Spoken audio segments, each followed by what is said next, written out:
I can try to speak um, for a trial.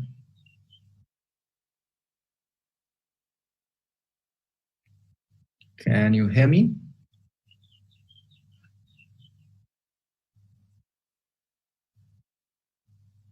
Can you hear me?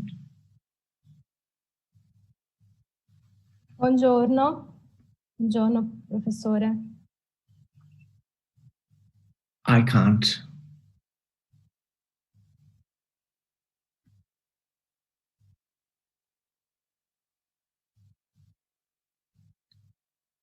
And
Bom dia a todos. Meu nome é Leonardo Nemer Caldeira Brant. Eu presido o Centro de Direito Internacional, com sede em Belo Horizonte.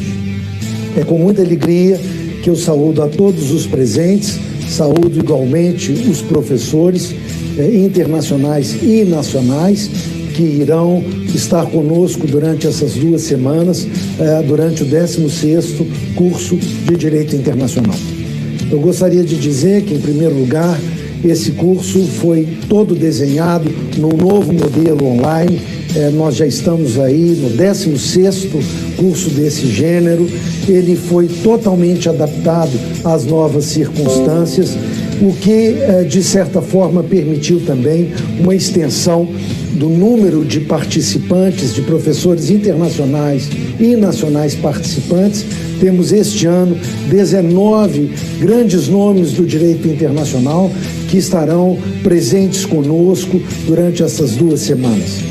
Num primeiro momento, portanto, eu gostaria de agradecer a todos os professores que colaboraram conosco, que estarão conosco nesse período, com palestras muito interessantes sobre temas dos mais variados do direito internacional.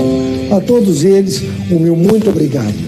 Em segundo lugar, saúdo e agradeço também aos alunos, aos estudantes que estão participando neste período de julho, conosco durante essas 2 semanas. O nosso também muito obrigado. Esse é um curso que envolve uma grande equipe do Centro de Direito Internacional, a qual eu tenho imenso orgulho de colaborar e de presidir. Ele é um curso que pretende trazer para o Brasil e para a nossa América Latina o mesmo modelo de cursos que, de forma quase centenária, já é uma tradição nos países europeus e nas principais universidades do mundo. Portanto, para nós, uma grande satisfação que tenhamos ele já há mais de uma década no Brasil. O curso de inverno de Direito Internacional, com toda a sua abrangência e extensão, não seria possível de ser realizado igualmente se não fosse a relevante parceria e a confiança e o apoio da Fundação Konrad Adenauer no Brasil. A ela estendo um caloroso agradecimento e tenho a certeza de que estamos contribuindo juntos para os valores do direito internacional, para os valores dos direitos humanos, para os valores do Estado Democrático de Direito, para os valores da democracia e, com certeza, para a compreensão e construção de um mundo, de um universo internacional mais justo e mais equilibrado. Portanto, agradeço de forma calorosa ao apoio da Fundação Konrad Adenauer no Brasil. Gostaria, portanto, de dar início ao 16º curso de inverno de Direito Internacional, esperando que todos tenhamos 2 semanas de muitas atividades e aprendizado. Um forte abraço a todos.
Okay, they said I can start.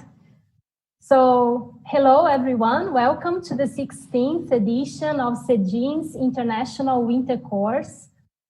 My name is Amina, and I'm really honored to be introducing our first guest today. First, I want to thank Professor Leonardo Neme for trusting me to be here today, and I want to also congratulate him for idealizing this incredible meeting with the most notable professionals of international law of our time. I want to also congratulate CEDIN's staff for the incredible job on promoting the development of international law in Brazil.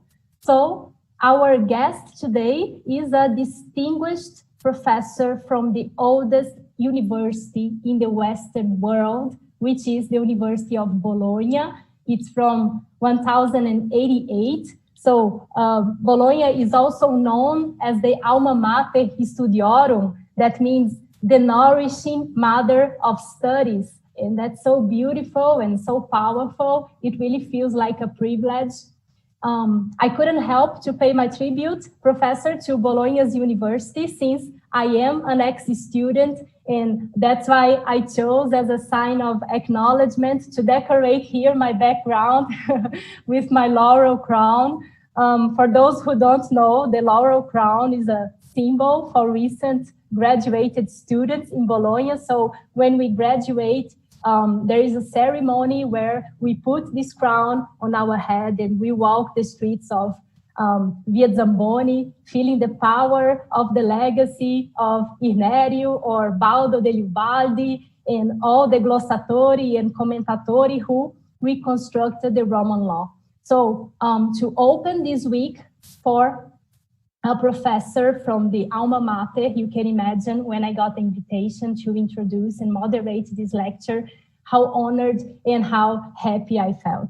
So let me introduce you all to Professor Attila Massimiliano Tanzi. He holds the chair for international law at the University of Bologna since 2006. He is also an external scientific fellow for Max Planck Institute, Luxembourg for International, European, and Regulatory Procedural Law. He was a visiting professor at University of Vienna and also an enseigné invité at Université Paris 2, Panthéon-Assas. He is a member of the Permanent Court of Arbitration. He is a conciliator at the Court of Conciliation and Arbitration for the Organization for Security and Cooperation in Europe, chairman for the Implementation Committee of the UNECE Water Convention, and legal consultant to Italy's Minister of Foreign Affairs. On several occasions, Professor Tanzi was a member of Italy's delegation to the Sixth Committee of the UN General Assembly. He is also the author of a number of books, including International Investment Law and Arbitration, Introduzione al Diritto Internazionale Contemporaneo, The Consolidation of International Water Law, a comparative analysis of the UN and UNECE water conventions, in the concise introduction to international law. So there are several speeches on YouTube of Professor Tanzi, as well on jurisdiction of the International Tribunal of the Law of the Sea, which I highly recommend all the students to watch it. So today, Professor Tanzi will talk about sovereignty in contemporary international law. Professor, I pass it on to you. Thank you and welcome.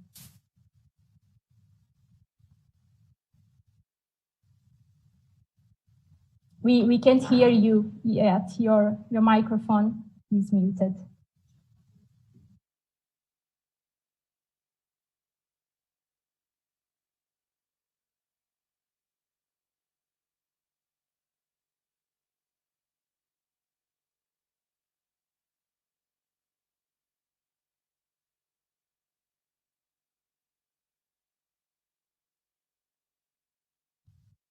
Thank you.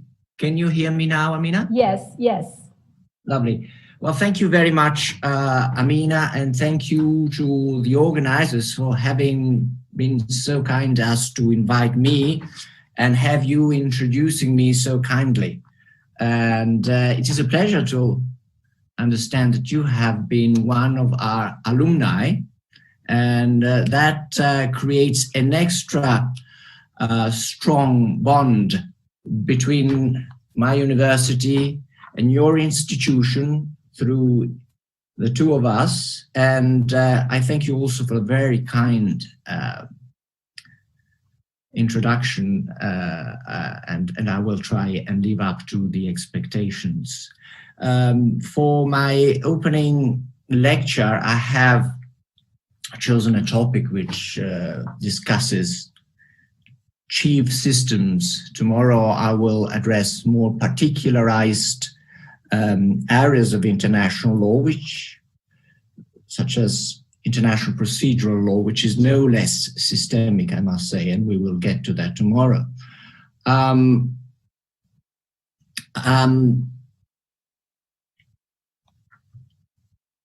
There is much discussion these days about sovereignty as a legal institution and a political institution that seems to be at odds with the internationalized process and international cooperation. I will try to address this issue, see whether there is a divide, whether there are walls or bridges, talking about civil engineering as a metaphor. My discussion will build on a study on these issues that I contributed to the Liber Amicorum for the great public international lawyer from Yale University, Professor Risman, about 20 years ago. And it builds on further reflections that I have been then reflecting on. The 6 editions of my textbook in Italian, which have been kind enough as to mention. And you can also find parts of that reasoning in my 2019 International Law, a concise introduction, both in English and in Spanish. Obviously, I will address state sovereignty from the public international standpoint, that is through the principle of sovereign equality rather than the internal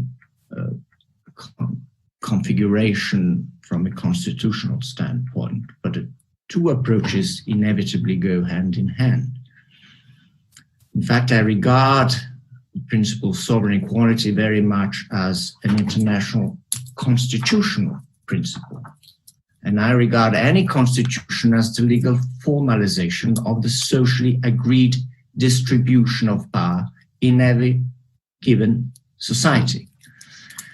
Now, tensions between needs for stability on the one hand and for change on the other represent the most critical part of any social and political and legal processes.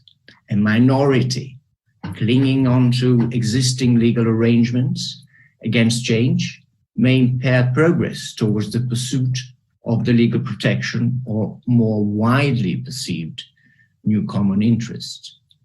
Conversely, a minority prompted by the needs and values that are new with respect to those protected by existing legal constitutive arrangements in any given society may impair the pursuit of the values generally perceived as the common interest at a given point in time. My approach will be one relying on traditionally conceived international constitutional rules about change of rules, namely the traditional rules on the making, unmaking, transforming, and modifying customs and treaties. Such systems may be cumbersome and they may be sensibly delaying the social and legal process in adjusting legal arrangements to new common interest, but they may make such a process more predictable and possibly peaceful, let alone the fact that more often than not, the common interest is differently perceived by different social groups. So I very much regard the international legal process, as much as domestic legal processes, as a process of a dialectical nature, a political process which ends through formalization of the political and social processes. Ever since the start of the precarious modern regulatory setting of interstate relations in the 17th century, the great scholars of international law have all along put their thoughts on the constitutive principles of the international legal system, basically pivoting around the principle of state sovereignty. Nonetheless, the term constitution, as much as the expression of constitutional principle, hardly ever appeared in writings, with few though important exceptions. Over the last few decades, particularly since the end of the Cold War, the so-called debate on constitutionalism in international law has increasingly come to the fore. One of the main tenets of this approach at the beginning of this century seems to be that of the constitutionalization of the international community, one which has been posited that could be achieved only through the marginalization of the role of sovereign states. On the other hand, over the last about 10 years, international state practice has taken an opposite direction, and to the extreme. That is, as if international law and its legal obligations were in denial of state sovereignty. Therefore, I attempt to look at state sovereignty in a multipolar world as still the basic pillar of the evolving law of the international society, from what may be considered as an international constitutional law viewpoint, but in moderate terms. To that end, I would start from the assumption posited by the great professor Georges Sala, whereby, and I quote, "There is a constitution and constitutional rules insofar as one is confronted with the making of normative rules aimed at meeting the essential needs of social relations and at providing, even though in a rudimentary fashion, the means for the enforcement of such fundamental rules." End of quotation. My charts follow another mainstream assumption, namely in the world of Helmut Steinberg, that, and I quote again, "the history of the notion of sovereignty in international law is almost identical with the full-scale history of international law." End of quotation.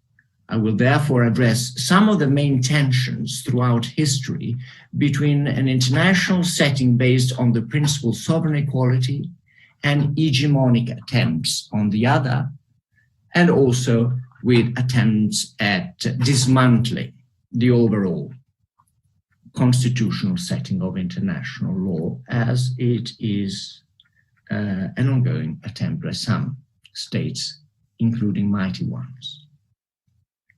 A history-based approach, in order to understand the contemporary process, is accompanied by a tentative consideration of the progressive, on the one hand, or conservative on the other, impact of state sovereignty on the winding developments of international law towards global solidarity. My overview does not ignore that the evolution of the international community throughout 3 centuries based on state sovereignty has not removed and is largely responsible for shortcomings concerning the pursuit of freedom, justice, fairness, and respect for all. Nor does my analysis forget the Eurocentric slant of this model.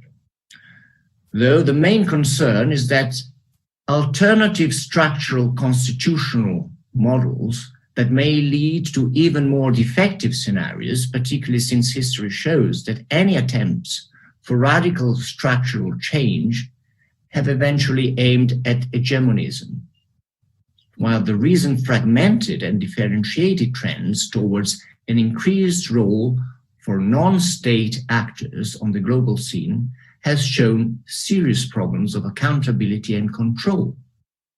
Certainly with regard to business interests, NGOs, multinational companies, financial operators, but also other entities, which may avail themselves of new technological tools, such as artificial intelligence. So this will be my tentative answer to the militants against state sovereignty as the pillar of the law of the international society. On the other hand, as to the extremist militants against international law, regarded by them as an undue intruder, unduly curbing national sovereignty, suffice to recall that the participatory nature of the sources of international law is a guarantee for respect of national sovereignty. We now address sovereignty as the material on the one hand and structural legal pillar of the international community throughout history. I just quoted Georges Sala, and according to this approach, we can complement it with the old text in Latin, which says, ubi societas, ibi jus. And if that is true, ubi jus, ibi constitution.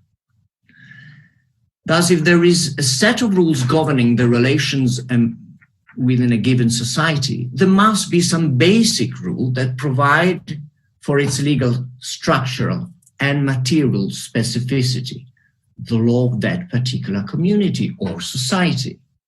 And one finds it difficult not to subscribe to the view according to empirical data that corroborate this theoretical assumption. I remain a positivist, and I need to double check general dogmatic statement with practice. But even following the most formalistic and Kelsenian international law constructions, which identify the primary specificity of the international legal system with the rules on recognition, in empirical terms, it appears that the underlying principle behind such rules and their functioning is precisely that of the sovereign equality of states. And that holds water still very much nowadays. Firstly, nation states came into being de facto, claiming and attaining prerogatives and limitations that would make up the principle of sovereignty as a matter of practice.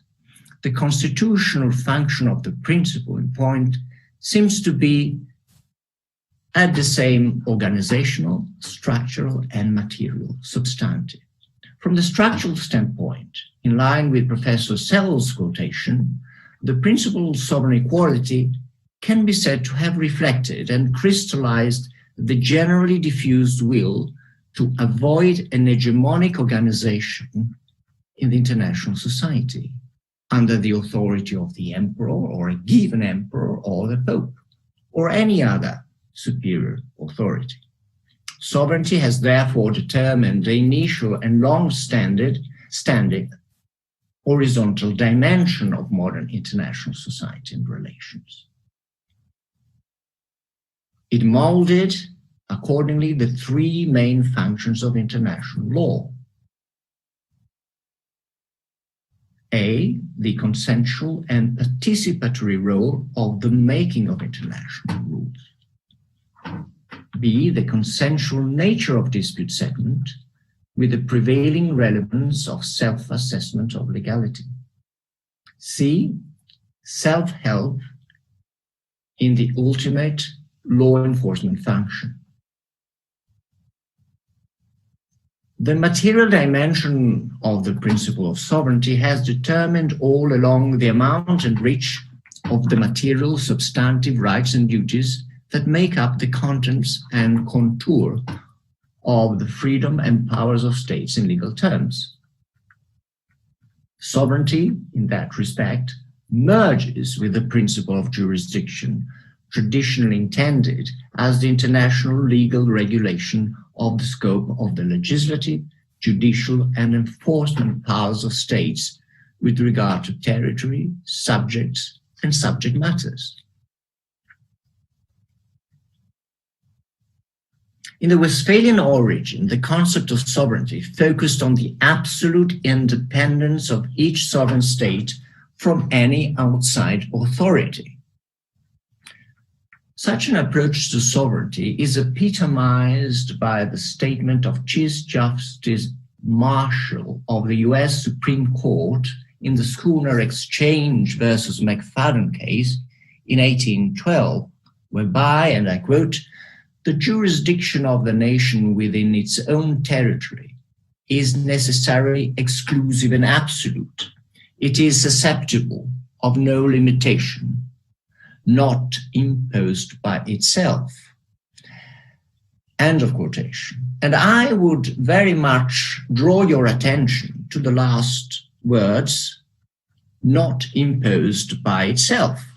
And we will see how the overall international process, the whole body of and various bodies of international rules are a form of self-imposition by states, in the sense that there is no international rule which is not produced without some kind of participation by its recipients.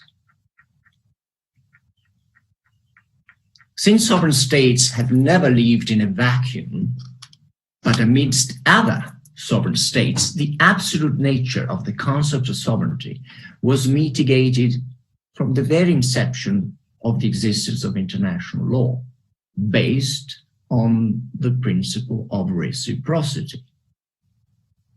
Suffice to consider the traditional rules on the treatment of aliens, the treatment of state organs, those on the exploitation of shared natural resources, or the rules on warfare. The making of all such international rules stems from the very exercise of state sovereignty, even though they may involve, for utilitarian purposes, some forms of constraints on states, including the exercise of domestic sovereignty, or primarily the exercise of domestic sovereignty for utilitarian considerations based on reciprocity.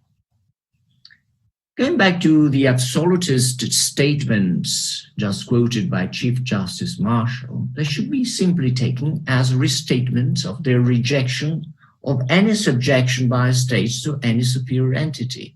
This is absolutely not in contradiction with the principle of the subjection of states to international law, insofar as international law is precisely the result of the lawmaking by nation states through custom and agreements.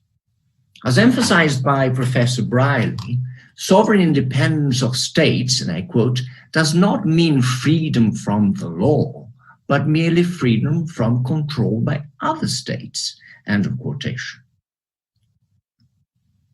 As stated by the Permanent Court of International Justice and the treatment of Polish nationals in Danzig, I quote, "A state cannot adduce as against another state its own constitution with a view to evading obligations incumbent upon it under international law or treaties in force," end of quotation. More recently, Professor Schachter confirmed this basic principle in the following terms, quote, "No state nor its autonomy or sovereignty is absolute in law. It is limited by international law, which is the prevalent positivist conception viewed as the collective expression of sovereign wills," end of quotation. Through the ancillary principle of formal equality of states, the principle of sovereign equality provides a containment to unilateralism and to unlimited freedom in conjunction with the other ancillary principle of reciprocity. the principle of sovereign equality merges in that respect with that of the mutual independence of sovereign states, which is further articulated through two other constituent material legal principles: non-intervention and par in parem non habet imperium. You cannot subject to your domestic jurisdiction a foreign state. And there comes the basic principle of sovereign immunity of states, with negotiated and corroborated by practice few exceptions. Through the exercise of the lawmaking sovereign prerogatives of its members, the international society has brought about a gradual shift from an exclusively synallagmatic bilateral legal protection of their individual material interests towards the production of rules for the protection and enhancement of some global solidarity values. One can make the case that despite the proliferation of international institutions, such normative progress has been more significant on the material law level rather than on the structural, operational, and functional one, with special regard to adjudication and enforcement.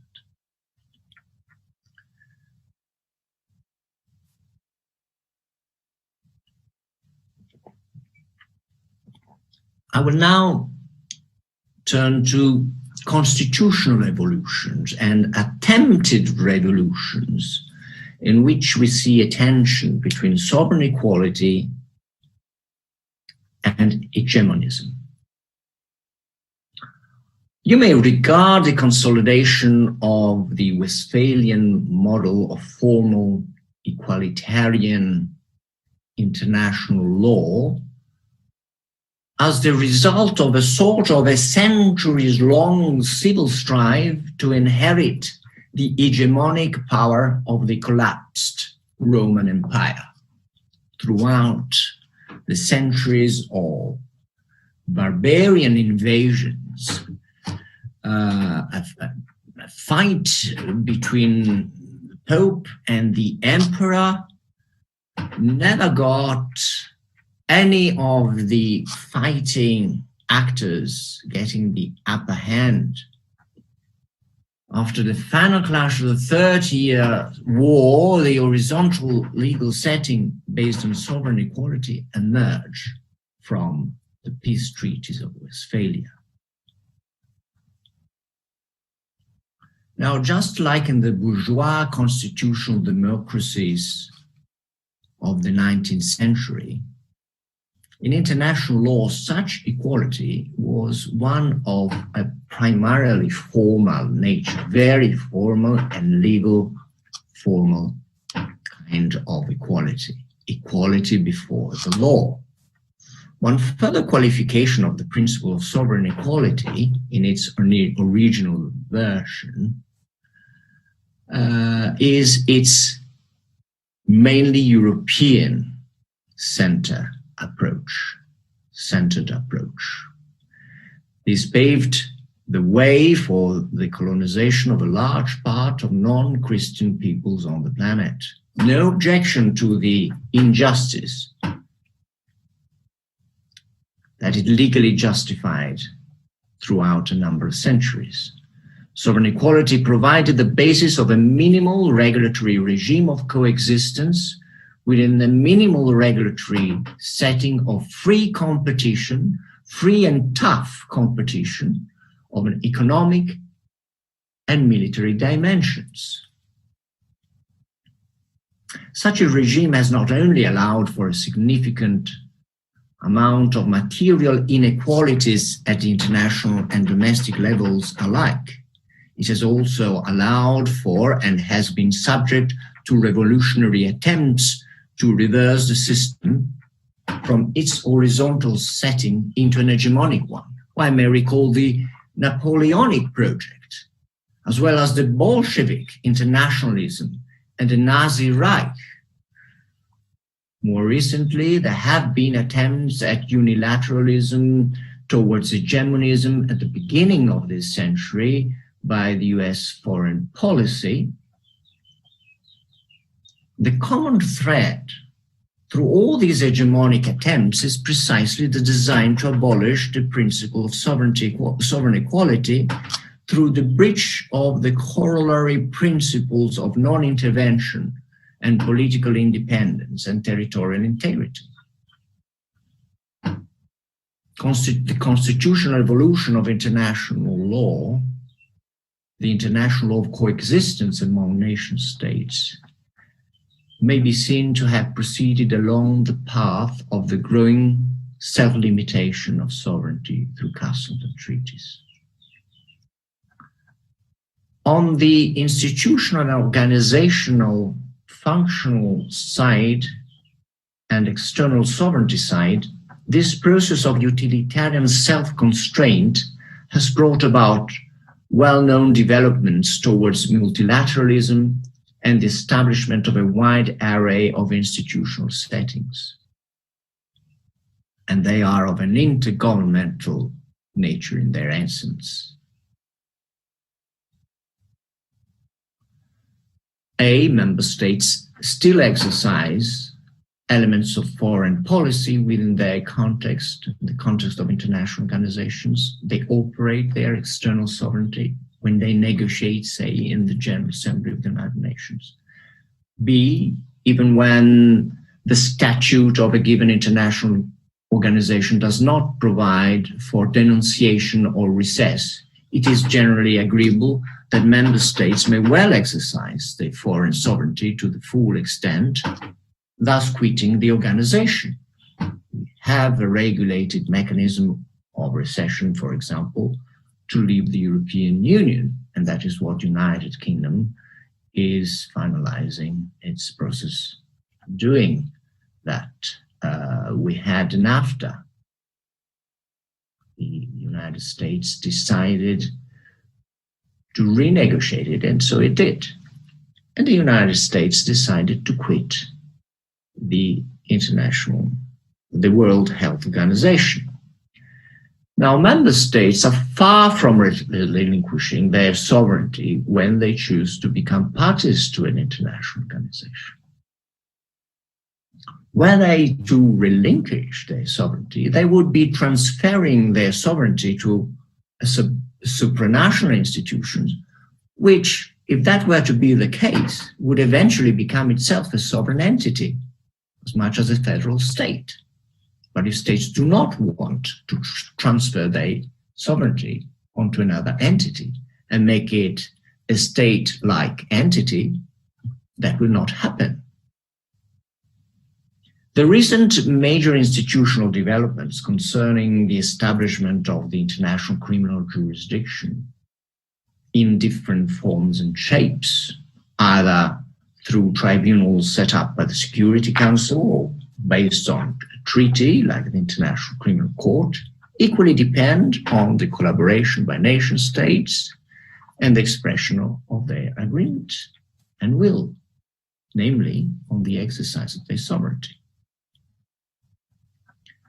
If we go back to the material level of our discussion, well-known developments have taken place over the last 8 years towards the pursuit of general indivisible interests of the international community. We have had the introduction of the so-called erga omnes obligations and jus cogens, take the ban on the use of force, human rights, prohibition and repression of genocide, the rules on the protection of the environment, at least some of them, and the rules on conservation and management of natural resources, at least some of them.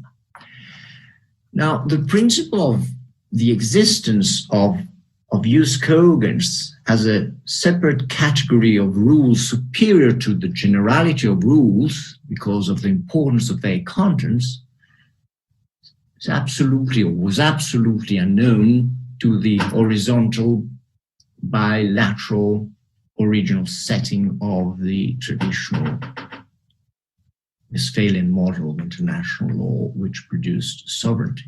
But it was through the exercise of sovereignty that that category of rules has been brought about by the international society through the international legal process. It actually appeared in the Vienna Convention of the Law of Treaty under Article 53, which was the production of the lawmaking process by the express will of states. Let me turn to the issue of sovereignty in relation to the tensions between the material and organizational, functional legal developments. And let me introduce the concept of some kind of soft use code, in the sense that we have witnessed a tremendous development as far as substantive law concerning use cogens.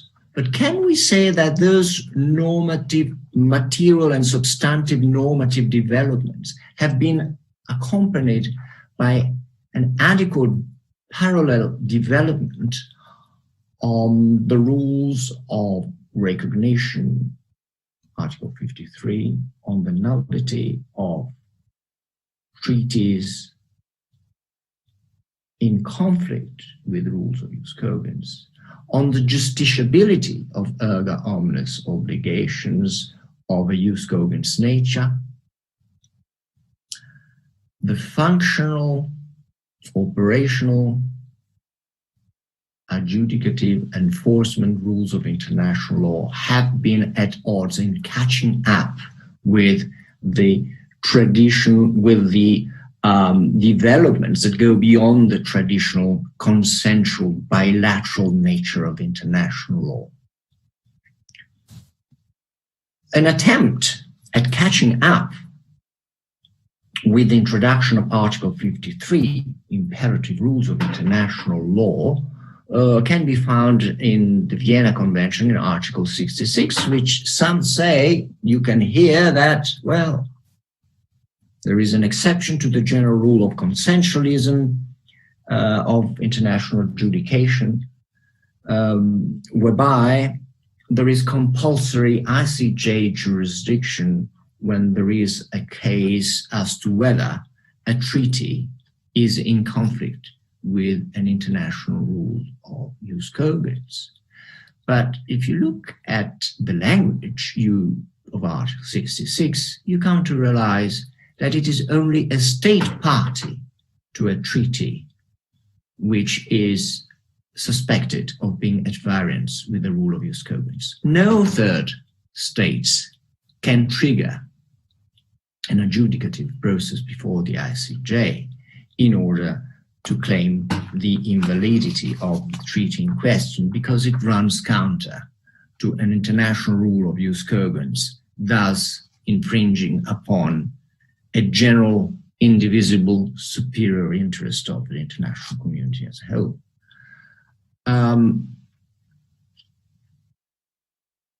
International adjudicative jurisdiction is still based on consent. And these clashes with the adjudicative protection of use cogens. An example, a case which epitomizes this tension, giving the upper hand to the consensual approach of international law and the consensual nature of international adjudication, is to be found in the East Timor case. What happened there? Portugal, the administrative state as a former colonial country of this former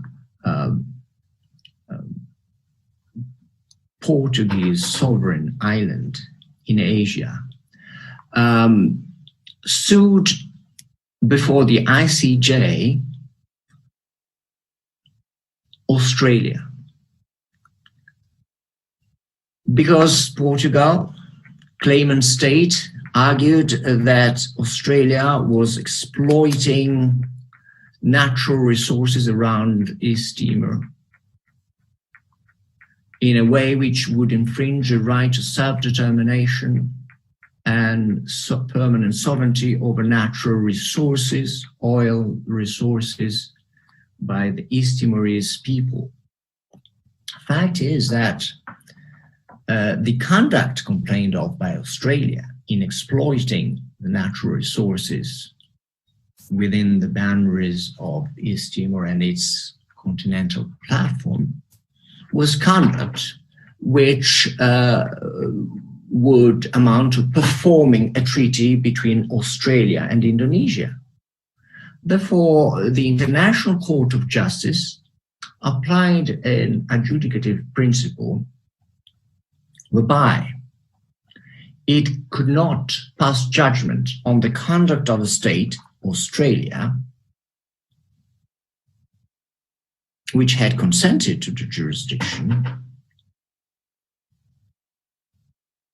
if its judgment would in any way affect the rights and duties of a state which had not consented to the jurisdiction in that particular case and was not a party to that particular case.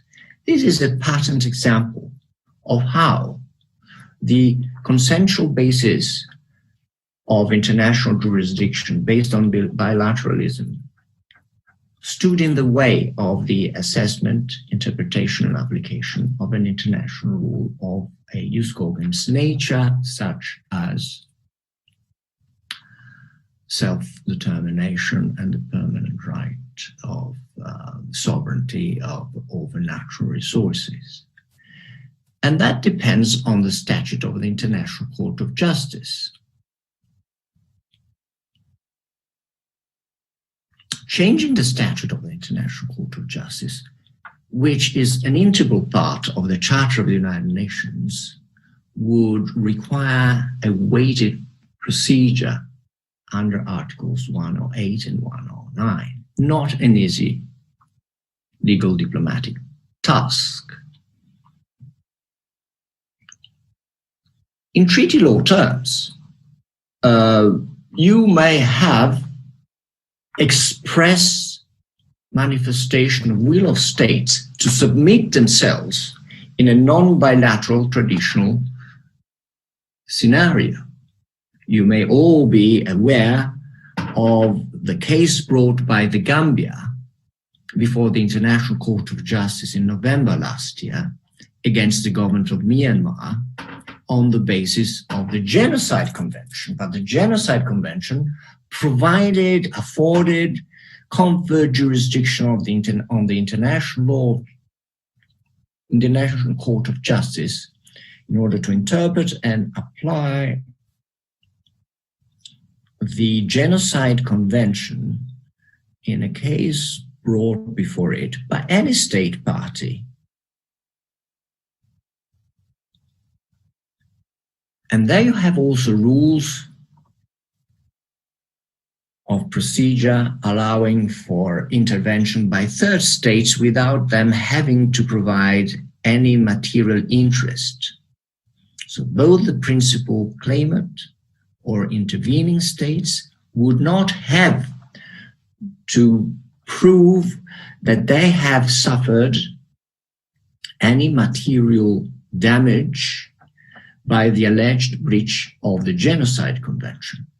But why is it that the ICJ can, in this case, exercise its jurisdiction against the principle upheld in the East Timor case? Because obviously the ICJ, which has already upheld its prima facie jurisdiction out of its provisional measures proceedings, obviously in interpreting and applying the Genocide Convention in a case brought by the Gambia against Myanmar, it would inevitably pass judgment on rules that would apply to any other states of the international society. Well, that is possible, and it's not contradictory because the court is exercising its jurisdiction based on an international treaty which expressly provides for that jurisdiction in the sense that all its states parties have expressed their consent to that effect. Let me make a few remarks now on the ongoing process of sovereignty. Now, the scholarly debate within social sciences during the political process immediately after, and for a few years after the fall of the Berlin Wall, until the explosion of the financial crisis, in that debate, the legal paradigm of state sovereignty has appeared to be on its way down for different considerations and factual elements. Among such elements are the crumbling of a number of nation states, the former Soviet Union, the former Republic of Yugoslavia, the failure of other states such as Somalia, a failed state, ethnic explosive tensions. Another matter of fact through the 90s and the first years of the new century shows that nation states have lowered the degree of the exercise of their sovereign authority through a large number of deregulation measures at home and a shift towards international institutions giving up more and more of the sovereign prerogatives than ever before. 1994, you had NAFTA, which we have just mentioned. You had an activism of the United Nations Security Council. At the same time, public but also private interest NGOs, business NGOs, have taken on an increasing role in the international lawmaking. They have been allowed to take part in international intergovernmental negotiations, promoting private interests.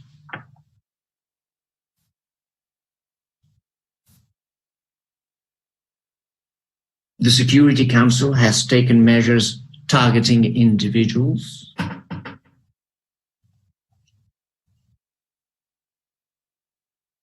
The financial and economic and communication aspects of globalization have increased the autonomous role of business actors and their capacity to interact largely, irrespective of the state authority, regulatory enforcement control. This is also reflected in the distribution of wealth.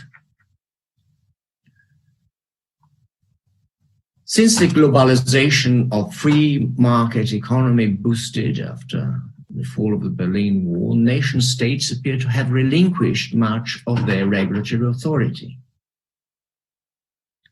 And this may be considered to have been one of the causes of the explosion of the financial crisis, the crisis in the financial sector of 2008. This had a significant impact on domestic and international criminality as well. Illegal arms trading, international money laundering, corruption, tax evasion, drug trafficking, counterfeiting, terrorism, and trade in human beings have undermined the state authority worldwide as never before. There is another undeniable factor through generally underestimate considerations. Quantitative increase of the administrative burdens on the governmental apparatus of nation states, new technical, legal, and administrative complexity of subject matters falling within the political and administrative competence of nation states, are state officials who are to deal with international law-related dossiers in ministries that were not accustomed to be dealing with international issues, ministries of health, Ministry of Justice, Ministries of Interior.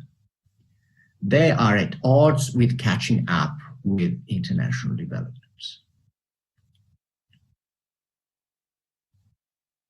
So this has produced some sort of reliance on NGOs specialized in technical issues, international negotiations on international governmental law, on health issues, on technological issues, have taken some kind of lead in international lawmaking processes.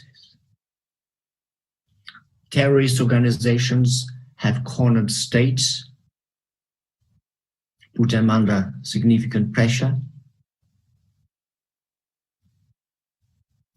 There has been a watershed sort of U-turn after the explosion of the financial crisis of 2008, producing a reaction by states. And I would like to quote from the first G8 meeting held precisely in Italy in 2009, in July. Let me quote from the final document. National governments have the primary responsibility for ensuring development by engaging with their parliaments, local authorities, civil society organizations, and citizens in shaping appropriate policies. We will continue to support partner countries' efforts to increase domestic revenues through modernized tax, customs regulations, improved revenue collection capacities, and effective fight against tax evasion, illegal financial flows, and corruption. End of quotation. So this document marks a revival of national sovereignty control. Ever since then, one may then testify to the shifting to the opposite trend, nationalistic exercise of sovereignty. One epitomizing example is the long string of the United States Supreme Court cases concerning the interpretation and application of international treaties, with special regard to the 1963 United Nations Convention on Consular Relations.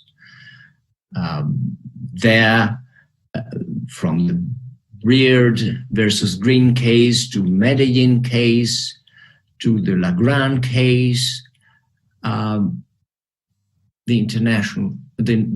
domestic Supreme Court of the United States has simply slapped in the face of international law, as if international law was simply represented by the interpretation of international law by its Supreme Court. But this was not only the US Supreme Court. In 2014, the Italian Constitutional Court, for one, simply rejected the ICJ decision on the Germany-Italy case on jurisdictional immunities, finding that curbing the right to access to justice by the heirs of the victims of Nazi crimes for purposes of the exercise of civil jurisdiction for damages 70 years after the occurrence of the events would be unconstitutional. The United Kingdom also witnessed another example of this trend of ultra-sovereignist nationalist legal nationalism by submitting a proposal, a bill for the repeal of the Human Rights Act of 1998 with the British Bill of Rights, with the view to reverse the direct applicability of the European Convention of Human Rights and of the judicial decision of the European Court of Human Rights. The Russian practice is also exemplary of this trend. While in 1993, the Russian constitution enabled the 1993 Russian constitution was absolutely internationally oriented, whereas in 2015, an amendment has been approved whereby the Russian Constitutional Court could declare an international judicial decision non-executable. And we have other examples in that direction. The Donald Trump administration has prompted the American Society of International Law to make the following statements after his election, and I quote, "During the 2016 elections, presidential candidate Trump appeared to call into question a number of international commitments that were binding on the United States. During the first 100 days of now President-elect Trump's administration, the American Society of International Law will offer the public a closer look at the critical importance of treaties and international law to people's lives." End of quotation.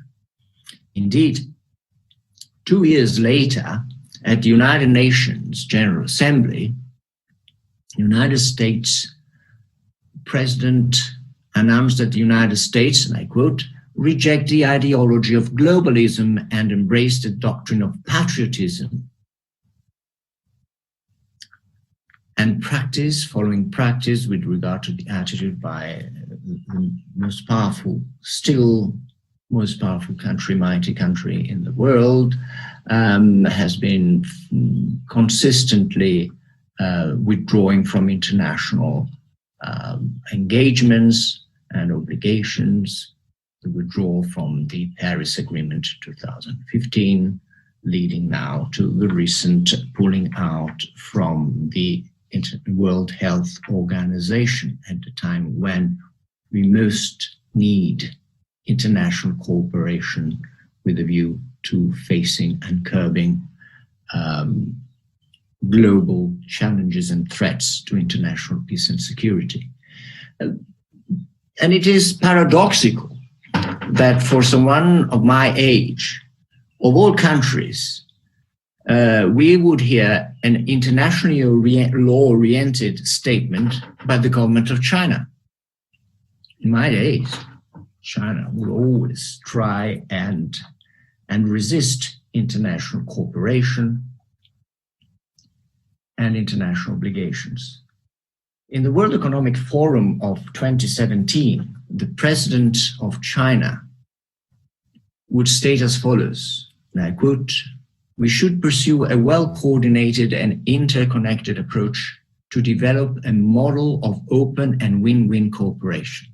Today, mankind has become a close-knit community of shared future. Countries have extensive converging interests and are mutually dependent. At the same time, they should view their own interests in a broader context and refrain from pursuing them at the expense of others." End of quotation. This could be put in the mouth of Roosevelt and Churchill. But that is how international society is progressing, evolving, or regressing. I understand that time flies and I should come to a close. I will come to my conclusions of some kind of a policy nature.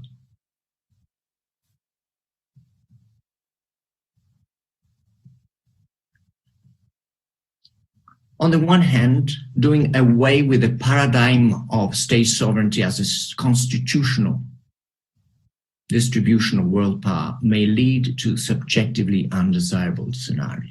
The most likely among such undesirable scenarios emerging from empirical evidence showing how every attempt in the past to discard the principle of sovereign equality has been made with a view to replace sovereign equality with some kind of imperial or hegemonic project, opening up to little chance for democratization. Today, the threat could come more from private, mighty actors than from states. Actually, the most mighty state still around the United States is actually withdrawing from any hegemonic project. On the contrary. On the other hand, we have an increased nationalistic protectionism precisely in most powerful countries such as the United States, but also in Europe, small, medium countries.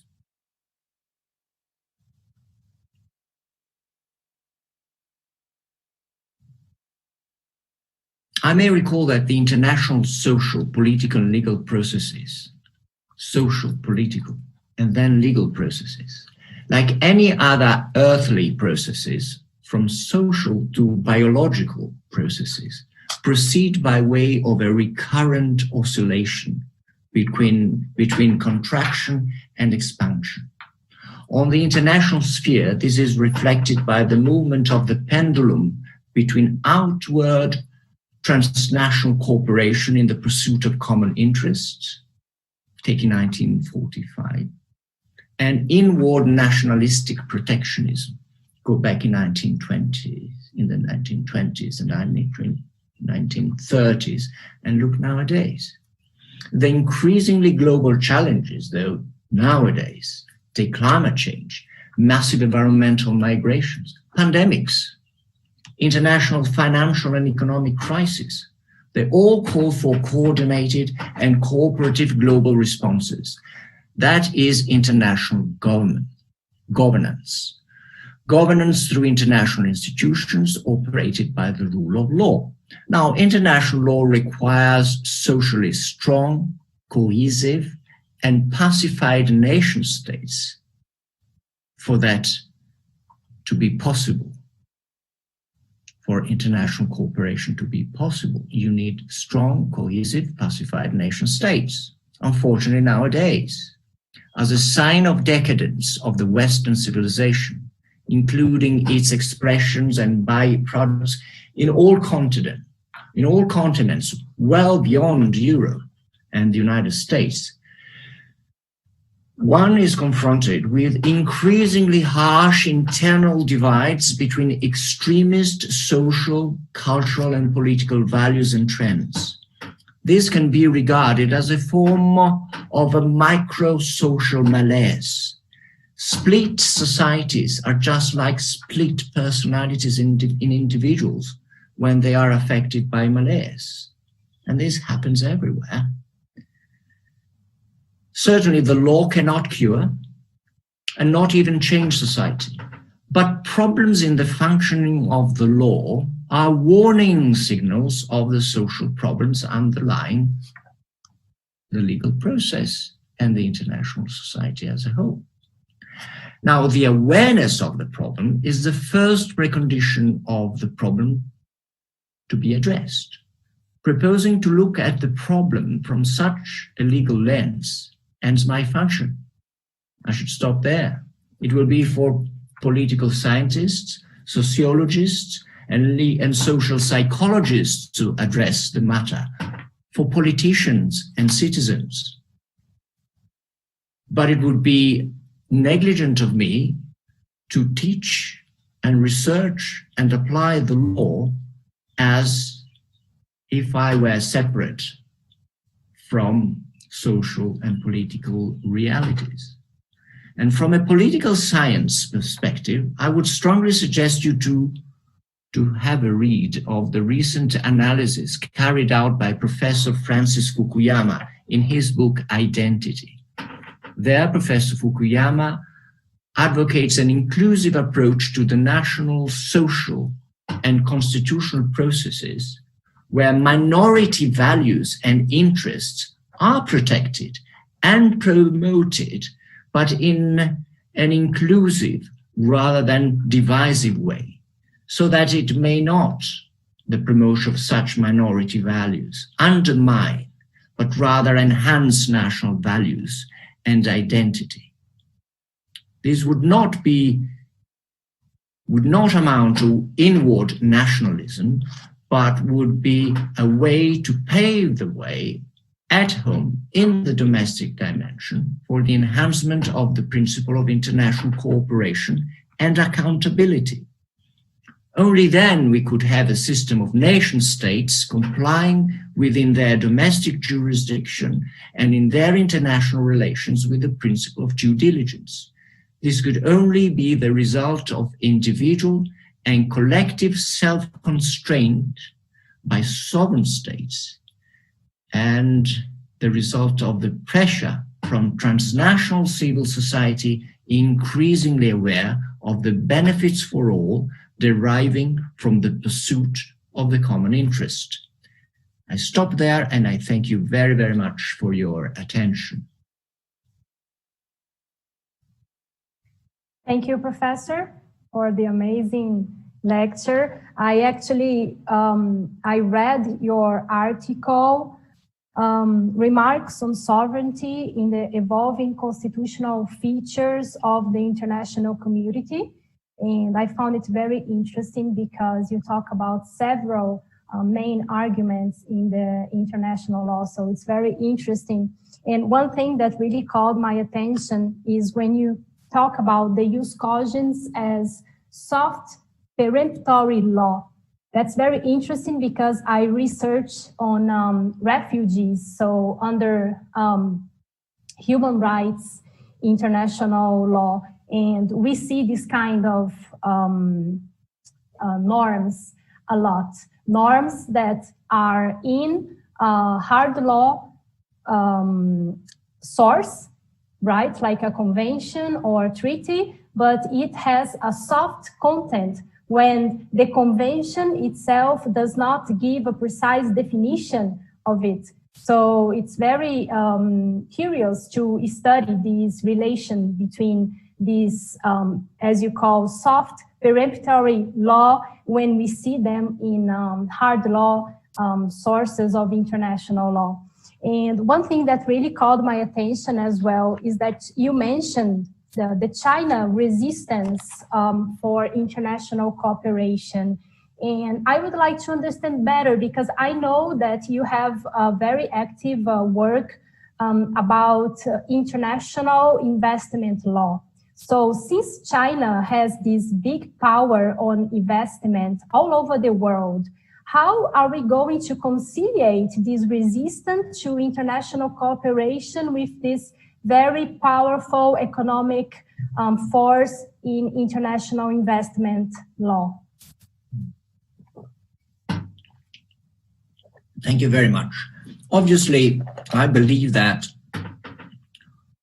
all nice and good and virtuous rhetoric that I just quoted from the President of China, as much as in the late 1940s by the United States of America, were very much an attempt at providing for eloquent legal principles that may promote their economic and financial potentials.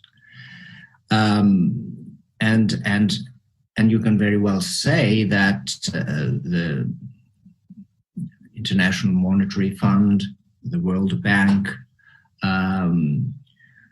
other international institutions were much in line with the promotion of the leading interests of the leading powers at the time.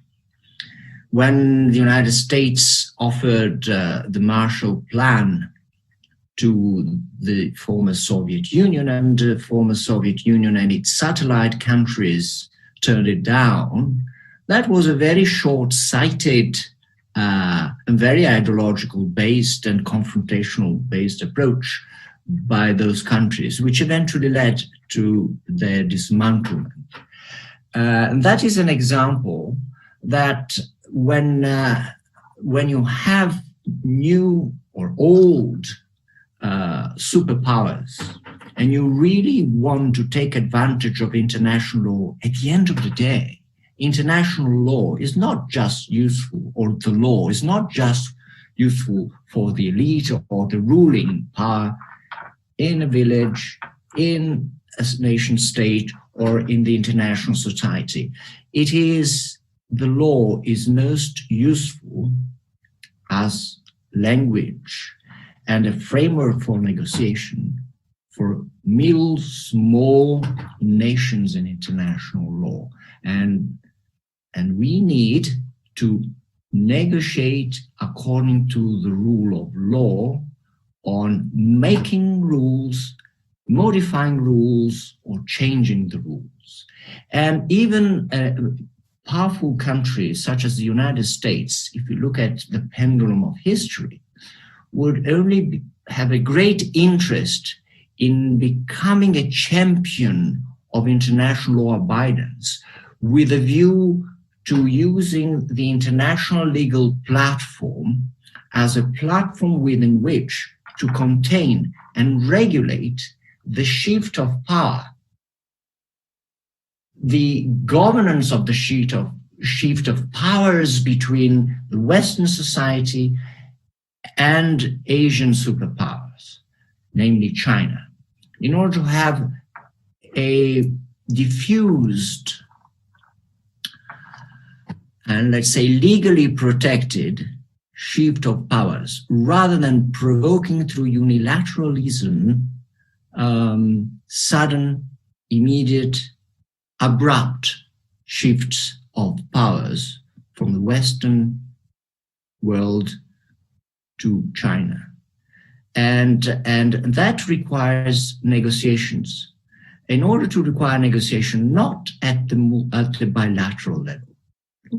Look at what international law on non-proliferation, nuclear proliferation, did so far over the last 5 years. Bilateral negotiations have led to uncertainty with Iran being cheated by North Korea.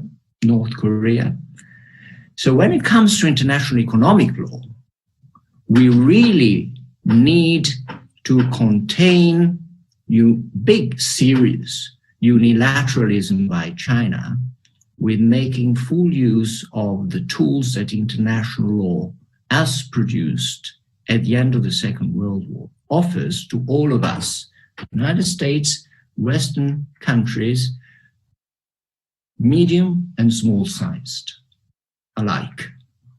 I hope this addresses your question, but you can specify more detailed questions and I'll be happy. Thank you. It's perfect like that. There are many questions from the students and everybody that is watching us. And some of them, they ask about exactly how the pandemic will change our concept, or if it is changing our concept of sovereignty. And another person, now I forgot the name, but I remember the question. She's asking how the non-actors, like non-state actors, are changing the concept of sovereignty as well. Right. I will try and address the two questions separately. Okay. Now, the pandemic has submitted to the world the crucial questions of our future, our common future. It has showed that global challenges do not recognize boundaries.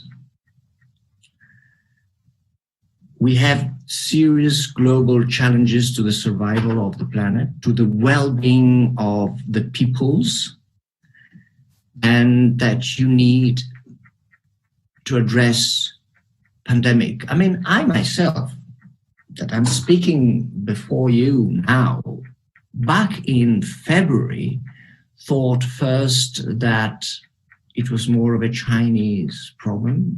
Then I thought it was more of a northern eastern Italian problem. I was in Latin America in February, and I said, maybe this is a safe haven. It was in Argentina. Then, week by week, we've seen that it has affected the whole planet. And as it often happens in a family, when you have a problem coming from outside, you start quarreling inside. And unilateralism becomes, I know the best way to escape the threat. I will not bother with coordination. I will save my life. Because here you have also the big dilemma. Shall I protect my people from the economic and financial consequences in the future of the present sanitary health emergency? Maybe I will find a shortcut. I will sacrifice a number of lives. I am prepared to undertake a major death toll, but my country will be the first one to revive economically. I mean, at the end of the day, we are all suffering from both major health casualties and from economic damages to an extreme extent, and perhaps we haven't seen it enough. So rather than trying to find individual national unilateral shortcuts, let's stop escaping the problem and let's face it and make good use of the common sense, good sense approach whereby global challenges, and this pandemic in a way is a great opportunity for us to realize that there are problems that cannot be addressed individually by states, but they require, they ask, they call for international cooperation and coordination. Of course, we may not solve the problem, but we may mitigate. I'm not saying that cooperation would defeat immediately the pandemic or would avoid climate change, but that would produce the best possible solution in curbing the problem, in containing the problem, in reducing its effects. Now, I have been studying recently some of the proposals for reform of the World Health Organization, and there is an encouraging signal there. In the last few weeks, 100 state members have submitted a draft proposal for reform, which has been adopted.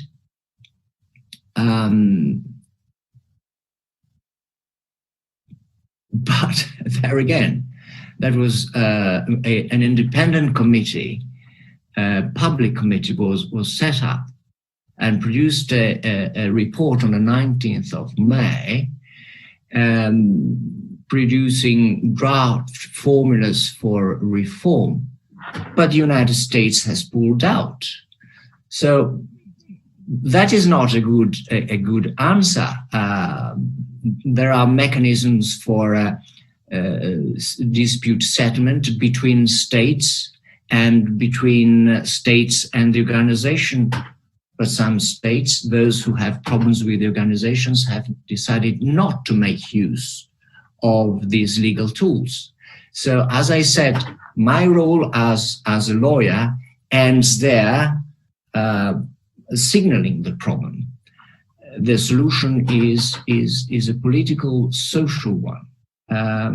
But it is good that those who have the legal tools of understanding can emphasize, draw the attention that there is a problem, and the problem is division, split attitudes by, say, 100 states members of an international society advocating for constructively advocating for a reform of WHO, and mighty ones, middle, small powers pulling out or just ignoring the system to work.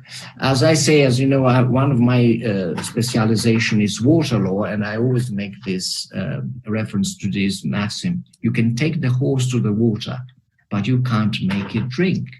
True, you can take it to the Amazon, to the water of the Amazon, a horse, but you can try and pull the head down, no way. If the horse pulls back, no way. So the water is there. The chances for decent survival of the planet are there. Cooperation, migration challenges, climatic migration challenges, demographic explosion, food shortage, water shortage. Those are global threats that require coordination.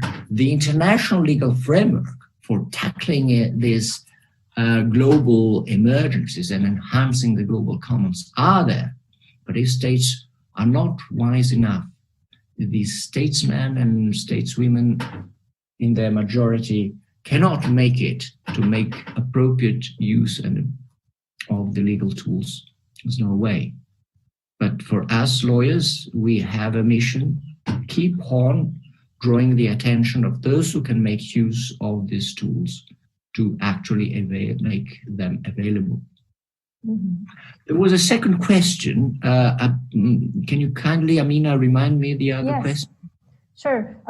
Thank you for the answer for this question. I think it's a very important way to look at the problem for us as professionals and as students of international law, and to see exactly until where our capability and our ability and it goes, right? So we don't overreact at looking at certain problems. The other question was about the non-actors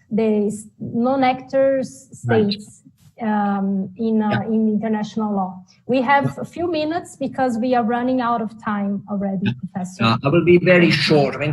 I have already alluded to that. There was a time when it was taken for granted that everything which was governmental was bad and everything which was non-governmental was good.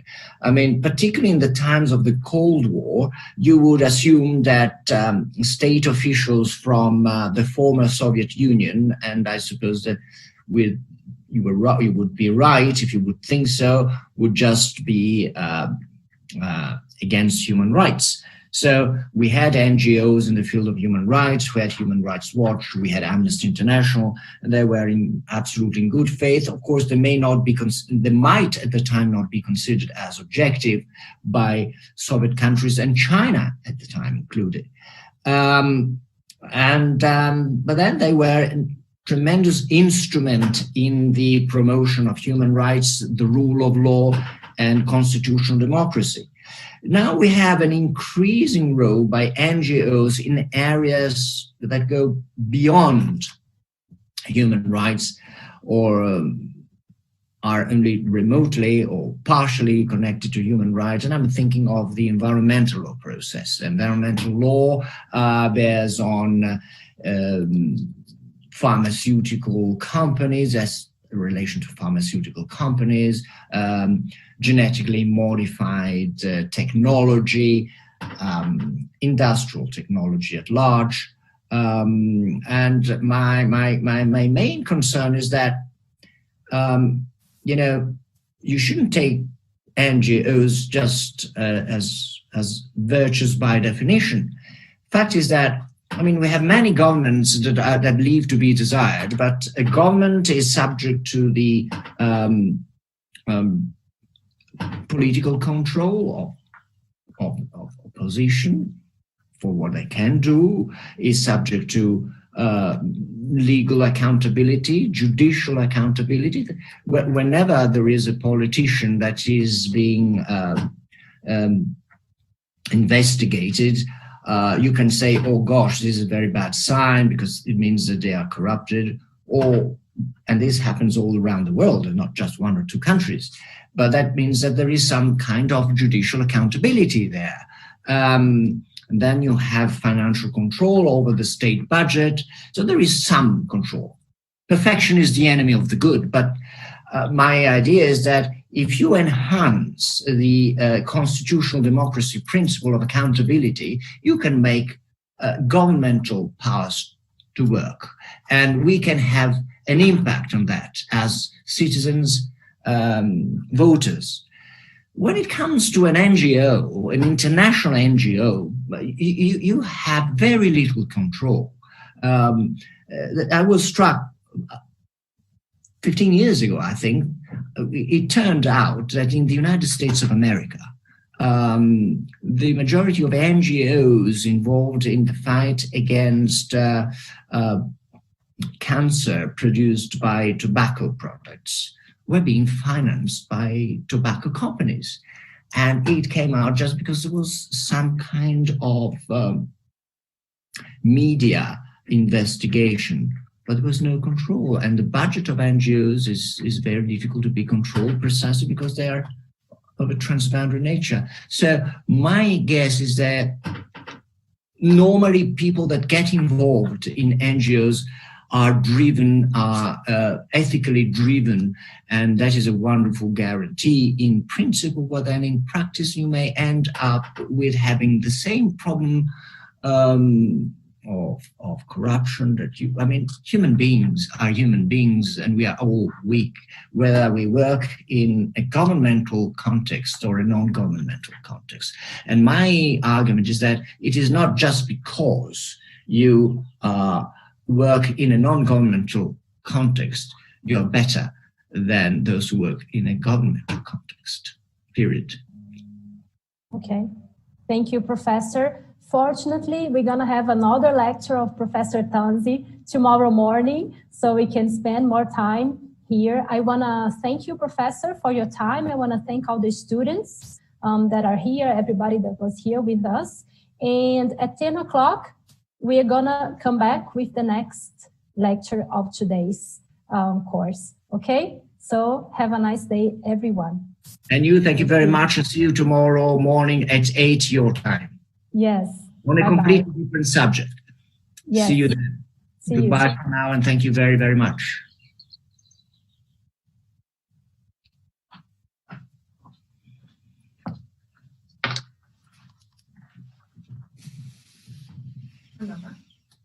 Bene, sei soddisfatto?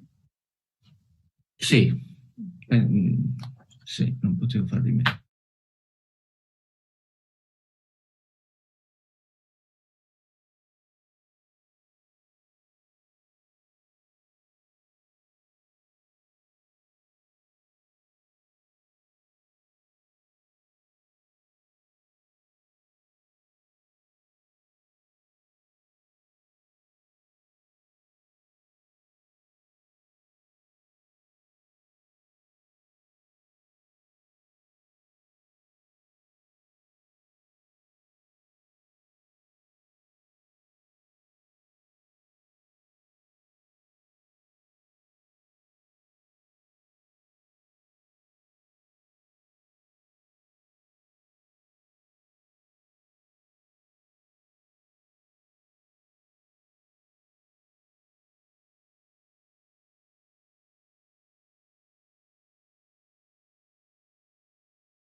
Oh,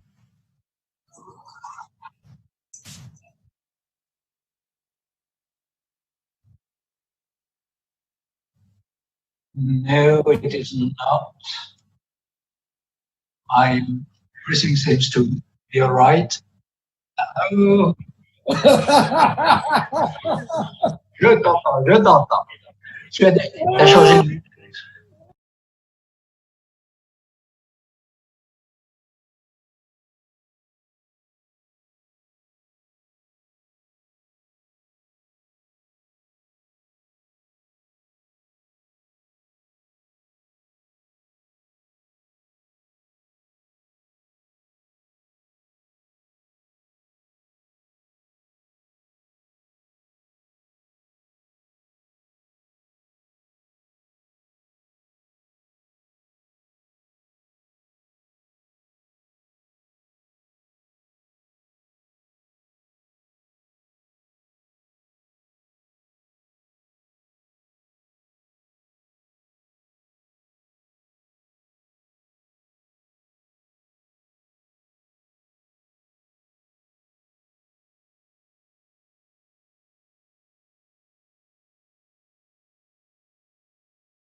Okay. So, well, it's my great pleasure to introduce to you all Professor Alain Pelé. As you must know, Professor Pelé, eu estou sem áudio, Paulo.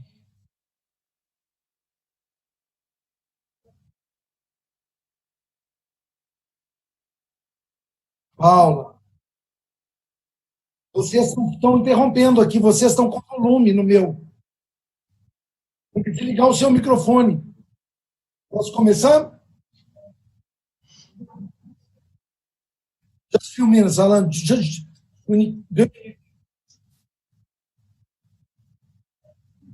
Paula, mas seu microfone está ligado. Você tem que desligar seu microfone. Okay, can we start? Okay. So, again, well, it's my great pleasure to introduce to you all Professor Alain Pelé. As you must know, Professor Pelé is one of the most important thinkers of the structures of the international law nowadays. He is emeritus professor at the Nanterre Université in Paris. He is also a former member and the chairperson of the International Law Commission at the UN. He is at the moment president of the French Society for International Law. He is also designated to the panel of arbiters at the ICSID and to the list of the arbiters under the Annex 7 of the UN Convention on the Law of the Sea. He is as well an elected member of the Institut de Droit International at Genève. Naturally, our law students are familiar with his course of international law, known as a masterpiece for international lawyer. So I am particularly honored and proud to moderate his conference because beside all his remarkable professional skills and qualities, Professor Pelé is also a good friend of mine and a good friend of Brazil as well. So, Professor Pelé, we are very welcome to our course of international law. Thank you very much for accepting our invitation. Please. Thank you very much, Leo. It is a pleasure to be.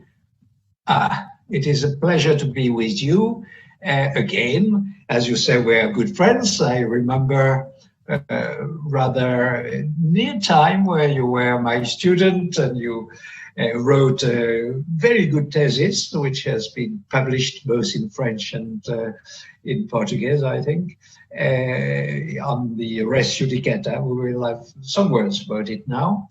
And as you say, yes, Brazil is a country I really, which is very, very near to my heart. I must say for the moment, I have some disappointment with Brazil, if I may say so. The topic which has been given to me is a very wide one. I don't know if you had already some lectures or if it is the first one, but it is clearly a very, very wide one because the title is Crisis or Collapse of International Law. I can reassure you immediately it will not collapse. It will survive, although it must be accepted that times are extremely difficult for international law by now.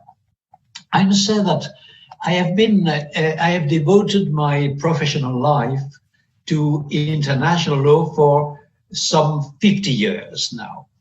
And as much as I have heard that international law is in crisis, it has been said, it was in crisis, it has been said, in the second part of the 1960s, when I first became interested in international law.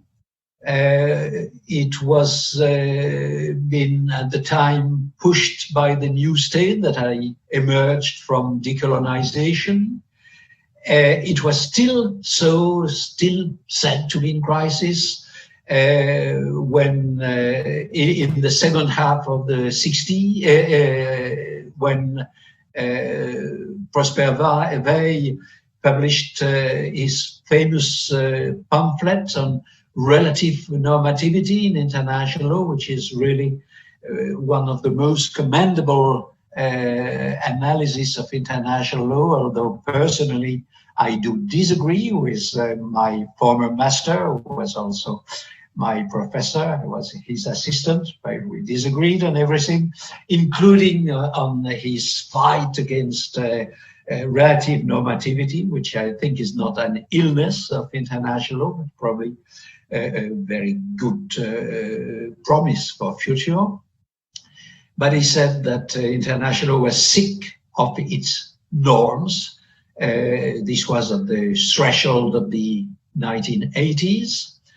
After the ephemeral euphoria that followed the fall of the wall in the first half of the 90s, it was still said, the international law was still said to be in crisis for other reasons. When the United States attacked Iraq, and less conjuncturally, I think, because of globalization, which was said to be at the origin of another crisis for public international law, at least.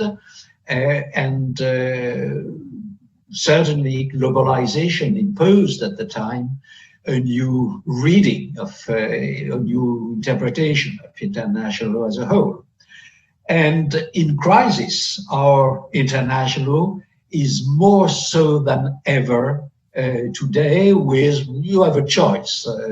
You can think of the systematic demolition of the post-war international law order by the American administration under Donald Trump.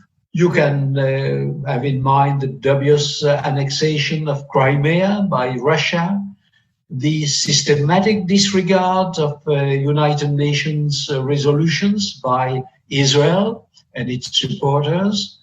And now Israel plans to annex the occupied, all of the part or all of the occupied territory. You can have also in mind the refusal by several states, China and very various states, China, Colombia, Croatia, to respect arbitral awards. Even the United Kingdom do not comply with some judgment of the European Court of Justice, and Turkey, Russia quite usually don't, etc., etc. As the former vice president of the French Conseil d'État, Council of State, he was a very, very able, he is still a very, very able lawyer, Jean-Marc Sauvé, explained in a remarkable speech to the European Society for International Law, and I quote, "Our era seems to mark a double break. The crisis is no longer punctual or periodic. It has become permanent. It no longer enlightens us on the meaning of an evolution. It has become a source of indecision, disorder, and uncertainty as to its causes and effects, its diagnosis and remedies. Crises are no longer as evident as they used to be in the post-crisis horizon. This twofold rupture is undoubtedly due to a profound shaking of our conception of progress and of individual and collective identities. Today we are confronted with the vertigo of a crisis without end, without order, and without limits," end of quote. Exacerbated nationalism and assertion of sovereignty in its most absolute meaning and I think it is a wrong meaning. Sovereignty is not the possibility to do whatever the state wants. But nevertheless, you have now this dominant view that because of their sovereignty, state can behave exactly as they want. And this is true both in the international order and within states themselves, where leaders flatter the nationalism of public opinion and lay the groundwork for populism.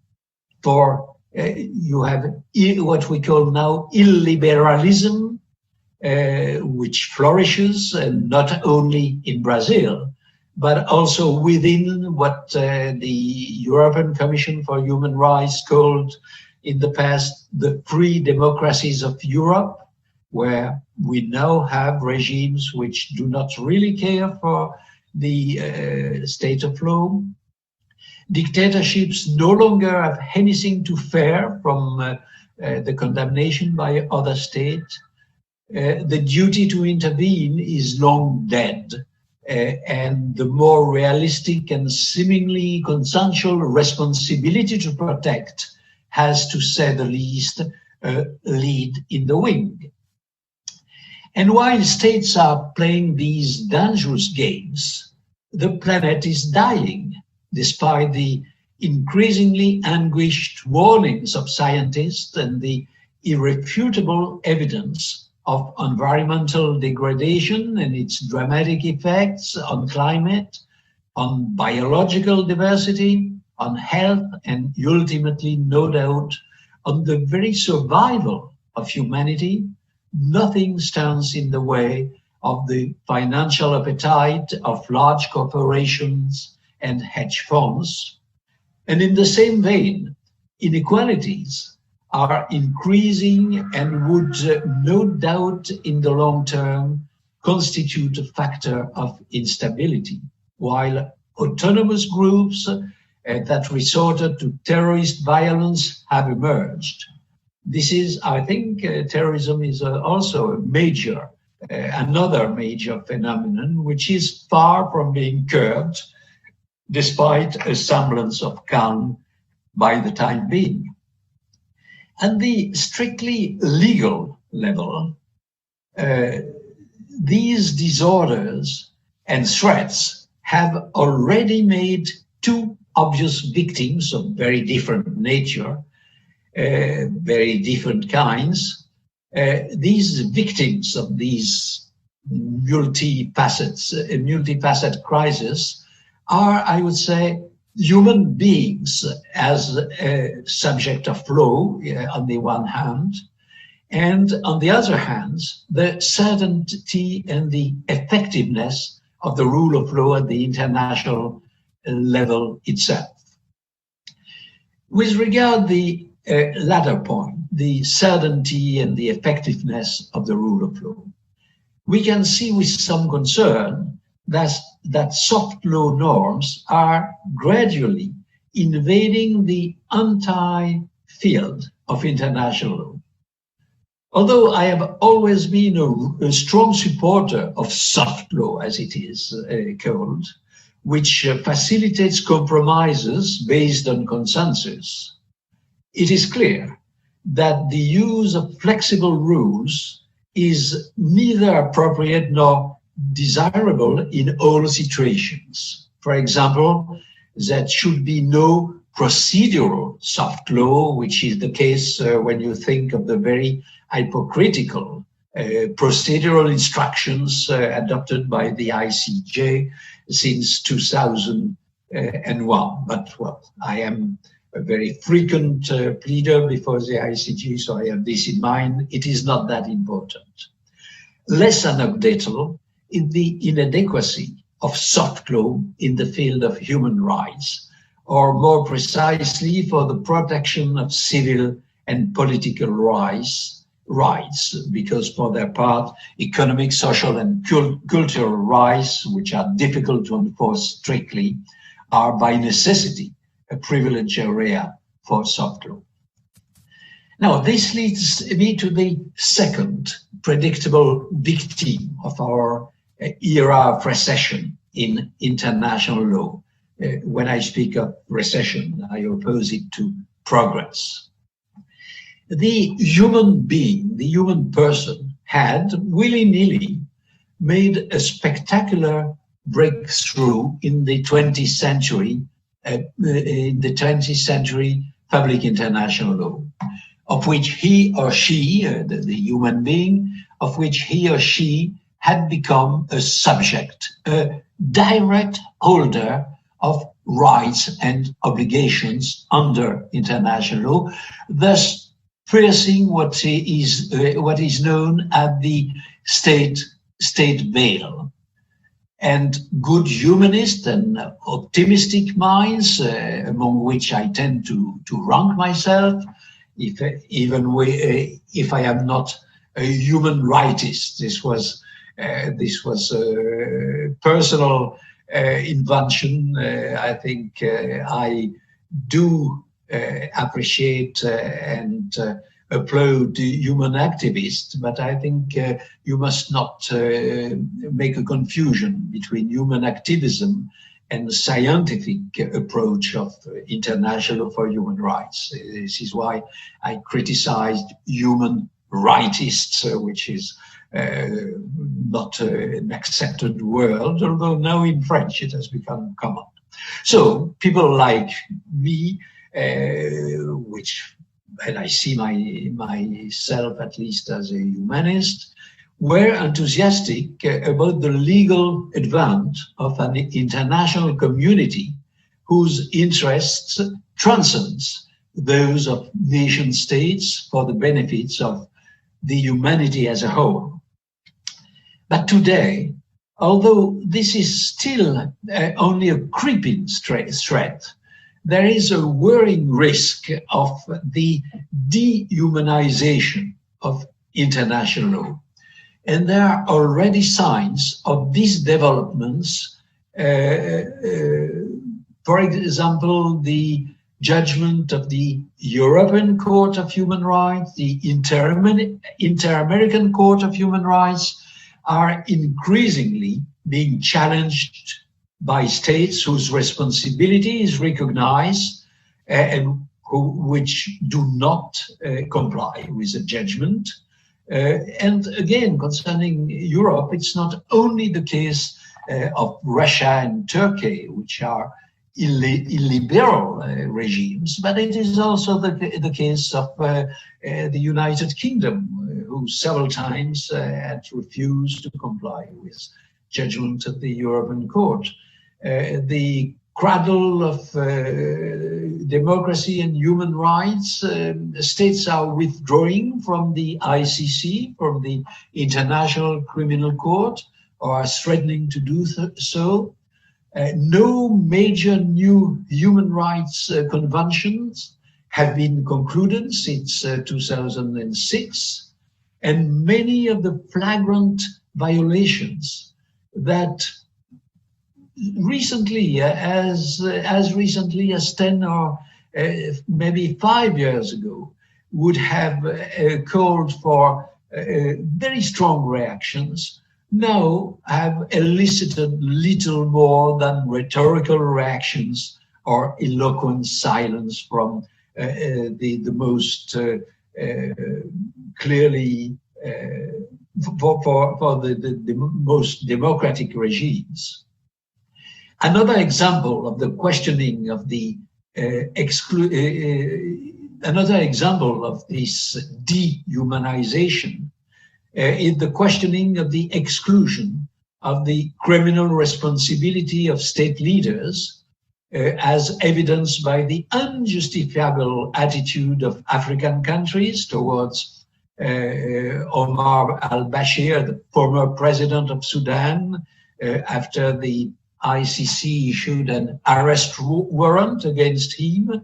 But also, this is also the case for the debates of the Sixth Committee in the United Nations. The Sixth Committee is the legal committee of the General Assembly on the subject of immunities of heads of state. during the consideration of the ILC's reports on this topic, where I think most states had a very very bad attitude, very bad reactions.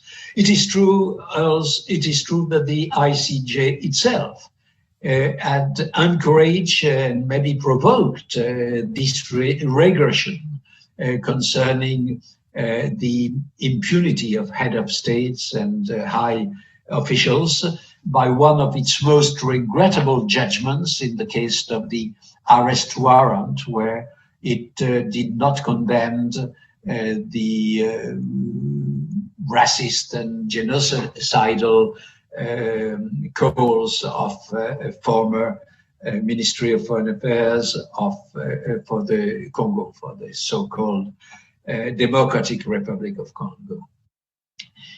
But it is not only in the field of human rights that the recessive machine is at work. It is completely inconceivable today that treaties such the UNCLOS, the UN Convention on the Law of the Sea, or the Marrakesh Accords, which completed the post-war World Economic Order in 1994 by establishing the WTO, the World Trade Organization, it is totally unthinkable that today equivalent treaties could be signed. Moreover, these instruments, two instruments, the UNCLOS and the Marrakesh treaties, these instruments are precisely currently being flouted with impunity. The first by China in the South China Sea, the second, the WTO treaty, by the United States, which is succeeding in paralyzing the WTO dispute settlement system in a hardly insidious manner by illegally preventing the renewal of the membership of the appellate body. The appellate body is the body which settles dispute inside the WTO. Other examples are the difficulties encountered in implementing the Paris Climate Agreement or the mistrust of the Global Compact for Safe, Orderly and Regular Migration, which is nonetheless non-binding on its signatories, but which has been the subject of a terrible campaign which denigrates it with a lot of fake news. I am also thinking of the misadventures of the Trans-Pacific Partnership Agreement, the TPP, which was finally replaced by the Global and Progressive Agreement for the Trans-Pacific Partnership, the CTTPP, which came into force at the end of 2018 without the participation of the United States. Similarly, the negotiations on the Transatlantic Trade and Investment Partnership between the United States and the European Union, the TTIP, are at a standstill, both because Mr. Trump has opened a trade dispute with the EU. He loves disputes with everybody in the world, with the EU, and because of the mistrust of the European public opinion, particularly with regard to the envisaged dispute settlement mechanism in this future treaty. For its part, the Canada-European Union Comprehensive Economic and Trade Agreement, the CETA, appears to be in a somewhat better shape. It has been signed, but it is not free of controversy. It was signed in 2016. It was ratified by the European Parliament in 2017. But it has since been, and it has, it has since been provisionally applied, pending ratification by all EU member states, but the public opinion in Europe is very much defiant on the mechanism of settlement of dispute provided in the treaty. So, it is true that these broad free trade treaties are victims of the mistrust that manifests itself against globalization. The fact remains that, more generally speaking, the time for large and ambitious treaties has now probably passed. These anti-globalist, you might wonder why I have insisted on these rather particular treaties. It is because these anti-globalist episodes are, I think, particularly interesting. They show that the crisis is not limited to traditional aspects of international law, but the crisis also extends to transnational law, in the sense that in all the three cases, the CITE, the CTTPP, or the PCI, it is the aspects relating to international investments law and international trade law that are at the heart of the challenges. And this, I think, is very significant. It's not only the traditional public international law, but also these rather new fields of international law, which also are in a crisis. This is also evidence in other evidence by other examples.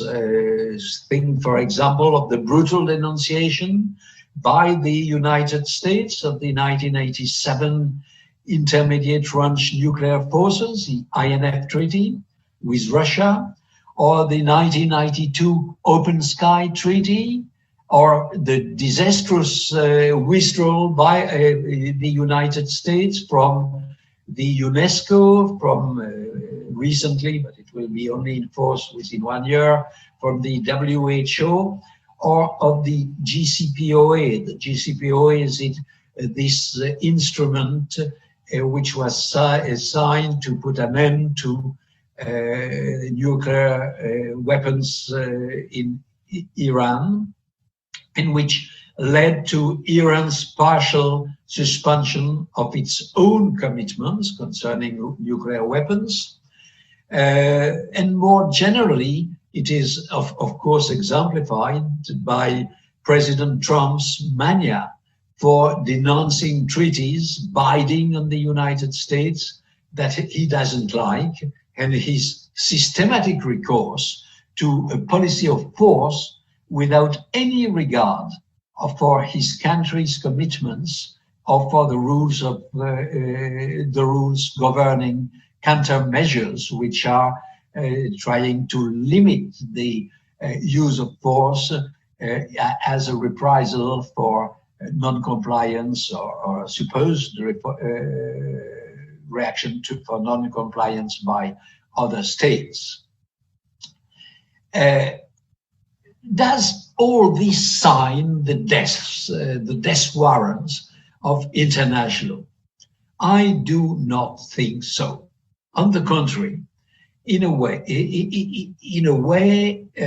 it can reinforce some kind of international law, not my preferred kind. Most of the threats hanging over international law are rooted in the exacerbation of sovereignty. But contrary to and I will probably be careful in what I will say. I will probably say something which you will see as being paradoxical. I think that contrary to an idea that is too widely held, sovereignty is not incompatible with the law. It makes law absolutely necessary. Let me explain. If without law, a single power is capable, just wait a minute, I'm coming back.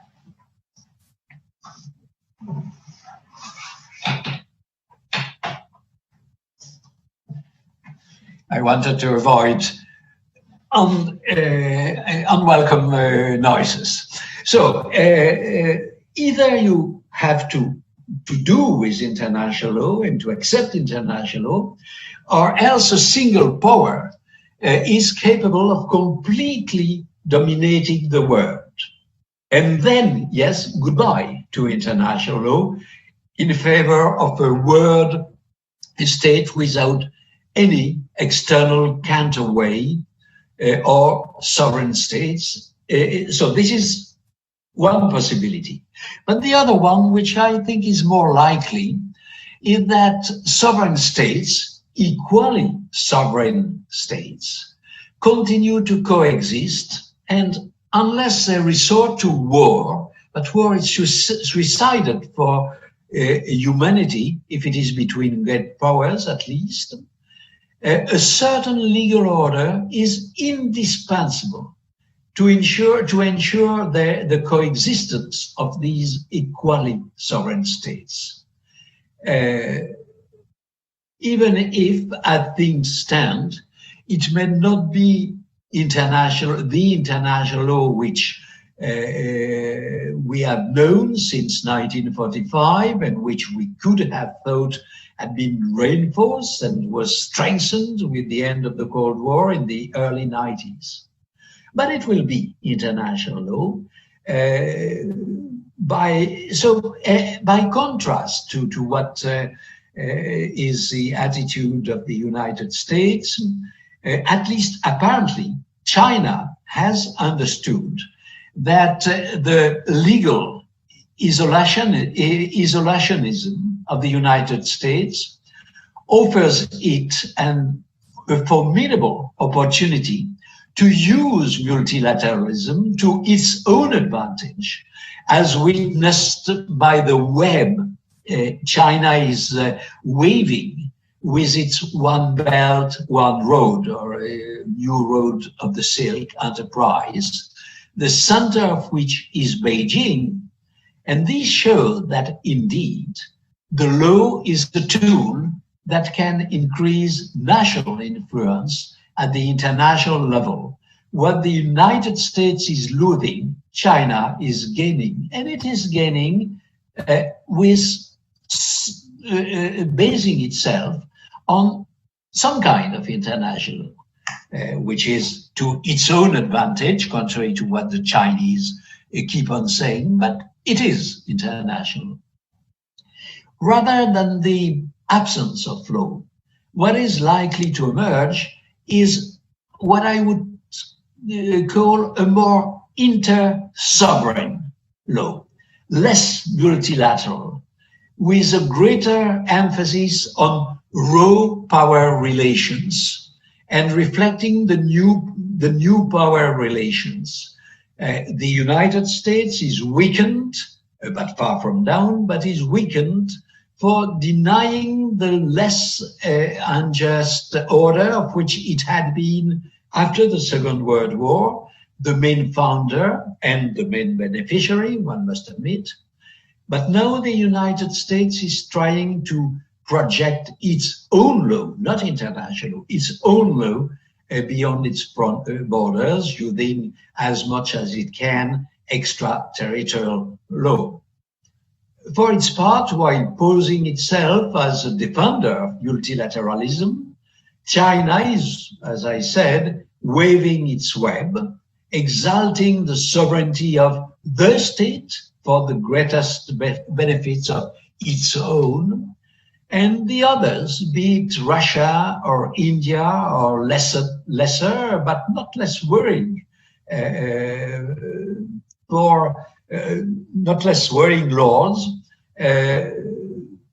like Saudi Arabia or Iran. Should I include Brazil among them?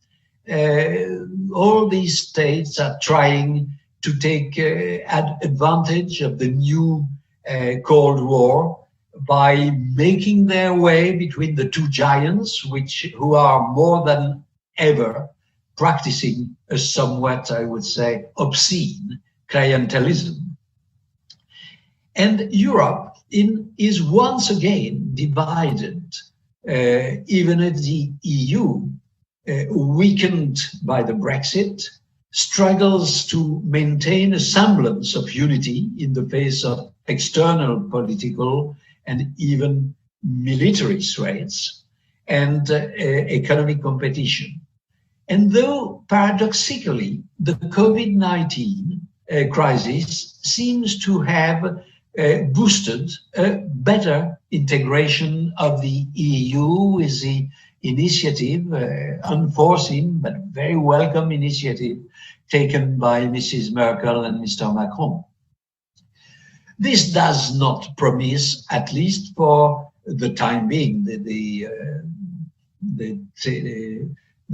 picture I have painted does not promise, at least for the time being, a bright future for the law of the international community. But perhaps this pessimistic statement, which reflects circumstantial impression at the time of this lecture, should be overcome. There are a few elements that give us, I would say, a glimmer of hope. Firstly, apart from the crisis of the WTO appellate body, judicial or arbitral dispute settlement mechanisms are now relatively prosperous. While the ICJ is not overwhelmed with cases, it is dealing with a far greater number of cases than any ever in the past. It is often complained that it is being used, that the court, the word court, is being used for political purposes. But this is a way of recognizing the weight of law in international relations. And I can testify from the inside, since I think I have been involved in nearly 65 cases now before the court, the ICJ. I can testify from inside that even if they have only limited illusions about the immediate effects that the court's decision may have in their cases, states nevertheless think that it helps them politically. My first case was Nicaragua versus the United States. We won. We won nothing financially, but it helped Nicaragua to survive as it was. Now it has fallen the bad side of politically democratic and corruption. It is the same. I am counsel for Iran against the United States and for Palestine against the United States for their embassy in Jerusalem. And these states do not think that their recent cases before the ICJ will change the picture, the picture completely. But at least they think that they may strengthen a bit David against Goliath, just as Nicaragua did more than now 35 years ago. Similarly, it is quite significant that Somalia, one of the poorest countries in the world and facing extreme problems in all respects, has brought its dispute with Kenya over the extension of their respective maritime zones before the ICJ. It means that a small state like that is confident that law in its hardest sense can help. And as discredited as commercial or investment arbitrations may be in some political circles, and even in the minds of some lawyers, these mechanisms remain more successful than ever, judging by the cases handled and the fees paid to lawyers and to law firms, which are not law, I can also testify.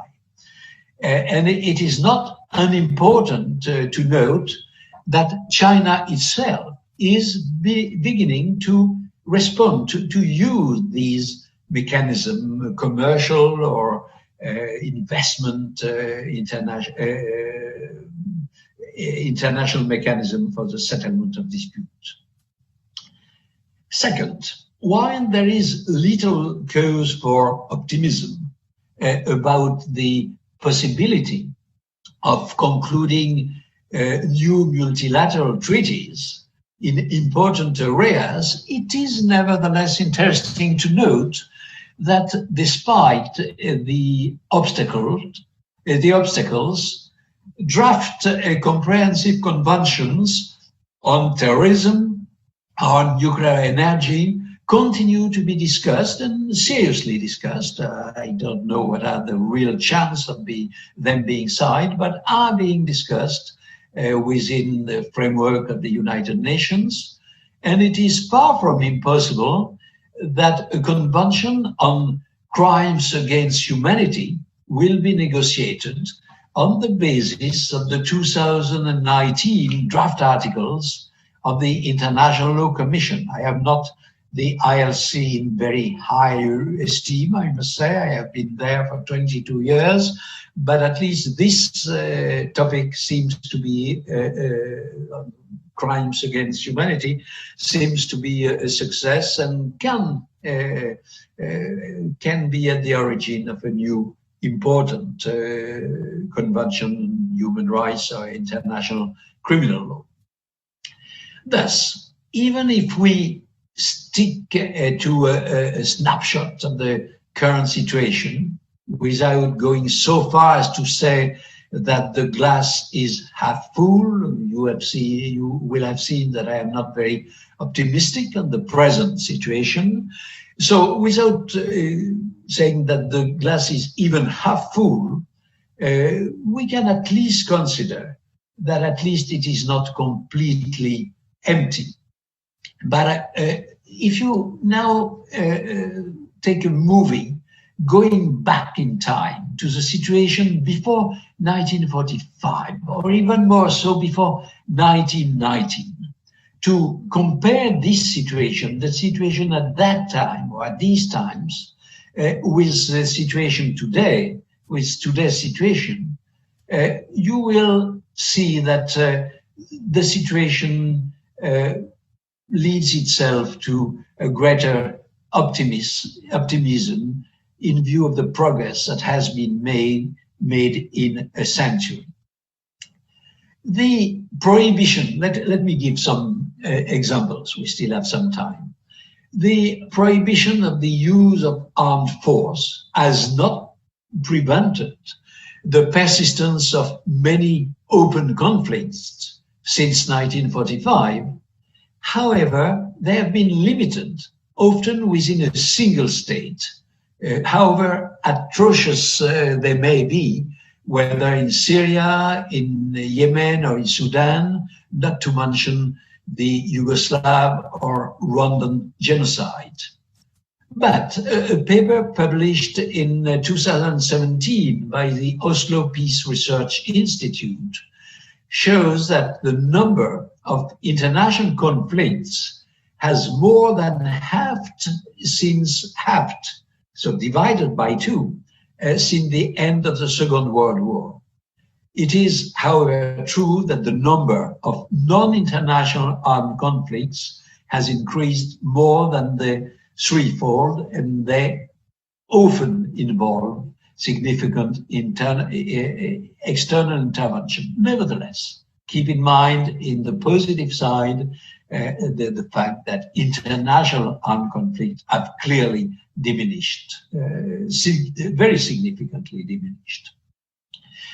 Independently of even the two world wars, the 20th century was a period of the worst humanitarian tragedies of all times.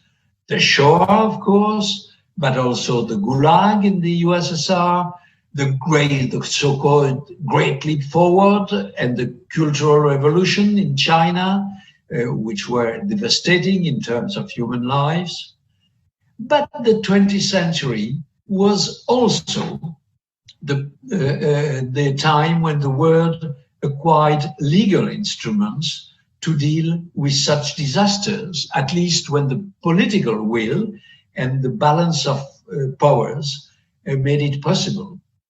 What I mean is that the Security Council may now consider a humanitarian disaster as being a threat to the peace.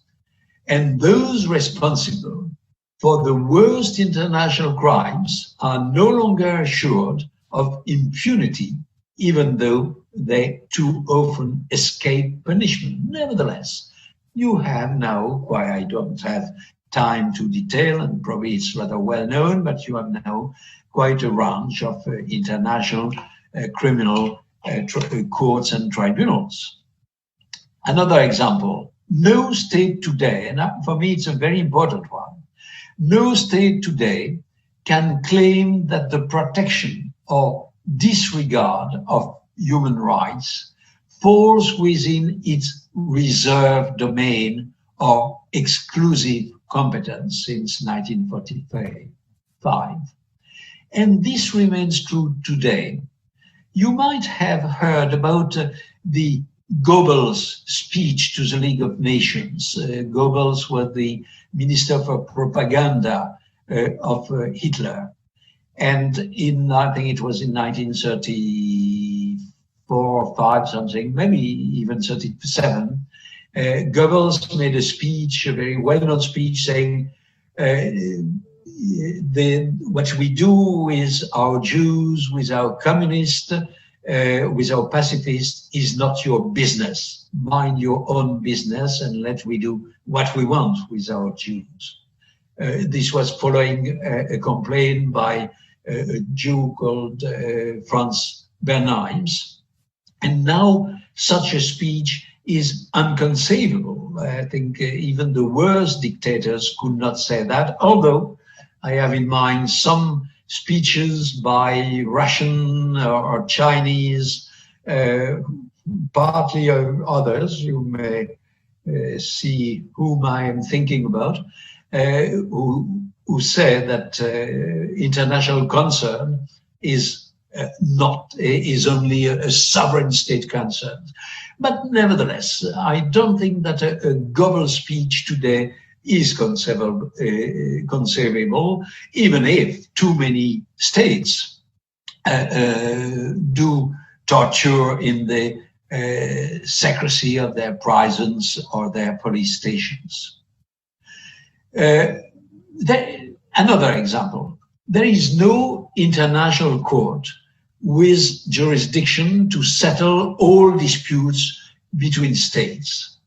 But while the World Court has long remained the only such optional jurisdiction court, now we have what is called the proliferation. I would prefer to speak of multiplication because you speak of proliferation of viruses, of rats, while multiplication is more positive. So I would speak of the multiplication of international tribunals and of international arbitration mechanisms now offers a wide and diverse range of possibilities for the legal settlement of international disputes. And again, it works rather well. It is limited impact, maybe, but it works well. And I would say long life forum shopping, which is sometimes criticized, but personally, I like forum shopping. I think it's better to go to any court or tribunal than to refuse to go to any. As the former president of the World Court, the Algerian Mohamed Bedjawi, he said this is a good chance for the settlement of dispute, and I agree. One can also put on the bright side of the scales the emergence of international criminal law and the deployment of universal jurisdiction. even though not that well, but it helps to consolidate the sense of the existence of an international community, even if if much remains to be done, particularly with regard to crimes against terrorism, and the future of international criminal law seems highly uncertain. But it exists, and it was not the case before 1919 or 1945. And despite the irresponsible attitude of a few states, starting with the most powerful among them, the international community as a whole has finally taken the measure of the challenge, vital for our planet, of defending the environment. Only Mr. Trump or Mr. Bolsonaro have not this in mind. This vital challenge for the whole world of defending the environment. Concrete measures are still awaited, but the principle have now been established, and it is to be hoped that they will finally be implemented under the pressure of public opinions. So, viewed over a long period of time, the glass containing international law is not empty, and there is still hope that it will not turn into a dynamite barrel. But words are not enough, actions are needed. Just to conclude, law is not an end in itself. It is a means to ends that are external to it. Power and values, these are the real ends of law. When power relations turn to the detriment of values, of certain values, the legal norms that reflect these values weaken or disappear. It is undeniable that in the contemporary world, we are witnessing the rise of obscurantist forces with beliefs that are incompatible with traditional humanist values.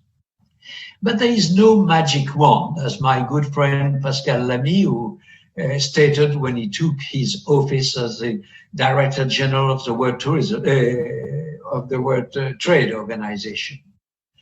It is so there is no magic wand. It is a balance of power that must be changed, not by incantatory proclamation of unforeseeable legal rules, but by taking steps, small steps first, taking steps to establish the conditions for change. To that end, I am convinced that the solution to the problem lies first of all at the internal level. There can be no gap between the values promoted at the international level by the international standards and those prevailing within states.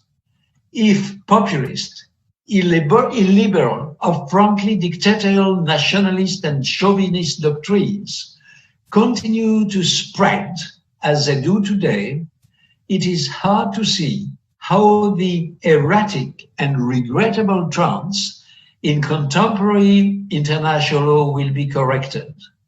And we risk continuing to slide down the wrong slope of a return to pure interstatism.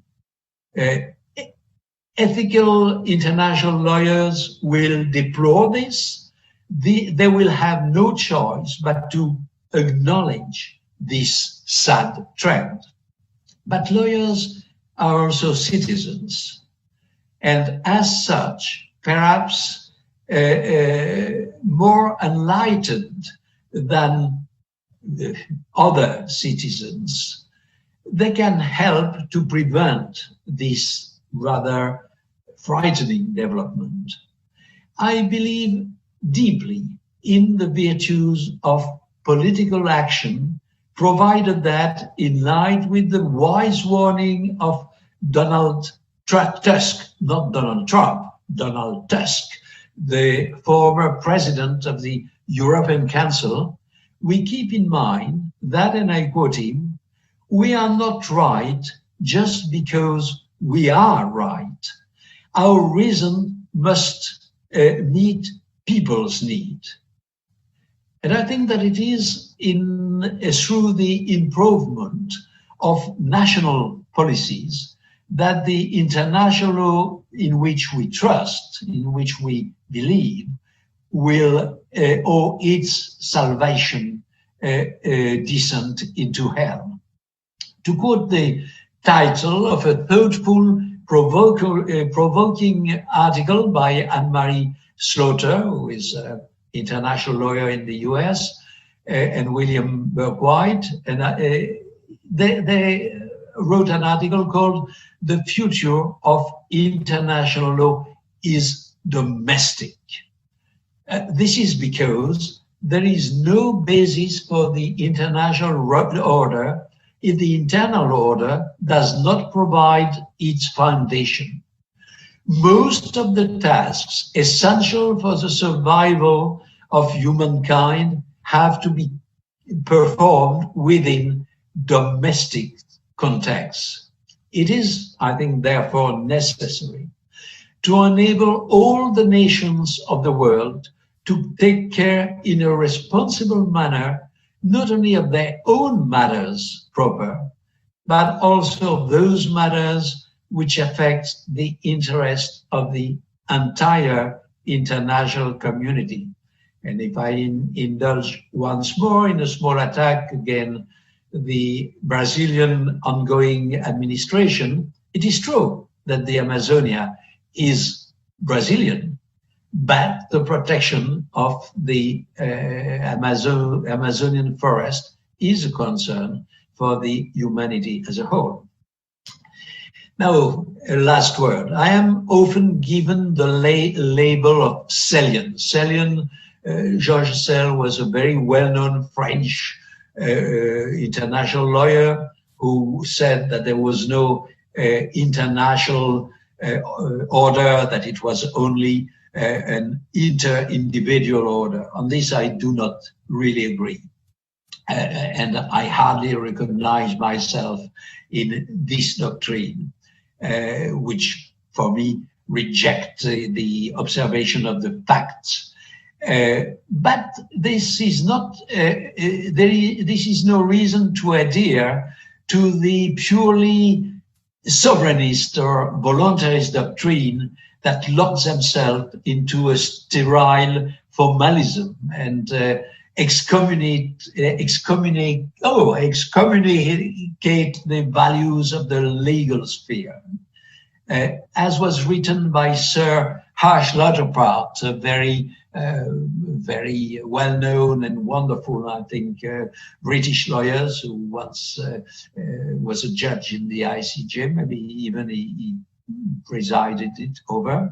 So he wrote, "Just as positivism in the domain of international law has become unscientific by being driven through its own exaggerations to disregard the very practice of states, which it professes to regard as the only source of law, so the desire of generations of international lawyers to confine their activity to a registration of the practice of states has discouraged any determined attempt at relating it to higher legal principle or to the conception of international law as a whole, as a law of the international community as a whole." This is an addition by me. The law, I would say, it cannot be limited to being a pure reducer of uncertainty. It is also, and I think it is part of the law as well as certainty, it is also a bearer of values, even if these values are only relative in time and space. Just like the philosopher or political scientist, the jurist can be a committed spectator, in the words of Raymond Aron, a French political scientist of the last century. In this respect, I fully assume my commitment while being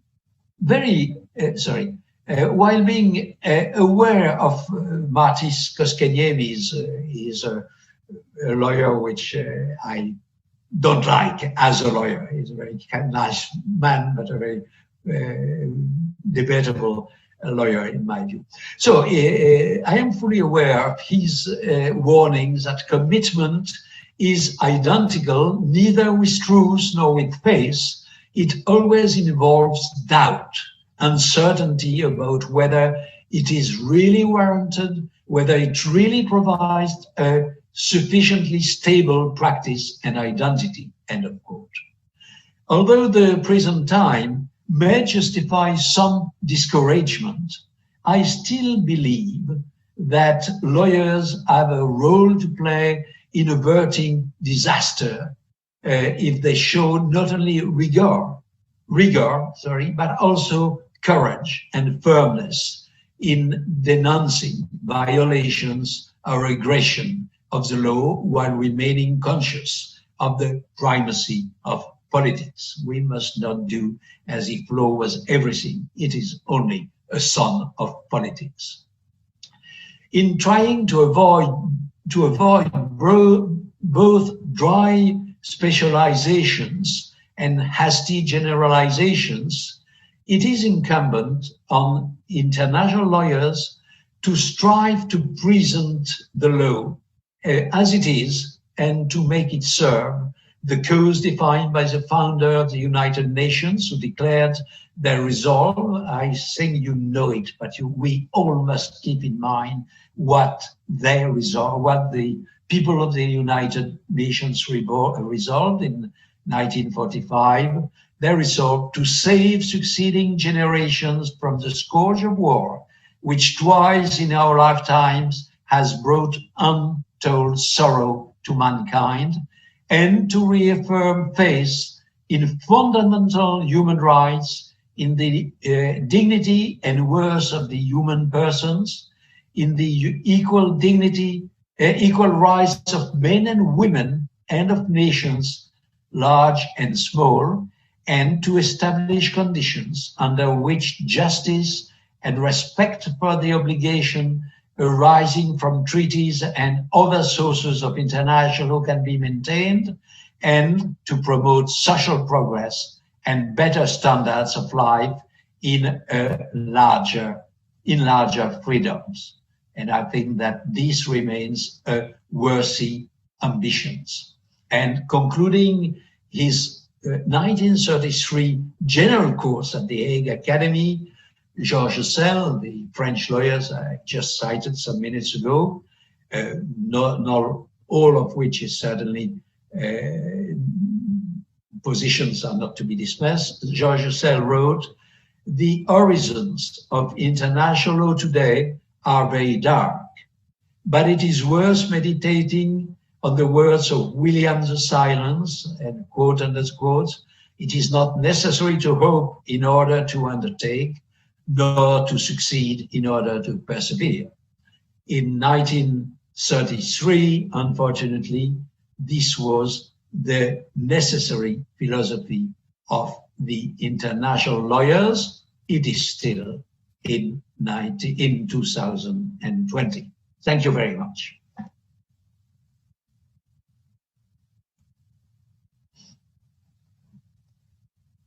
I don't hear you. Yes, thank you very much. Yes, my microphone was off. So thank you very, very much. Well, Professor Pelé showed us that there's actually no collapse of international law, but also a permanent crisis. And he described as well the difficulties of the international law nowadays. But balancing his view at the end of his position is as I know, Professor Pillay is always an optimistic professor. I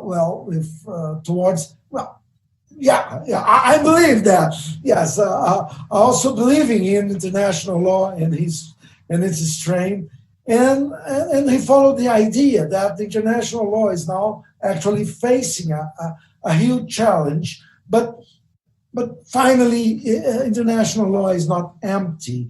So he left at the end his message of hope in the role of international law in our international society. And I'm very glad, Professor. I think that we have no time for questions because we have a conference right now at 11 o'clock. So I'm very, very sorry. If it's possible, I will keep in mind some questions and I will separate some ones. And I will send you. I think we still have half an hour, haven't we? No. I believe that we have another conference at 11 o'clock. It was said that I had 1 hour to speech and half an hour for questions. Yes, let me question just a moment, please, because I believe that I got a message here saying that we should finish now. Well, let's see. Well, it was very clear. They said we start at 3. Okay, that's okay. I will prepare some questions that students. I am in your hands. I don't care, but I was really sad that we had half an hour. Yes, it was my fault. I received that we still have. I don't want to impose my view on your students. No, that's okay. I received the message. So I got a question from. Let me see. Let me take one. Well, let me just from the beginning.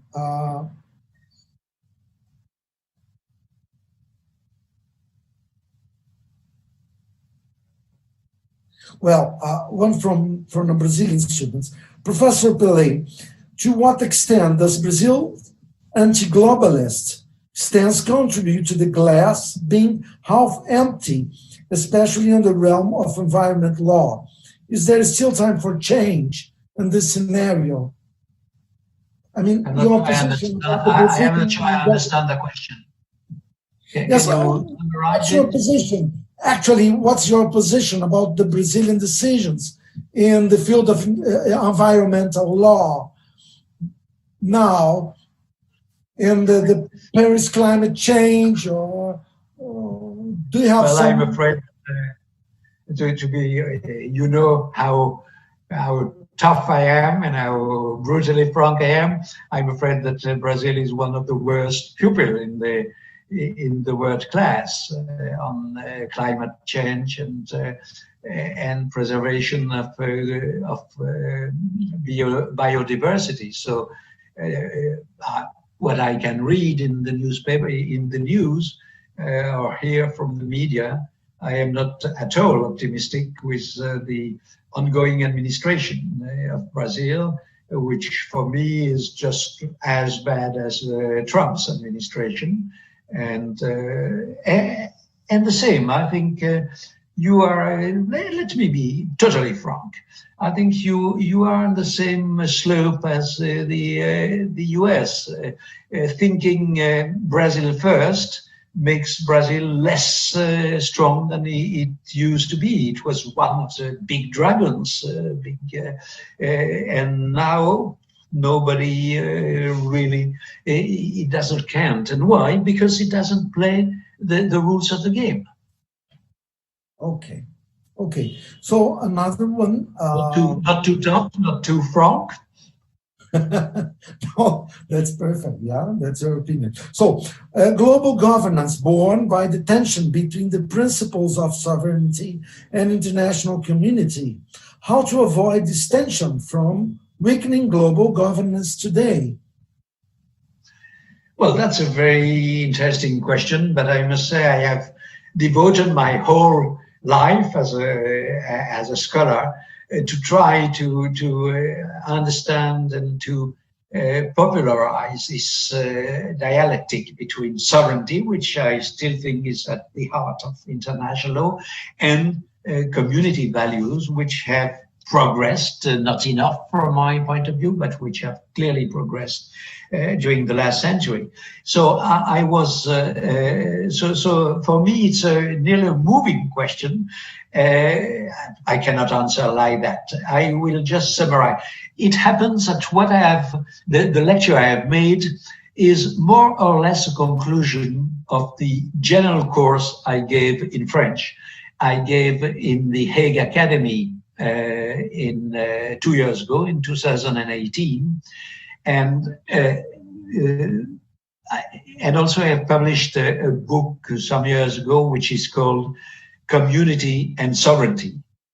But at the end of this conclusion of my general course in the Hague Academy, I say, well, I am not a very good theoretician. I know that there is something wrong with the combination of sovereignty and community, but it is not. You cannot say just community is over the state. The international community is over the state. It does not really help. You must find some other explanation. But I'm not good as a theoretician enough to solve this equation.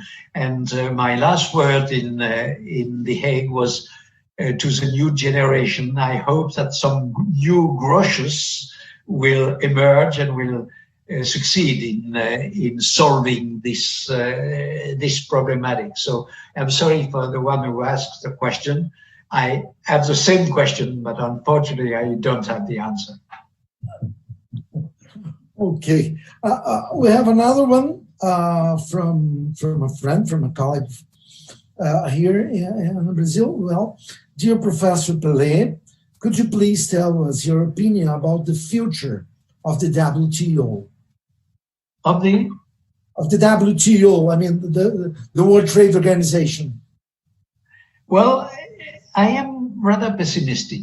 The WTO is supposed to be the third leg of the post-war international economic order, but it is quite different because the IMF or the World Bank, the IMF has a very strong, concrete role, just like the World Bank. It has some normative role, which the World Bank has not, but the WTO has a very weak normative role, no role at all as to aid, to assist states, but it was supposed to have quite a strong role in the settlement of dispute. It walked on two legs, but the normative was very difficult, and it did not happen. And the rounds, more time elapsed, less the round for negotiations in world trade were disappointing. While it seemed that the settlement of dispute by the appellate body would really be a success. And again, with the paralysis of the appellate body, because the US refuses to have new judges, new members of the appellate body appointed, it is in turn paralyzed. So honestly, I am pessimistic. As I said at the end of this lecture, I am very confident. I am sure that internal politics or internal values or international law is at the origin of the progress or recession of international law.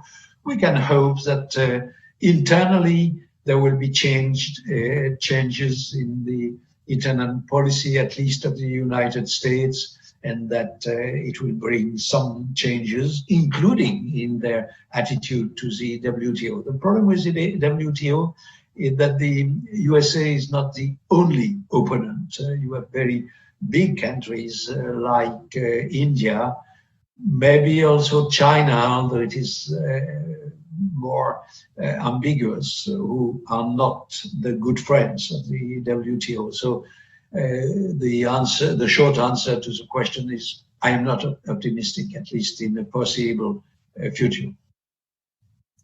Okay. Well, there's another one. Well, how do you see the differences between human rights and human righticism? And you are human righticism. Yes, you talk about it. So there's a question mark. Well, I have been very much criticized for having invented this expression, human rightism, and it was such an invention that I made on the invitation of Brazil. I made what is the name of your the member of the ILC? Diana Suarez. I don't know. Diana Suarez. The name of the very well-known member, Brazilian member of the ILC.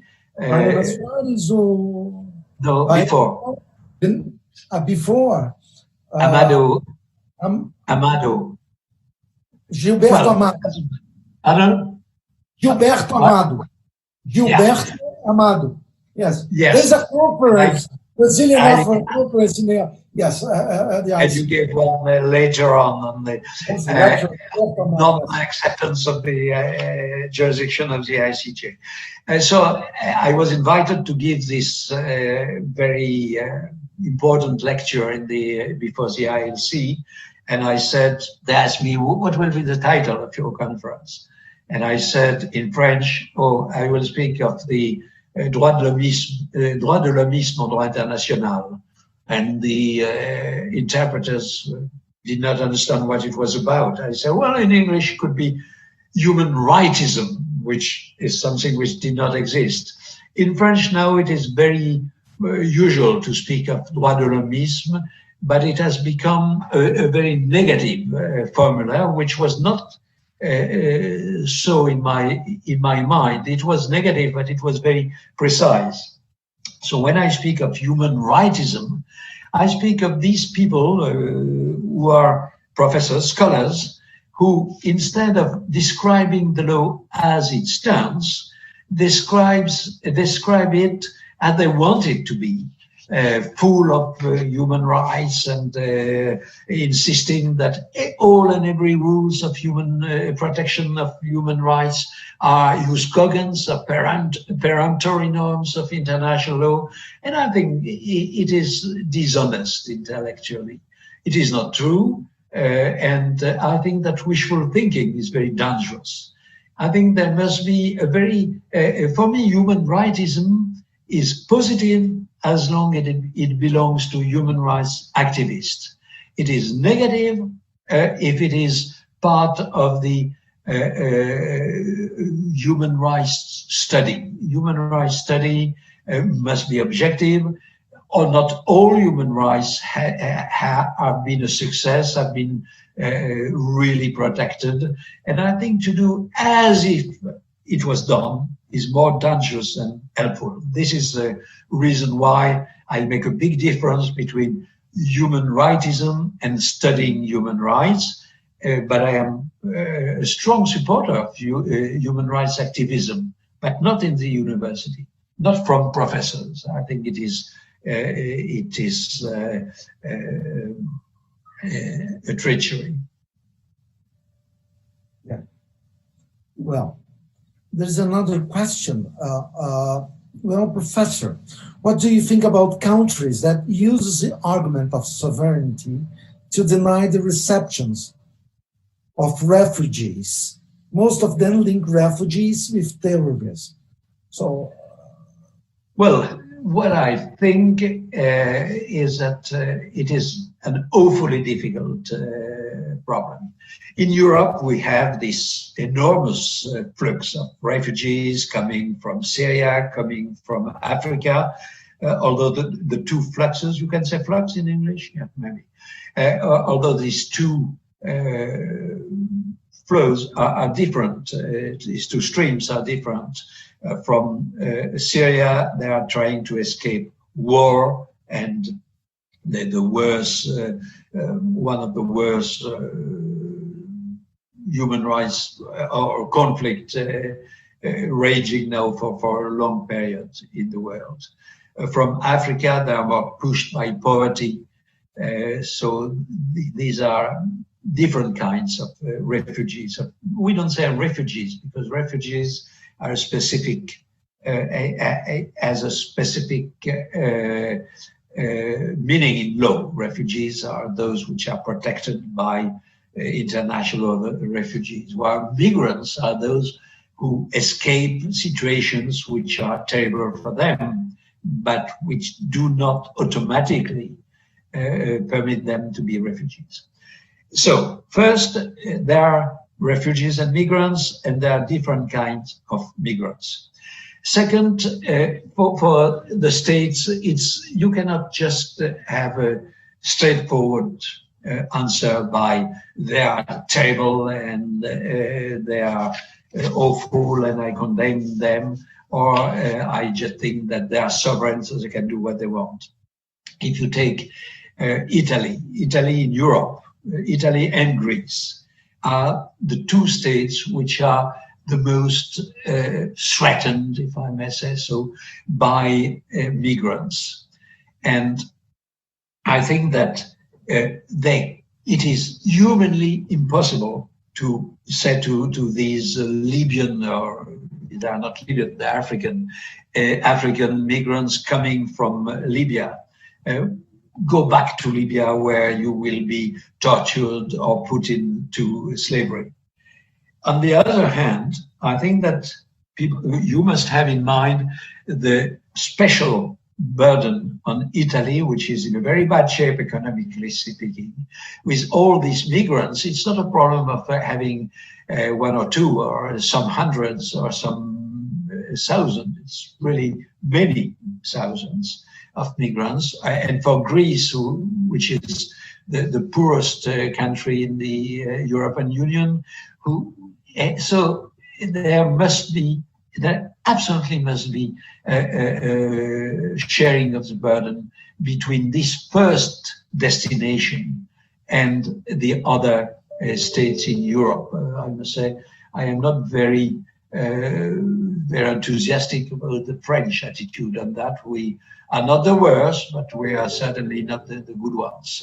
But states like Hungary or the northern states are much worse than we are. But France is not very good. And you have seen also what happened with Mrs.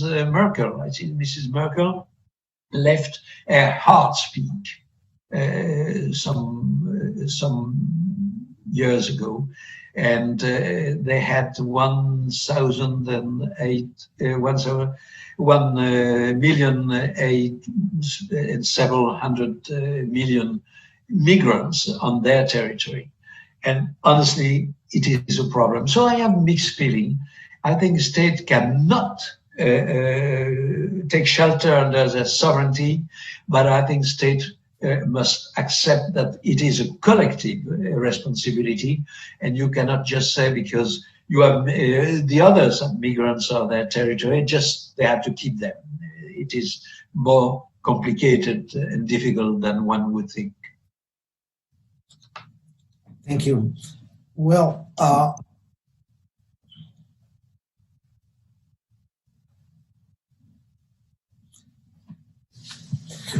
Professor Pillay, do you agree with Professor Wolfram that soft law forms a part of the hard law in the sense of filling the uncertainties and may not be separated from it? Could you please elaborate it? Cannot be separated from what? from the hard law. Well, if soft law, soft law should be included as a hard law or should be separated from this. Yeah, surely. Like Paul Froome, I am, as I said, a strong supporter of soft law. I think it helps. It helps the international society to see where it wants to go, to see the new trends, what is acceptable for everybody. It paves the way for hard law. This is true, but also I think again it is not still a magic wand, and I think it would be also an error to say, well, after all, we have soft law, so we don't need hard law. I think it is very important not to put all our eggs on the soft law basket. Again, it is a first step, but it must not be taken as a last step. On some issues, probably soft law is better than hard law. But there is soft law and soft law. You have formal soft law, for example, recommendation of the General Assembly of the UN is formally soft law, since they are not, except very rare cases, they are not compulsory, they are not legally binding. Same for the gentlemen's agreements. While you also have what I call materially or substantially soft law. When you have a treaty saying, and it is unfortunately often the case in environmental matters, but in economic law you can find it as well. When you have treaties saying, states commit themselves to take all the possible steps to do something, to make their best efforts to do something. This is soft law as well. It is in a binding instrument, a treaty, but what is expected from the states, the parties, is very soft, very flexible. And I think that, again, it is impossible to say, but I'm sure that my good friend Rüdiger Wolfum doesn't mean that soft law is better than hard law. Sometimes it is better than nothing, but I would not go much further than that. Except that, as I said, I think during this lecture, in some fields, you can only have rather soft law. In cultural rights, you cannot have real hard laws, or it will be very limited. Okay, so I think it's the last question, but well, Professor Pillay, how do you see the future of the ICC? Well, now facing the last decision of the Trump administration against the ICC. I mean. Yeah, maybe we should explain what is the last step. The sanctioned not only the ICC as such, but also the judges and the staff. And it happens that one of my daughters is working. Exactly. That's why. Yes, is working in the ICC as an ICC staff, and they say not only the staff but also their families. So I wonder if I am forbidden to go to the United States now. In any case, I prefer not to go too much by the time being. This administration is so dreadful, but so it is, I think, awful. It's terrible, and just to think that first it is really these sanctions, but also the whole boycott against the ICC by the United States, and it started before the Trump administration. But the big difference is the brutality of this administration, which is absolutely not comparable to the previous ones. But I think that punishing not only the institution as such, but people was absolutely nothing to do, no responsibility at all. They are just making their job, like the judges or the staff, is absolutely shameful. I think for me, and you know how tough I am, how frank I am, the Trump administration is just disgusting. And I campaign very hard against them, again, because internal law is just at the top, it's just the father of international law. And when you behave like you do internally with the Black Lives Matters movement, with the COVID-19, the way they deal with COVID-19, no matter human lives, but what is important is economy. I know some other countries who are like that. I think it is disgusting. For me, human life matter. So I think that, again, it is disgusting. What can we do as lawyers? Just say that again and again and again. It is unacceptable.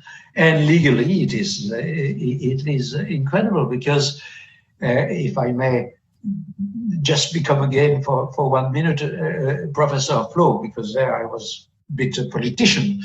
But I trust that sovereignty, and we go back to the very beginning of my speech, sovereignty is not an absolute right. It gives rights, but it also gives duties.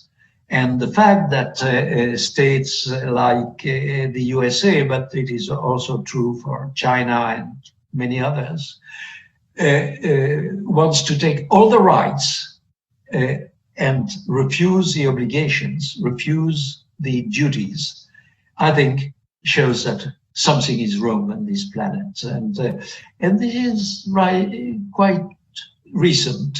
And it is not economic. The economy of the world is in a much better shape than it has ever been, except with COVID-19, which will be a catastrophe economically speaking, but a catastrophe of short time, I suppose, and I hope. But really, this and the reason for that also is inequality. I think inequality between states. It has always been like that, and I have always been among those who are very sympathetic to small states and poor states, but also inequality between persons inside. And I think that you must also, it is this inequality inside which creates this populist movement and this trend to dictatorship. So again, you cannot separate what happens inside and outside. So, Professor Pele, thank you very, very much. We are very honored. And thank you for a conference. I hope to see you soon again. Well, I hope it will not be virtual. I love Brazil in spite of its regime. So I love Brazil, and I hope that there will be possibility to be in person in Belo Horizonte. Bye-bye. Oh, bye-bye. Thank you very much. Yes, thank you. Bye-bye.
Professor Sermet, can I begin? Yeah. Professor Sermet, can I begin? Yeah.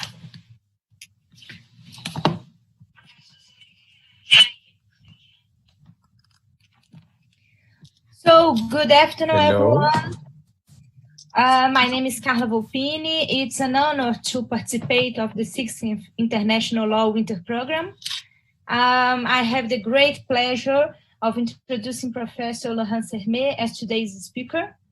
For more than 25 years, the studies of Professor Sermet has contributed to the development of human rights, mainly the rights of the indigenous people that until nowadays suffer the reflections of the colonization. His unique approach allows us to comprehend human rights in its plural and significative dimensions. Today, Dr. Sermet is professor at the Institute of Political Studies at the Aix-en-Provence and Université de la Réunion. The topic of his speech today is Indigenous Peoples' Rights in International and Regional American Law. Professor, it's a huge honor to open this panel. The platform is yours. Thank you very much. Thank you very much. Hello to everyone. I'm very pleased to introduce this lecture, and I'm very keen to have your question. I think the subject of indigenous people's rights in international law and regional American law is a big subject, a very interesting subject. First of all, I would like to thank Professor Leonardo Brand for his invitation. I used to come in Belo Horizonte twice. It was a great pleasure for me. And of course, this year, it's much more difficult, even impossible, to join Brazil. So we tried to have this lecture by Zoom. First of all, I would like to say that my English is poor. So sometime I will have to use French, and then the idea will come to my mind. Maybe, Professor, you can help me to translate if necessary. I would like to know if you hear me okay, because the connection is very unstable. Is it okay for you to hear me? Sorry, it's okay. It's okay or it's not? Is it okay? It's okay. Oh, I'm so sorry. I was on mute. It's okay. We can hear you perfectly. Okay, all right? Okay, perfect. I forgot the mute. It's okay. It's okay. I will begin with a map. I think it's very interesting. Okay, Americas and Amazonia is not the same, but I was in French Guiana 4 months ago, and I met many Aborigines, I met many indigenous people of Amazonia. It was very, very interesting. And by the way, I had this map, and you see mostly 2 colors. The first colors you can see is orange. The second color you can see is green. Orange is about indigenous territories in Amazonia. As you can see, it's a big part of the subcontinent, South subcontinent.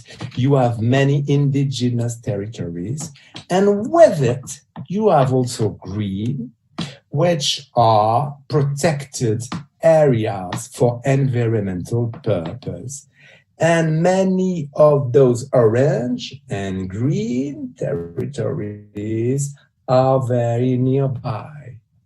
And this lesson, this map gives us a lesson, a very clear lesson. Where you have indigenous territories, you also have environmental protection. Environmental territories areas for protection, whatever the law of those two territories, indigenous territories, protected environmental areas, whatever the law is. Of course, we know that there are many, many countries. One of them is Brazil, of course, here on the map. There is the law of Brazil about indigenous territories, about protected areas for environmental purposes. There is other law in French Guiana, other law in Suriname, of course.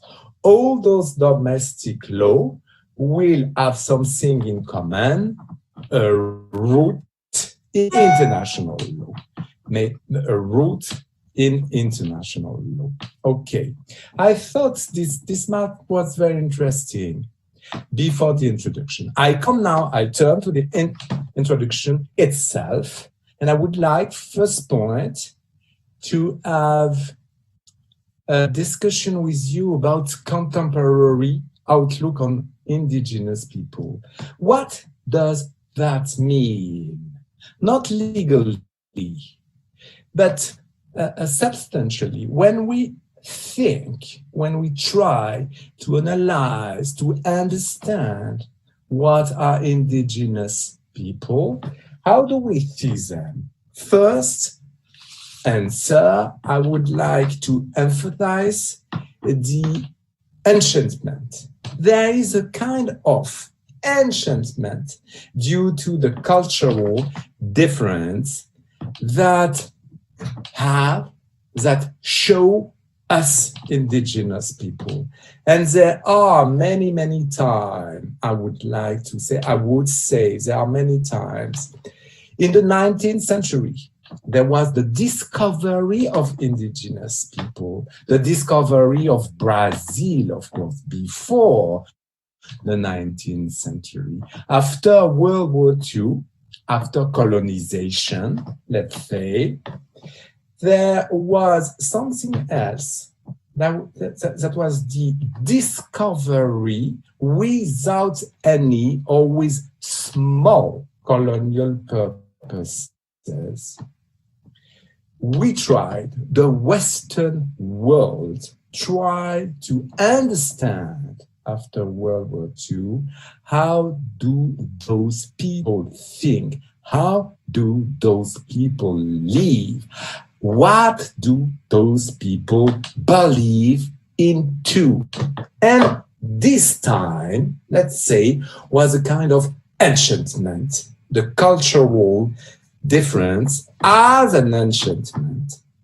Before, let's say in the 18th century, when the very first discovery of very far away territories were possible, there was in France, in the legal thinking and philosophical thinking, two myths. The first myth was about the discovery of Tahiti in the middle of the Pacific Ocean.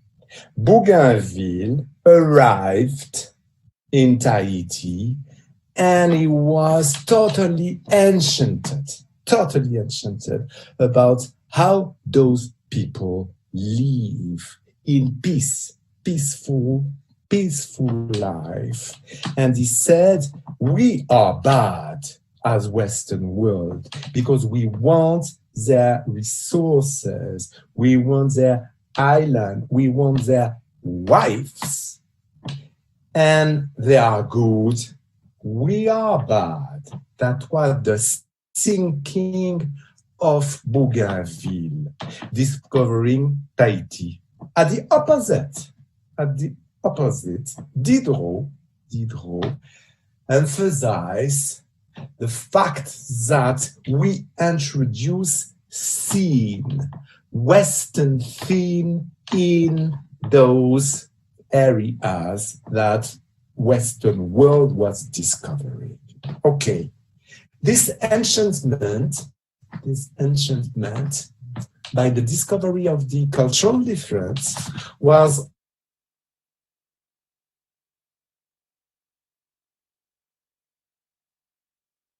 between Western and non-Western world.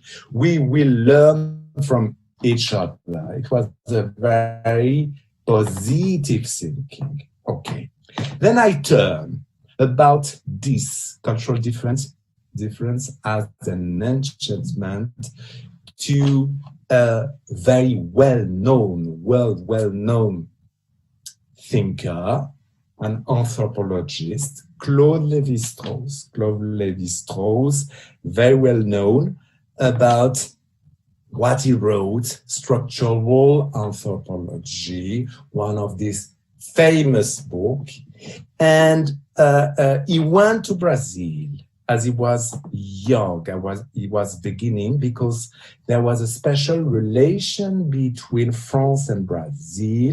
Brazil asked for France to come and set up a university in Sao Paulo. So he went to Sao Paulo, and due to that, he discovered the indigenous people of the South American continent. 2 dates about Claude Lévi-Strauss, 1952 and then 1971.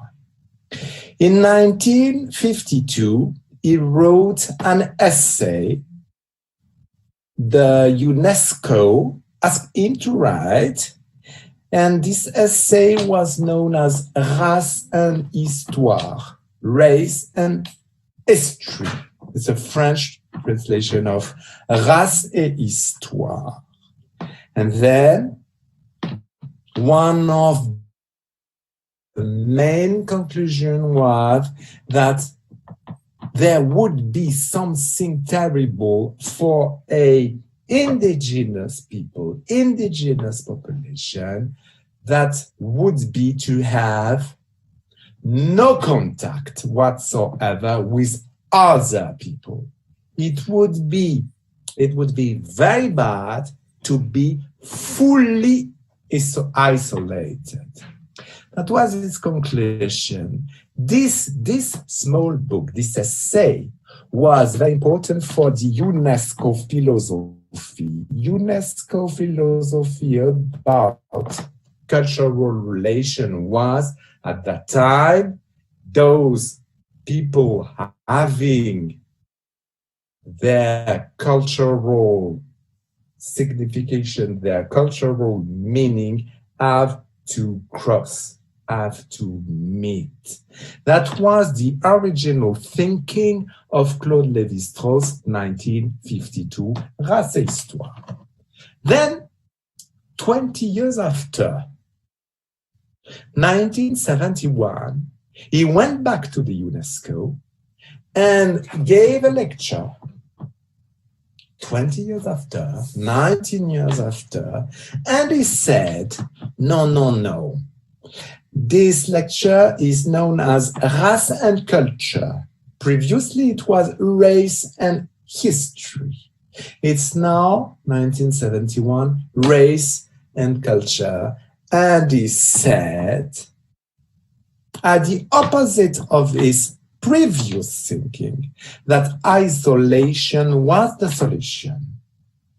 In order to preserve small groups, small population, they have to remain isolated because the cultural relation is not neutral. When there is cultural contact, there is a minority, there is a majority, and the majority will impact so much that the minority will be destroyed. And then, in 1971, he said the opposite of what he had said previously. And, of course, it was very difficult for UNESCO mentality, for the UNESCO thinking, political thinking of UNESCO. because he said to UNESCO, you have to change your politics. And then it was a difficult time between UNESCO and Claude Lévi-Strauss. Another lesson of his conference in 1971 was, and this point is so current, is so interesting for us today, he said that the cross-cultural relation is not neutral. The problem is not that we have to respect another culture. No, the problem is demographic. We face worldly a demographic problem. And due to this demographic problem, we have to separate small group, and we have to emphasize on isolation. Okay, I turn now to my second point of the introduction.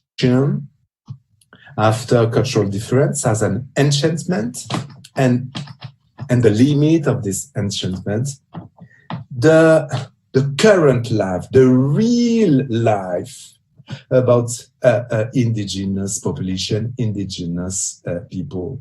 What do they face? They face drama, many drama, due to discrimination. Many discrimination, and they try to achieve some resilience. What happened to them? In many times, in many occasions, there are some kind of explicit or implicit extermination. There are some kind of extreme vulnerability. And in many occasions, the right to fight, which is of course recognized, is not possible because they don't have enough force, excuse me, I say it in French, they are not in sufficient position to fight, to really fight about their extreme vulnerability and this extermination. Another point about this drama and this resilience is about the need to protect their identity, physical identity, cultural identity, spiritual identity, and B, they need to be protected in regard to their land.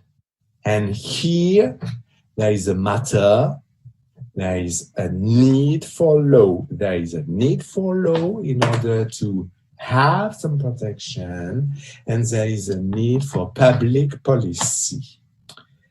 Interestingly, in this relation between drama and resilience, of course, there is a new legal term, which is the notion of indigenous people. This notion is not very old, and it has been recognized, let's say, since 20, 25, 30 years. Previously, the term was not indigenous people, but was indigenous population, which is very distinct, as we will see. Introduction. Third point about what I have written about the indigenous thing. What do indigenous people learn to us? What they learn to us? What do they give as lesson to we Western world, or modern, if not Western? What do they teach us? They teach, for example, that there is a radical unity between man, culture, and land. Man and land, culture and earth.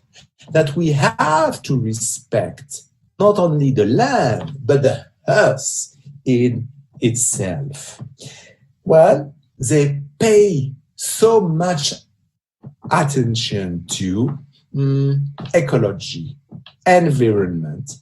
And you remember the map I had in the first image. This map shows the link between nature and culture. Okay, they learn us that we have to protect us, that we have a special link that we have to respect.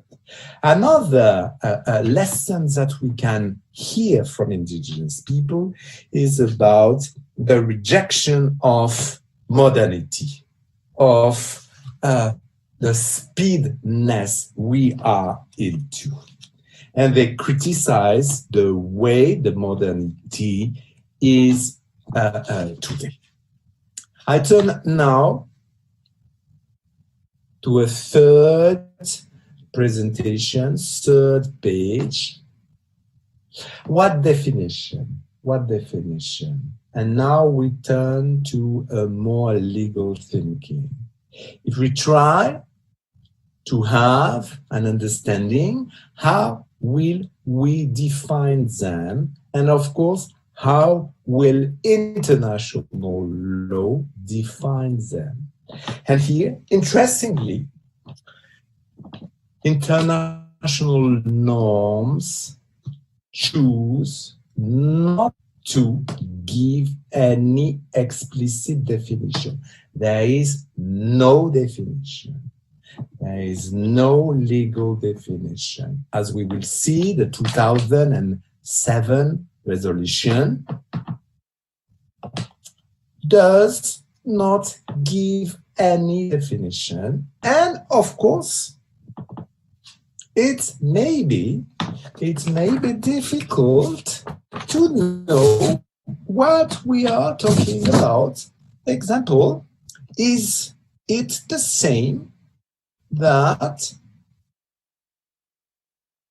qualify a population as a minority or as an for its indigenousness? Minority, indigenousness, is it the same? Is it different?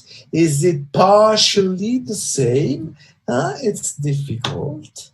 Okay, indigenous people, indigenous population, and other difficulty, source of difficulty. Okay, I would say that the term of indigenous population is more for cultural purposes, sociological purposes. We identify a population as it is distinct, culturally distinct. This is a population. But today, when we have to compare the term population or people, we choose an international law, choose for indigenous people. Clearly, without difficulties, but if we say indigenous people, it means that the concept is not sociological, is not cultural, but is political. To say it with other words, I would say that.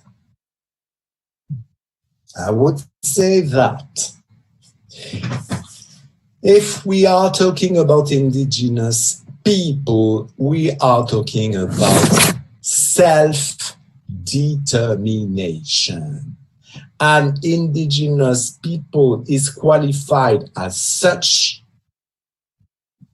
because it has the right of self-determination.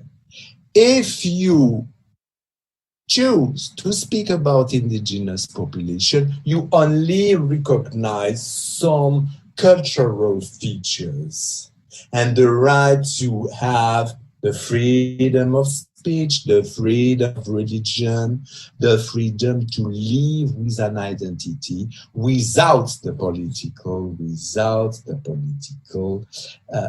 concept of self-determination. Okay? There are also some vocabulary, some terms that are interesting, such as tribalism or nomadism, for example, and international law is not fully sure. So I recommend that we choose and we use the term of indigenous people, having in mind that we are talking mainly about political self-determination. Another point is about the distinction between, and I will insist on that. I will insist on the difference between indigenous people and indigenous individual. Indigenous people and indigenous individual. I come now to Martinez Cobo. Martinez Cobo was a special rapporteur of the UN, and he gave in 1986 a doctrinal definition, a doctrinal approach. He said that in order to understand what are indigenous people, population, he said that there is a link between the past, the present, and the future. In order to understand what we are talking about, legally speaking, there is an experiment of a colonial shock. They were the first inhabitants of a land. That land was colonized. That is the past. Second, there is a link between the past and the present. B. Presently, nowadays, they face discrimination. They face vulnerability, and they are not fully free. They are part of a nation, but this nation was imposed to them. And C, there is a link between the present and the future in the sense that they want to preserve their tradition in the future. Martinez Cobo said to us that if we want to understand the real notion of indigenousness, we have to make this link between the past, the colonial experiment as first inhabitant of a land, then the facing nowadays of discrimination, and the future, the wish to have their own culture, their own language, their own spiritual identities. And what definition? Just a point.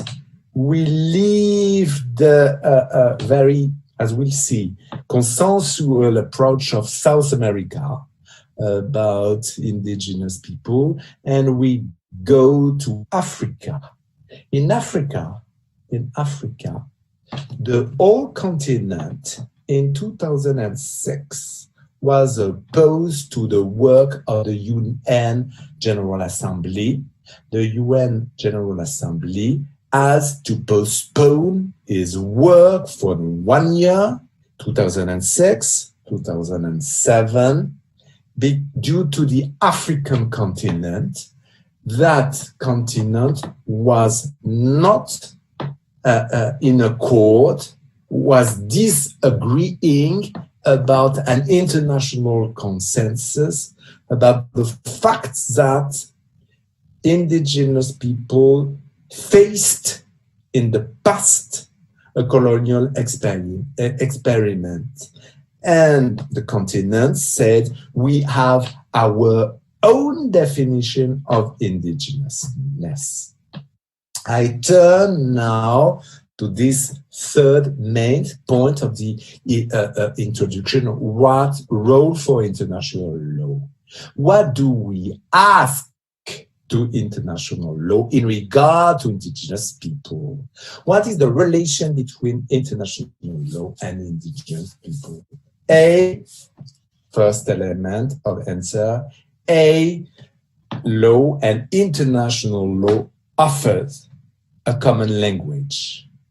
We saw the map. In this map, we know that there is the law of Brazil in regard to indigenous people living in Brazil, French Guiana, Suriname, and Venezuela, and so on, and so on, and so on. International law has a common language. For example, we had just a little understanding of this common language. People or population? B, of course, the function of international law is to protect. So we wait for a protection by international law. And C and D. I think this point is very important. There is a kind of ambiguity of this international law, because international law is Western thinking, where indigenous people have their own non-Western thinking. And will this Western thinking of the law be in favor of the protection of indigenous people? It's not sure. It's not sure. I turn now, and I finished the introduction about the problematic. I think that there is two problematic, and this problematic is unique. The first element of the problematic is how will international law say about indigenous people's rights? What will the norm be? And you have to be in mind there is a big distinction between soft and hard law. There is the soft law for indigenous people, and there is the hard law. And then how to constrain.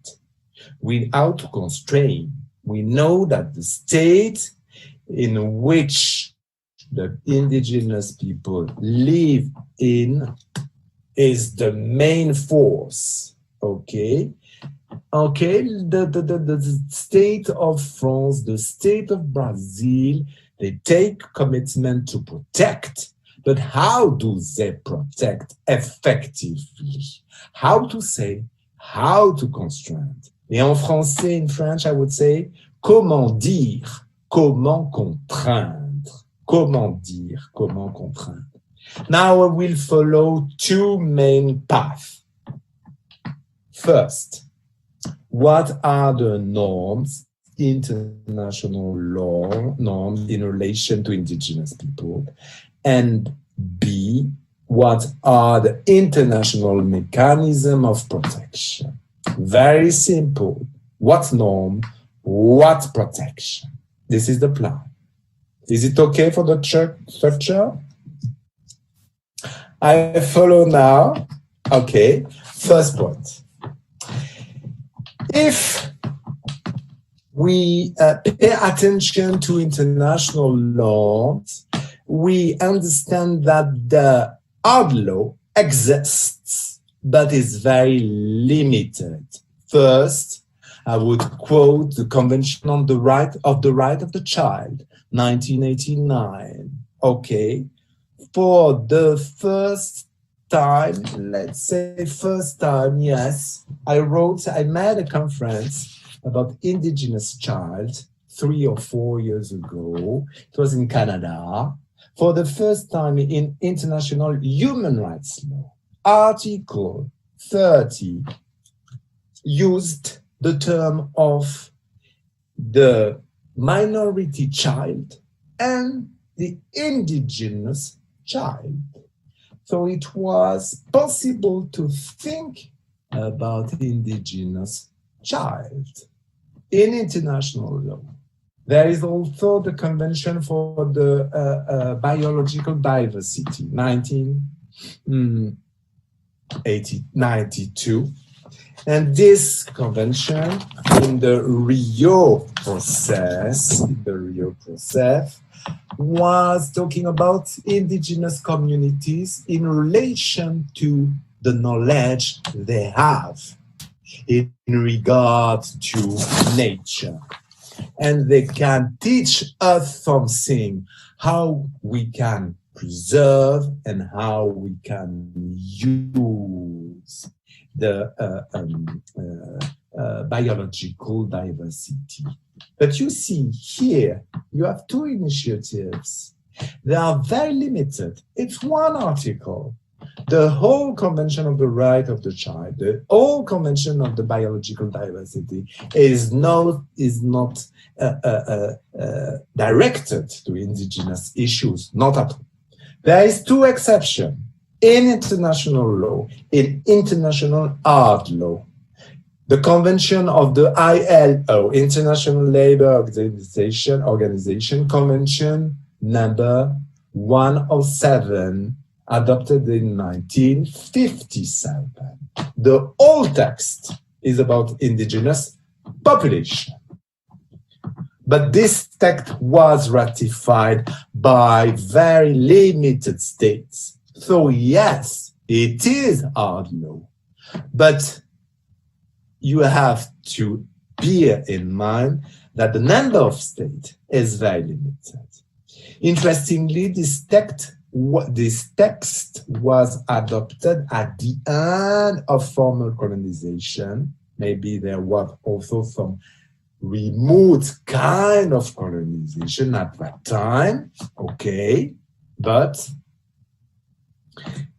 the Convention of 1957 was in a colonial or post-colonial context, and it refused to use the term indigenous people and preferred the term of indigenous population.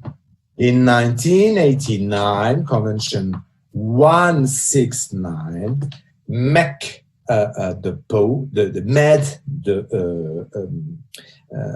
an advancement and chose the whole convention to speak about indigenous people, but same remark, the number of states that have ratified is very limited. Brazil did take the ratification of this treaty.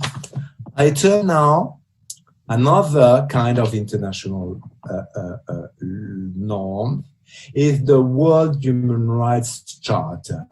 The World Human Rights Charter is the UN Declaration of Human Rights, 1948 to begin with. In this text, this fundamental text for international human rights law, is there a mention of indigenousness? No. Is there the mention of minority rights? No. There is something very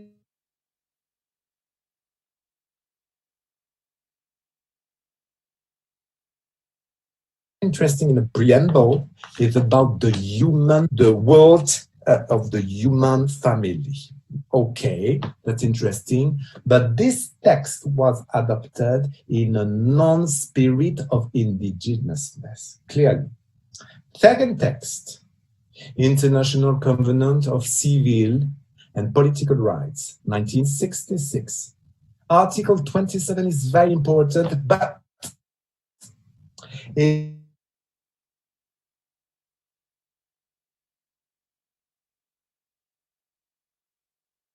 interesting for us, this text rhyme of minority, individual and minority group to have their own cultural differences. But this text was not written for indigenous people. This text was written for minority individual belonging to minority groups. Okay, it's possible to say, to construct something that minority, indigenousness, they gather something, they share something, but the term was not. The term was not. And the third text of this World Human Rights Charter is the Covenant for Economic, Social, and Cultural Rights. No mention at all. No mention at all. So you see, the hard law is very limited in regards to indigenousness. I turn now to the main text for the main international norm for indigenous people. And this text is extensive. I would say that this text is systematic, but there is a but. It is soft law.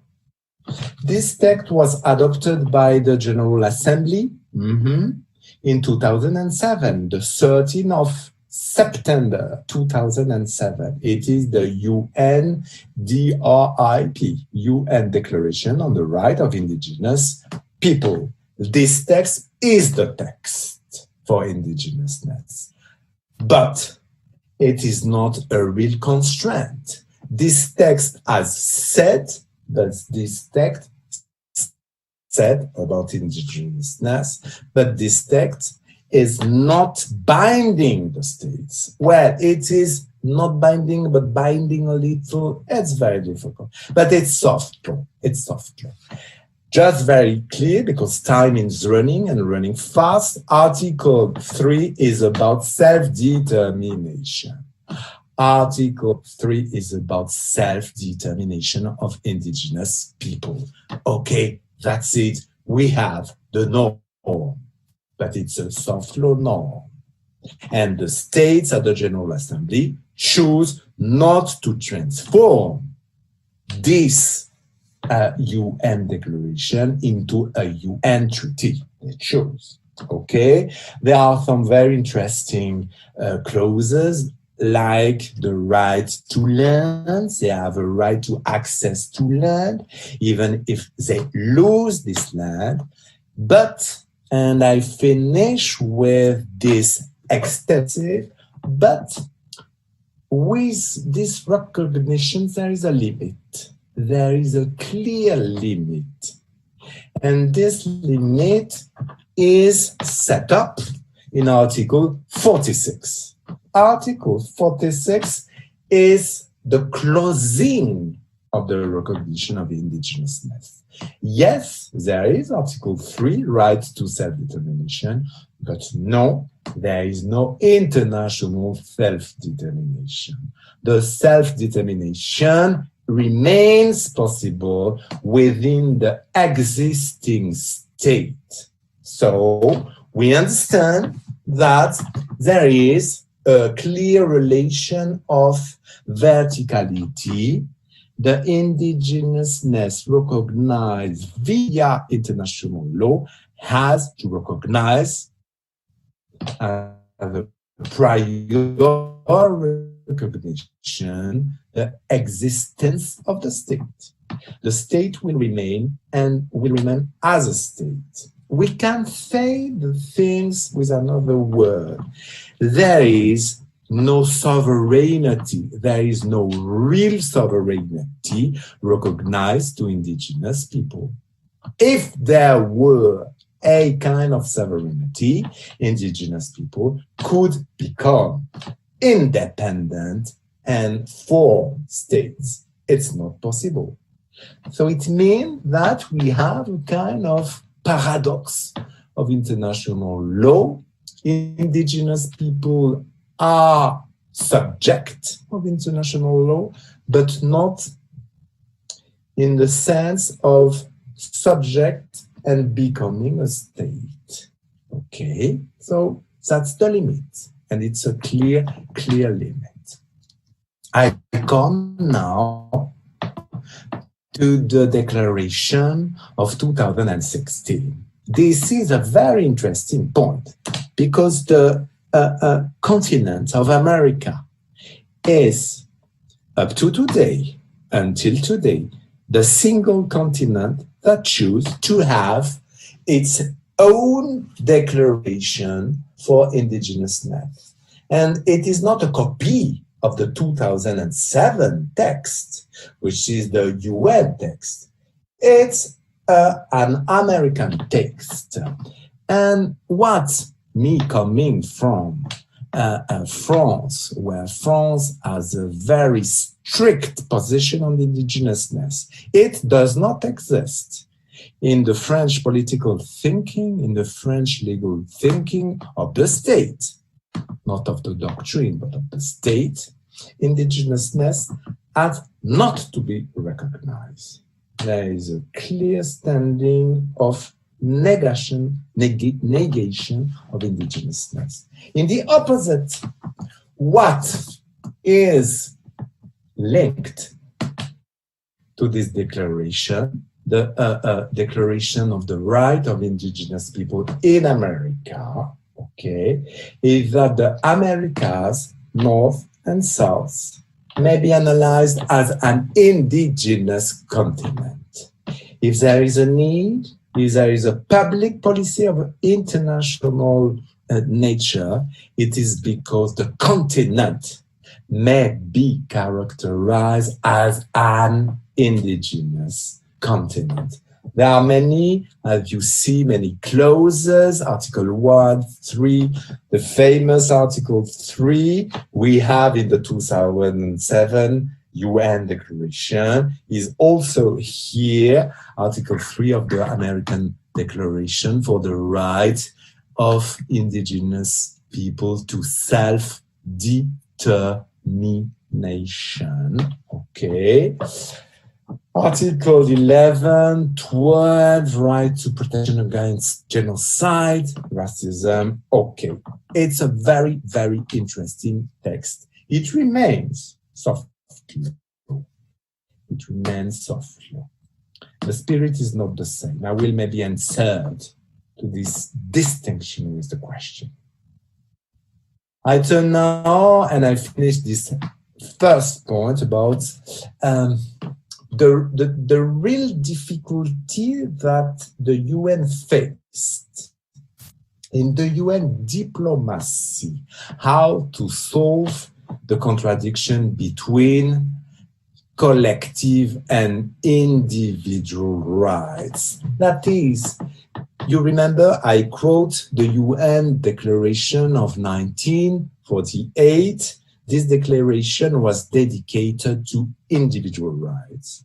And all the treaties choose after, and the two covenants of 1966, they choose to have an individual recognition of the right. And here, the difficulty is that we do not recognize only the right of indigenous individual. We recognize collective rights. So the innovation of the 2007 declaration, if it remains a soft law norm, is very important, as it means that we have three kinds of rights in regard to this new saying about indigenousness. First, there is international universal rights at the UN Declaration is stating about. Second, there are individual specific indigenous rights for individual. And then third kind of rights, there are some collective. There are some collective indigenous rights. The UN diplomacy decided to have an agreement in the 2007 declaration, if and only if there is an addition, collective and individual rights. And would there be collective but not individual rights, there would be a disagreement of the norms, of the spirit of the norm. And this is really difficult, and in many situations it is not possible to solve this contradiction because collective indigenous rights prevail indigenous individual rights. Let's think about the right of a woman, the right of a woman in indigenous situation in comparison of universal and universal thinking and indigenous thinking. Okay. Agreement and disagreement. Agreement and disagreement. I turn now point 2 in order to have the time. International protection. How does it work? First, I would like to say that there is a very interesting body of the UN, which is the Permanent Forum on Indigenous Issues, okay? And I would say that this Permanent Forum is a kind of transnational indigenous parliament, because the people that are gathering in the UN are the indigenous people, and these photographs shows us that there is formal and informal, there is modernity and indigenousness in the United Nations buildings. So one of the international protection comes from this permanent forum. I turn now to another kind of protection, soft protection, I would say, the UN Special Rapporteur.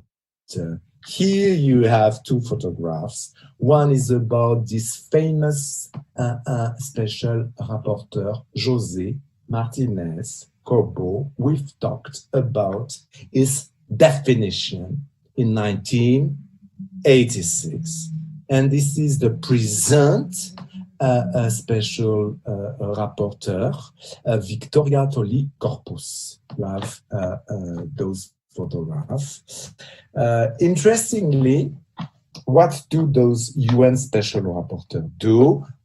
They described, naming, I would say, the protection comes by naming and shaming, naming and having the conscience of a situation. Of course, if we want to have real and deep protection, we have to go to judicial body at international level. One of the body that gives a lot of judgment is the Inter-American Court of Human Rights. The first case was about indigenousness, was about the Awastini versus Nicaragua, 2001. And here you have 2 photos, one at my links is the territory these people recovered, and on the left,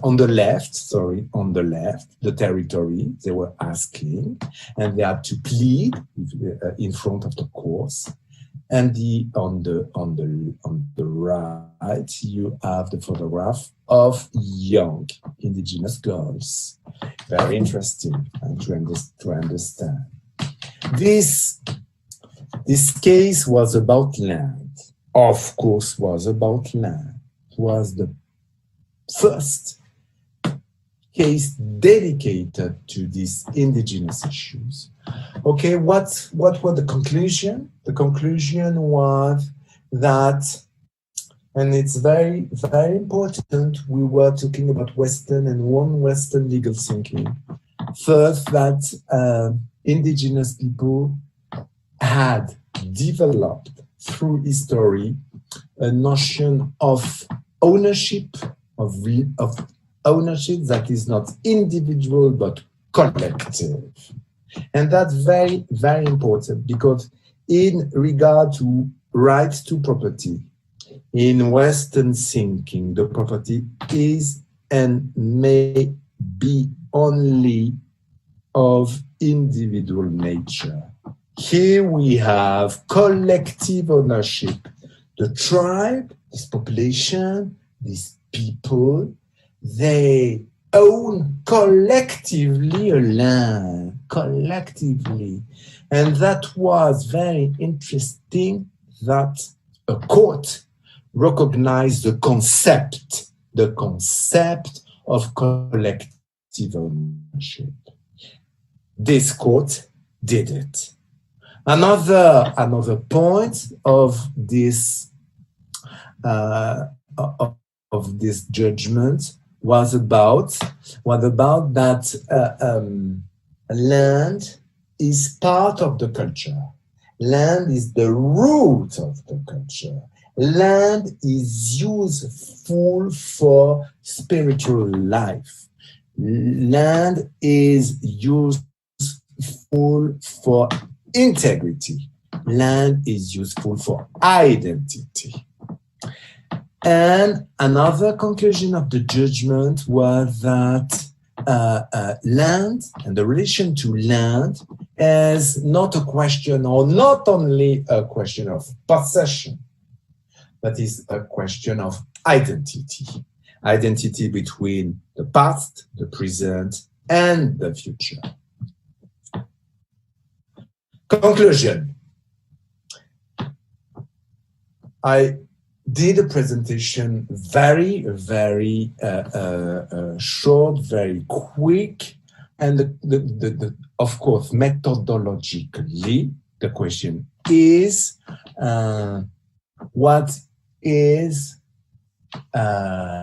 what does international law give to the cause of indigenous people?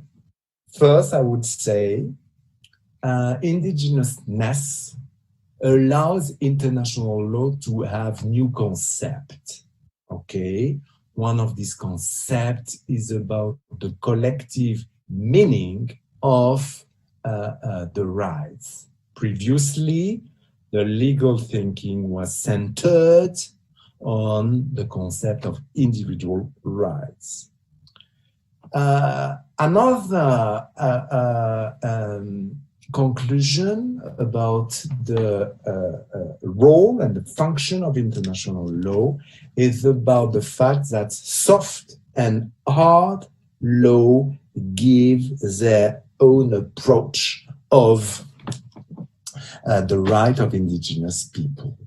Of course, one of the difficulty remains not, as I decide to give the plan, not to say, but to constrain.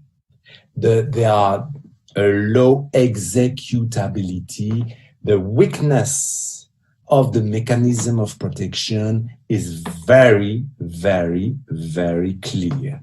It's very clear. And then I would like now to finish with my friend of French Guiana, and you have here on the right, my friend Alexis Tchouka, who is Kalina in the north of French Guiana, and is a leader into the indigenous indigenous fight. And you have near him young indigenous leader who want to fight about their right in the context of French Guiana. And here Alexis gave me this photograph. Thank you very much for your understanding.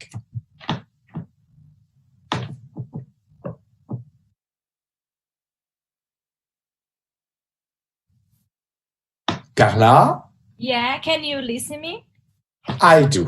I can. Okay, Professor, thank you so much for your brilliant lecture and for providing us with your perspective on this topic. It was a very, very interesting lecture that shows us a holistic vision about the indigenous people, identity and protection. Now we have some questions that have been addressed to you. The first, let me see, just a minute.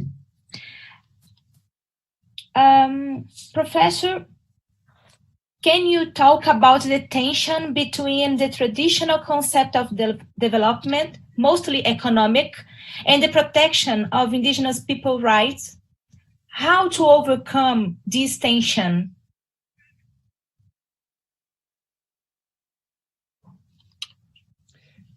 The traditional concept of development and tensions between the hearing is not very clear. Maybe now it's better, I don't know. Okay, the tension between the traditional concept of development and the protection of indigenous people rights. How to overcome this tension, economic and indigenous rights? If I do understand clearly the question, because the connection is not very, very clear, I would say that the traditional concept of development is a notion that came in the 60s. In the 60s, the state, the African population, for example, maybe mostly all the continent, much previously in South America and previously in Asia, they became independent. And there was at that time a very interesting concept that was the sovereignty on natural resources. The political need at that time, in 1962, it was expressed by a resolution on souveraineté permanente, permanent sovereignty on natural resources. There was a need as a traditional concept of development. There was a national development, okay? National development meant at that time, we want to be independent. We have to build schools, hospitals, roads, and the whole nation will gather this goal. Indigenous people were not part of that. They were living their lives, they had their cultural identity, and they had to share this national goal. In the political understanding of the situation at that time, the possible recognition of indigenousness was not possible. The first prevailing goal was the development of the countries. So we understand that the notion of indigenousness came 40 years after. 40 years after. You had to understand that this goal of national development was not appropriate for indigenous people. This tension, can it be solved? Because this is the question. If I did understood it clearly, this tension was solved by the fact that this self-determination Article 3 of the resolution of 2007. This self-determination is not only political, but it's also economical, is also social. What does that mean? It means that indigenous people also have the right to have their own economical development. In the 60s, the permanent sovereignty of the newly state on their welfares, on their natural resources, okay? This was for the whole nation, irrespective the recognition of the distinctiveness of indigenous people. And then with the new thinking, with the declaration of 2007, it changed and it allows indigenous people to have their own economical development. That's my answer, and I hope it is what was waited for. Okay, thank you so much. We have another question. Is it possible compare or draw a parallel between the American and the African human rights on the indigenous people rights, focus on the effective rights? Is it possible draw a parallel and the American and African human rights? We know that we have a lot of violated rights in both of the continents, and we have the regional systems. Can you repeat the connection? Okay. Can you repeat? Yes. Is it possible draw a parallel? Is it possible compare the American and African human rights on the indigenous people rights? Focus the effective rights. Is it possible to compare? Yes, it's possible. Yes, it's possible. But the comparison shows us that the American system was very much in favor of indigenousness. He did a lot. And you remember there was a case, a judgment. And this judgment was about Nicaragua. This judgment was very interesting, but it was very interesting, as I said, about the norms. What I call the norm is the language. International law is a language. It has a vocabulary. Okay. It has some reasoning. It is a language. But you need something else more than the language. You need something else more, something in addition. Its effectiveness is effectiveness. If you have a wonderful judgment, and I think the Awas Tingyi was a very good judgment. But this judgment, if it remains only a language, it's not enough. The difficulty they face in this case was that the Nicaragua state waited to give execution to the case. It waited for 7 years after the delivery of the judgment. So what you understand is, yes, the American system of protection of the right is very progressive. is forwarding, is going very fast. But one question is about the language. Another question is about the function. And this function is the effectiveness of the protection. And here, a state remains a state. A state remains a state. If he has willingness to give execution, it's okay.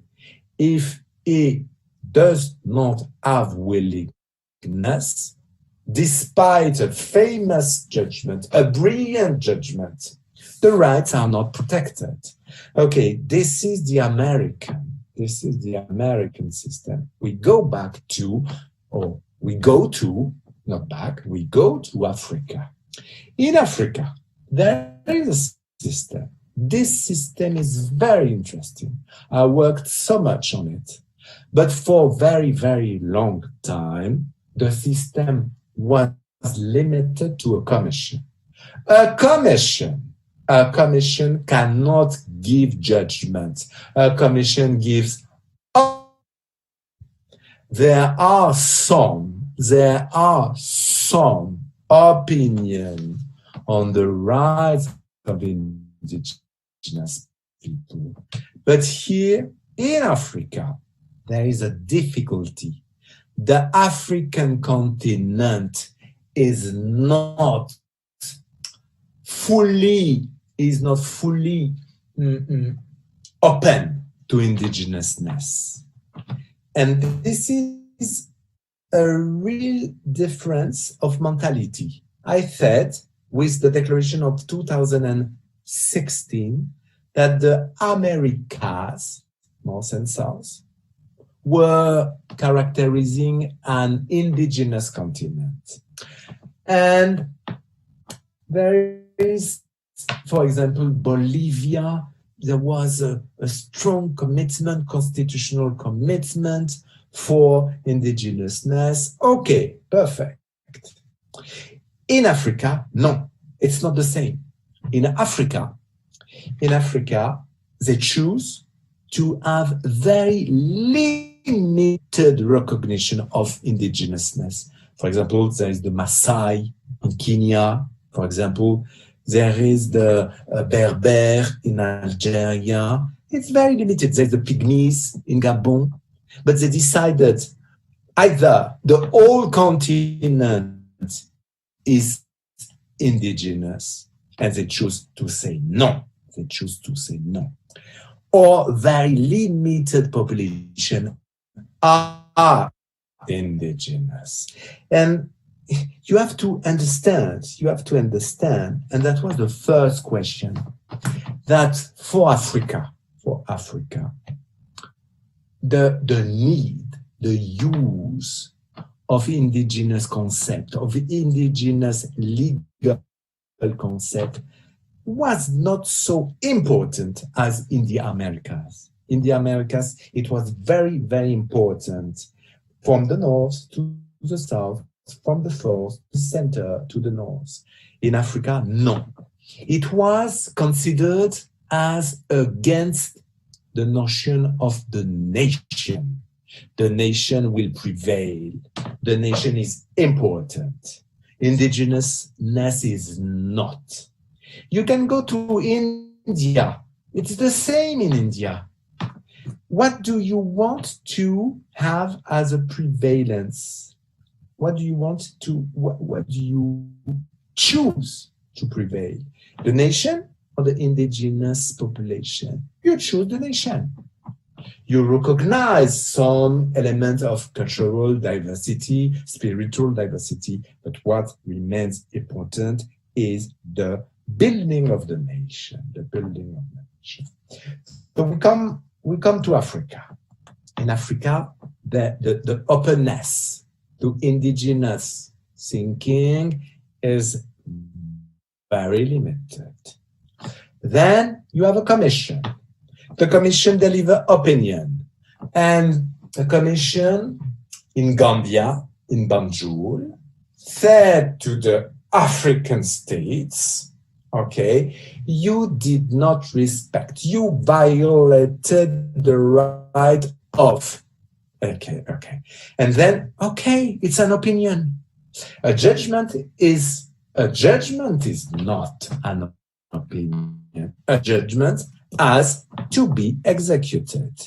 An opinion is soft law.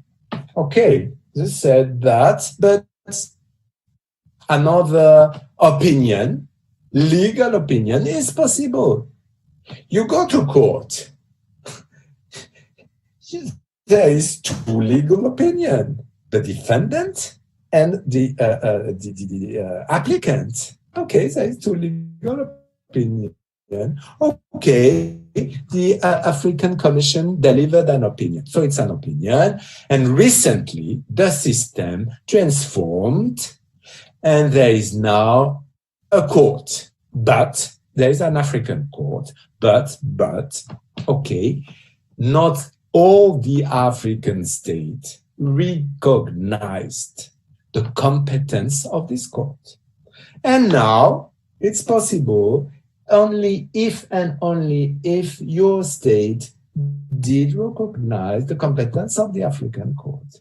There is, and to finish, there is two cases in Africa about indigenous peoples. And now two cases have been delivered, two cases. So yes, African continent is step by step going in the same direction, but with reason, with grounds that are very different. So it's possible to compare. It teaches us many things. Yes, many things. Okay, Professor, thank you so much. That's my answer. Yeah, this was mine question. The first one, it was student's question. The second one, it was mine. Is it possible one more question, the last one? Is it possible? Yeah? Yeah. Okay, so how do you think the human rights courts can help to strengthen indigenous rights? Do you think they can help? Do you think they can really help making programmatic transformations into states' internal rights? So the question is about the human rights courts and the strengthness. So the pragmatic transformations, internal, the state's transformations, okay? I think it's about effective. Okay, so pragmatic transformation and human rights. Yet, I think, and that was a methodological point I tried to give. I come back to the lesson and I say, what can we wait from international law? Law as a language, law as a common language, because we can use the notion of population, peoples, community. If wherever we are, in Brazil, in Africa, in Asia, okay, a common language. I think that international law as a common language for states, for students and professors, for lawyers, is very effective, very effective. And you remember I did a difference between soft and hard law. I think this language has been very developed in regard to soft law, because soft law has not the same function as hard law. Hard law is protecting. Hard law is protecting. Soft law is promoving. Soft law is promotion, is about promotion. So it's very interesting to understand that we have this huge text, 2007, as promotion, the promotion of the language. The function of international law as execution is poor. I think if we compare those two functions, the language and the protection, we have to understand that the protection remains very weak. So international law is strong by all those mechanisms of saying, having a legal concept, the notion of indigenousness. Yes, in this sense, it is effective. If we try to understand the protection, the execution of the law, then international law is very, very weak. I think you can understand this distinction, this clear distinction in the function of international law. And of course, if we come back to indigenousness is a very recent concept. The concept of the state is very old. The concept of indigenousness is very young. So again, would this concept be older? This concept would have more executability.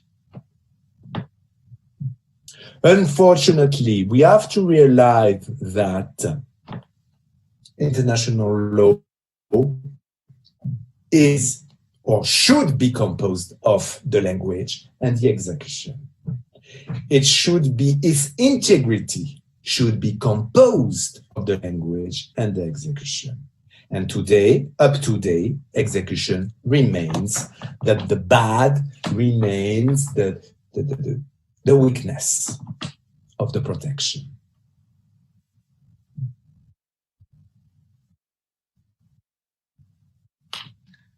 Is it okay? Yes. Thank you so much. To close this panel, I would like to thank you again.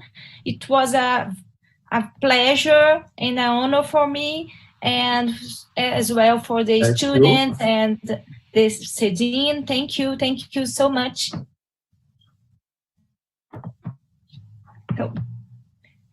Now we can finish. Thank you. Bye. Bye.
Bom, estamos começando a nossa aula, hoje recebendo o professor Dr. Jorge Miranda, professor Dr. Jorge Manuel Moura Loureiro de Miranda, um grande amigo do Brasil, já esteve aqui várias vezes lecionando. Mais de 40 vezes.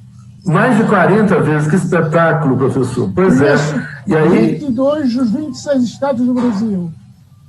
Olha. Minha avó, a mãe do meu pai, era brasileira. Ah, sim, olha, eu não sabia.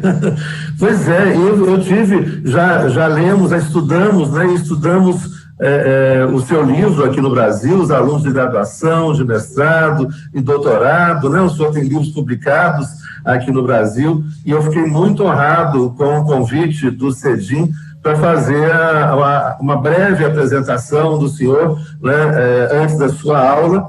Então, vou ler apenas aqui alguns pequenas passagens do seu currículo para apresentar aos mais de 700 alunos que estão nos acompanhando agora. O professor Jorge Miranda, ele é presidente do Conselho Científico, foi presidente do Conselho Científico e presidente do Conselho Diretivo da Faculdade de Direito,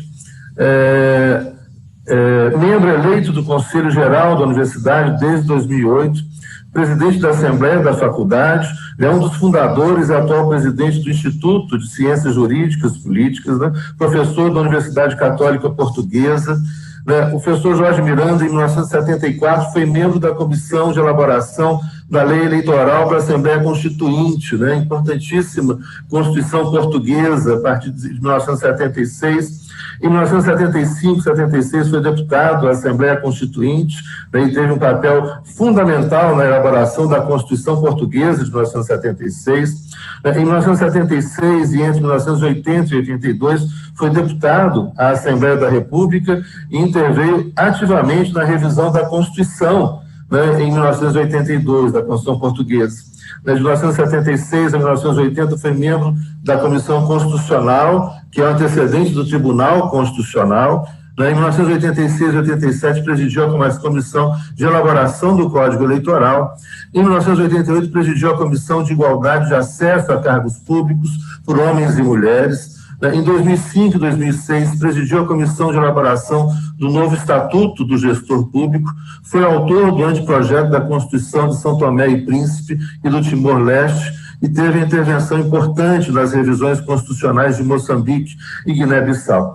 Bom, eu não vou ficar lendo, mas eu selecionei alguns pontos, do seu grande currículo e da sua grande contribuição para o direito constitucional brasileiro e mundial, professor? O senhor, como estudado, muito estudado aqui no Brasil, é uma grande honra, uma grande satisfação apresentá-lo, e eu passo, então, a palavra para o senhor, para o seu curso. Grande satisfação, professor.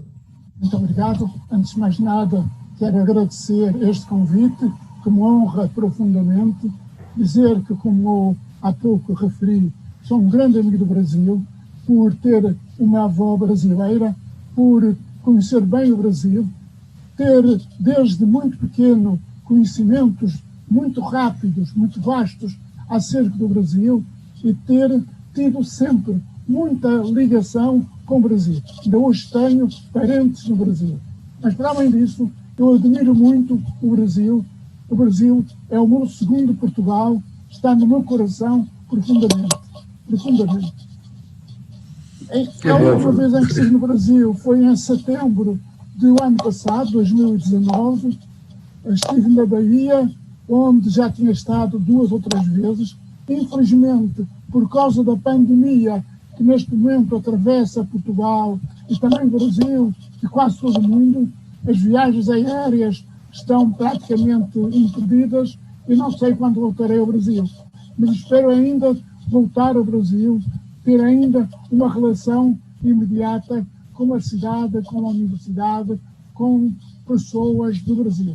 Tenho tido muitos alunos brasileiros no mestrado, no doutorado, e através deles vou mantendo essa ligação. Mas não é a mesma coisa. Diferente é sempre estar no Brasil, viver o Brasil. Agradeço, portanto, repito o convite e passo à minha conferência. Eu não sou propriamente um internacionalista, sou um constitucionalista, mas também tenho obras de direito internacional, entre as quais um curso de direito internacional público publicado no Rio de Janeiro. E, essencialmente, aquilo que eu vou dizer é o que está nesse livro acerca das relações entre o direito internacional e o direito interno. Na primeira parte, focarei aspectos gerais das relações. Numa segunda parte, concentrar-me-ei na problemática respeitante a Portugal. Então, se me permitem, vou começar lendo o meu texto.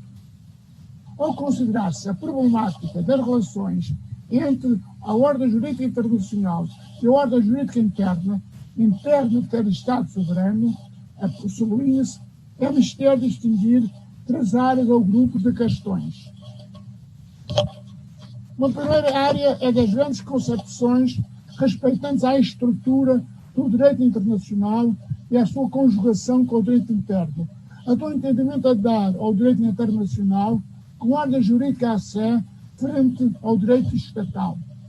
Um segundo domínio tem que ver com o modo de estabelecer a conexão entre as normas de direito de agentes e as normas de direito interno. Tem que ver com as formas e os processos que vão conferir relevância, seja ela qual for, àquelas normas dentro da ordem interna. Refere-se às técnicas possíveis de recepção, de incorporação, de transformação, de adaptação, como quer que se queira, destas ou daquelas normas ou setores de normas jurídicas internacionais na ordem interna do Estado. E uma terceira questão concerne as relações hierárquicas ou funcionais segundo as perspectivas que se sigam entre as normas de direito internacional aplicáveis na ordem interna e as normas de direito interno ou do direito originariamente interno, sejam estas normas de direito constitucional, sejam as de direito ordinário. Eis, portanto, 3 extratos de problemas. O problema das relações entre direito internacional e direito interno, o problema dos processos técnicos de relevância interna das normas de direito internacional, finalmente o problema da posição recíproca das normas de direito internacional relevantes, recebidos, incorporados, transformados, adaptados à ordem interna, dos provenientes de fontes próprias do direito interno. E são problemas autonomizáveis, mas só até certo ponto, não de caráter principalmente teórico ou doutrinal, e segundo o terceiro, de grande interesse prático. Porta ainda aqui ter presente, mais uma vez, a dicotomia direito internacional geral ou comum, direito internacional convencional, ou mesmo a dicotomia direito internacional geral ou comum, direito internacional convencional e direito próprio ou derivado de organizações internacionais. Numa fase mais evoluída do direito internacional, talvez pudesse supor-se que estes 3 problemas seriam por eles próprios resolvidos através do regime comum, a semelhança do que sucede em Estado Federal, com problemas de relações entre as normas decretadas pela União e as normas estaduais. Apesar dos instantes do século XIX, não é ainda esta a fase em que nos encontramos. O que se verifica é ainda, tal como a respeito das formas de vinculação internacional dos Estados, uma divisão de tarefas ou uma acumulação de princípios de direito internacional com regras peculiares a cada ordenamento interno. As grandes clivagens acerca da primeira questão reconduzem-se habitualmente à contraposição entre dualismo e monismo. Segundo as concepções dualistas, o direito internacional e o direito interno são 2 mundos separados, 2 sistemas com fundamentos e limites distintos. Nenhuma comunicação direta e imediata existe entre ambos. O norma pertencente a um sistema não pode valer enquanto tal no interior de outro sistema. Não passa numa postura radical, primeiro fato para este, quando muito o seu conteúdo poderá ser aqui retomado, reproduzido, transformado, surge então uma nova norma. Esta trilha de pensamento não põe necessariamente em causa a natureza do ordenamento jurídico do direito dos agentes, mas é particularmente enfatizada por aqueles autores que conferem um realce muito grande à soberania do Estado. De outro prisma, por aqueles autores como Trifon ou com a sua conhecida tese, da Vereinbarung à vontade comum coletiva ao conjunto de Estados, um fundamento do direito internacional que acentua as diferenças estruturais ou as linhas divisórias do direito interno e do direito internacional. Pelo contrário, as correntes monistas, e são muitas e diversas, afirmam a unidade sistemática das normas de direito internacional e das normas de direito interno. Estes ordenamentos são comunicáveis e interrelacionáveis. Um não pode ignorar o outro. Tem de haver meios de relevância recíproca das respectivas fontes. A natureza profunda das normas é idêntica ao semelhante e, aliás, nada impede que normas desta ou daquela origem venham a reger as mesmas situações da vida, as mesmas relações, as mesmas matérias, o que obriga a estabelecer formas de articulação. Admitindo a mútua relevância e a sua assunção numa essência comum, o monismo pode ainda ser em abstrato monismo com primado de direito interno e monismo com primado de direito internacional. Este cabe ainda distinguir entre aquilo que usualmente se chama monismo radical e aquilo que se dá o nome do monismo moderado. O monismo com primado de direito interno acaba por reverter numa forma de negação do direito internacional por se aproximar muito da orientação doutrinal, hoje completamente ultrapassada, que vê o direito internacional como uma espécie de direito estatal externo. Reconhece a existência de um só universo jurídico, mas quem comanda esse universo jurídico é o direito interno. Em último termo, a vontade dos Estados. O fundamento da unidade do direito internacional encontrar-se-ia numa norma de direito interno. O monismo com primado direito internacional reitera com não menor nitidez, pelo contrário, a necessária integração das normas jurídicas internacionais, das normas jurídicas estatais, num todo mais amplo. A unidade, porém, não pode resultar senão do próprio direito internacional, ou da proteção ou da projeção dos seus princípios sobre o direito interno. E assim, as normas de direito internacional prevalecem sobre as de direito interno, com quanto modo nessa prevalência seja encarada no plano das consequências práticas, varia bastante.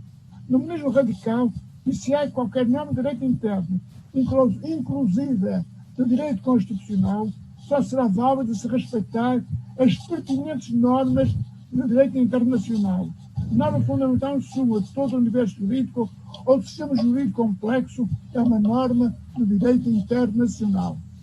Professor Jorge Miranda, os alunos estão pedindo para o senhor falar um pouquinho mais devagar. Tá bom. Obrigado. Peço desculpa. É que o tempo é curto. Não, fique tranquilo. Já numa linha mais mitigada, poderá dizer-se que a relação entre normas de direito interno e normas de direito internacional não se reconduz forçosamente a uma relação de validade.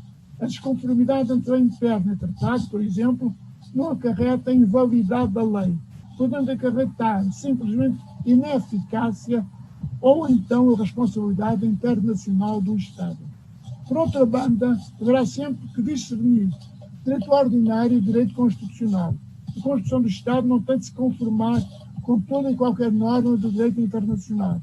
E, ao invés, é ela que regula o modo como as normas internacionais adquirem relevância ou são recebidas na ordem interna. Agora está melhor? Está melhor. Não é possível hoje discutir e aprofundar esta questão, nem talvez seja importante fazê-lo hoje como há meio século, em face das tendências dos fatores dominantes na vida jurídica internacional, hoje bem conhecidos. Em primeiro lugar, e com poucas exceções, parece clara a adesão que vão obtendo desde há décadas as correntes monistas, e evidentemente o monismo com o primeiro direito internacional, listas teóricos e listas práticos, inclinam-se nesse sentido, quer por razões tiradas da experiência, quer por razões lógicas e de princípio.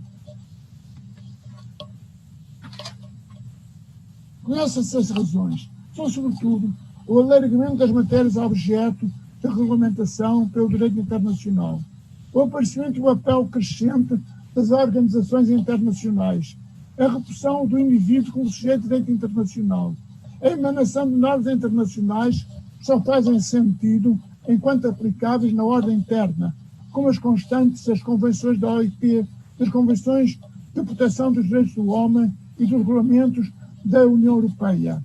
Perante a realidade da vida jurídica internacional, seria impensável negar a interligação sistemática das normas do direito internacional e das normas do direito interno. Em segundo lugar, por meio do direito internacional, doutrina largamente majoritária pronuncia-se em favor do humanismo moderado, visto que o humanismo absoluto pressuporia um federalismo jurídico sem base, ou menos no horizonte atual, e que a ser alcançada representaria a convolução do direito internacional num cuido novo e diferente. Em terceiro lugar, por último, para além das divergências académicas, deve ser salientada a necessidade de apreender o primeiro direito internacional em modos algo variados em função dos também muito diversos setores do direito agentes complexos em expansão dos nossos dias. A relação do direito internacional comum com o direito interno tem de ser um pouco por toda a parte, uniforme e constante. E o primado do primeiro, no aumento do ius cogens, traduz, afinal, o primado do bem comum universal. Em contrapartida, a relação do direito internacional convencional, o direito das organizações internacionais e das entidades afins com o direito interno tem-se mostrado bastante diversificada. Diversificada por causa dos conteúdos, dos objetivos das próprias normas internacionais e diversificada por causa das legítimas opções constitucionais dos vários Estados. Além disto, quanto a mim, sobressai ainda uma concepção ou pré-compreensão de base o entendimento pluralista do direito que adoto. Por trás do dualismo depara-se no fundo ou na prática o monismo, a exclusividade da ordem jurídica estatal, a recusa da ordem jurídica de Estado de tomar por direito a parte seu o direito internacional. Inversamente, o monismo comprimado do direito internacional postula o pluralismo da ordem jurídica, seu reconhecimento recíproco, sua comunicação, identidade, todas elas no essencial.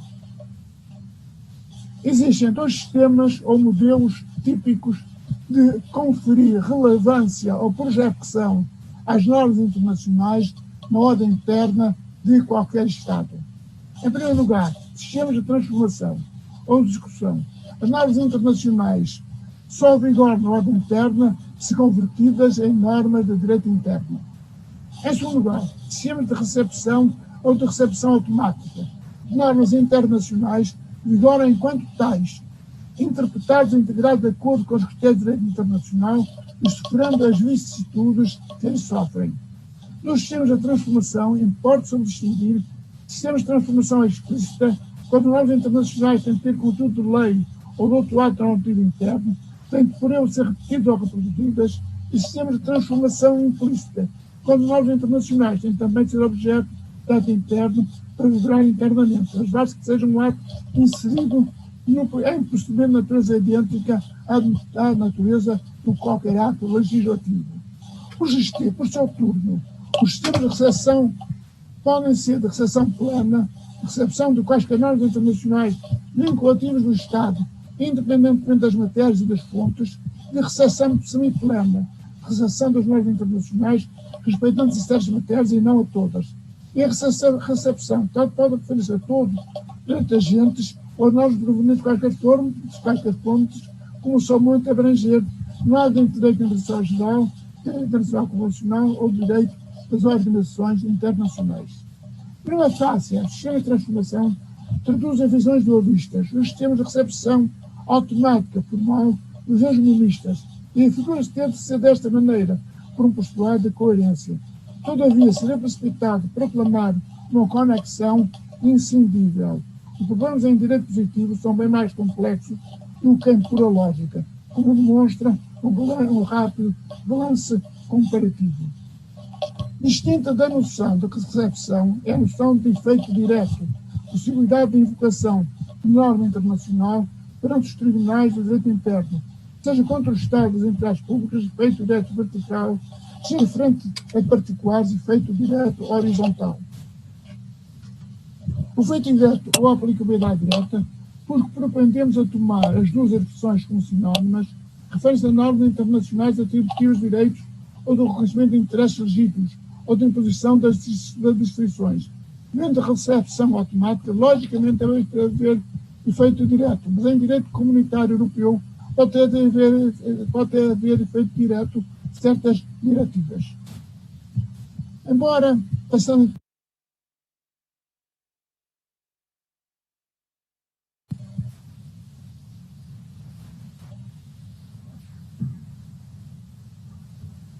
Tiago. Voltou, professor. Voltou o som. Está ouvindo? Voltou, sim, voltou. Agora, a Constituição dos Estados Unidos já contém uma norma sobre o regime jurídico dos tratados. Apenas no século XX, as Constituições passaram a ocupar-se com nitidez das relações entre direito internacional e direito interno.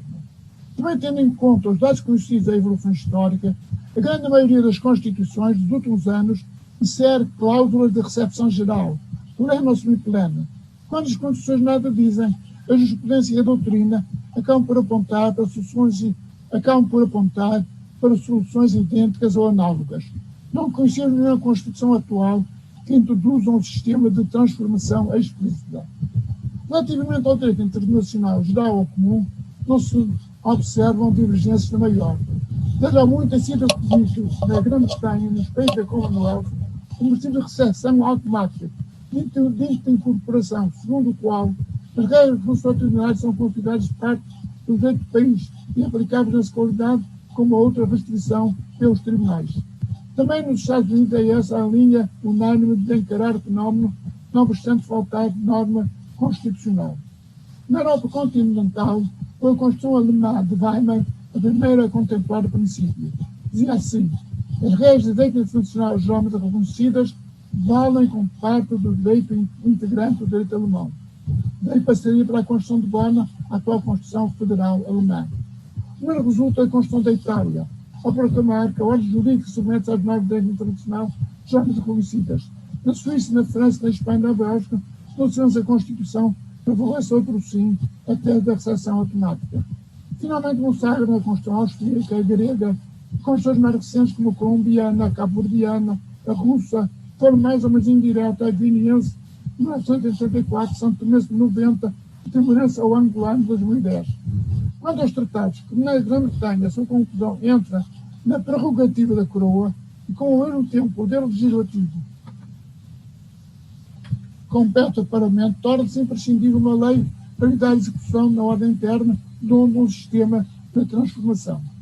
Ao invés dos Estados Unidos, onde os tratados têm de ser aprovados pelo Senado, consagra-se a recepção automática. Esta Constituição e as leis que se façam em seu cumprimento, bem como os tratados celebrados ou convênios a ser celebrados em nome dos Estados Unidos, constituirão o direito supremo do país, ao que se diz no artigo 6º, número 2 da Constituição Federal. Em termos variáveis, quase a recepção encontra-se nas Constituições da França, da Grécia, da Espanha, da Holanda, de São Tomé e Príncipe, da Bulgária, de Cabo Verde, da Roménia, da República Checa, da Rússia, de Timor, de Moçambique ou de Angola. Situação diversa na Alemanha e na Itália, por aí, não haver preceitos homólogos relativos ao direito internacional geral comum. O primeiro destes Estados a obter reparte da recepção automática da transmissão implícita, já no segundo, a doutrina tradicional dualista volta para um sistema de transformação, mas em 2001 uma revisão constitucional afasta. No Brasil,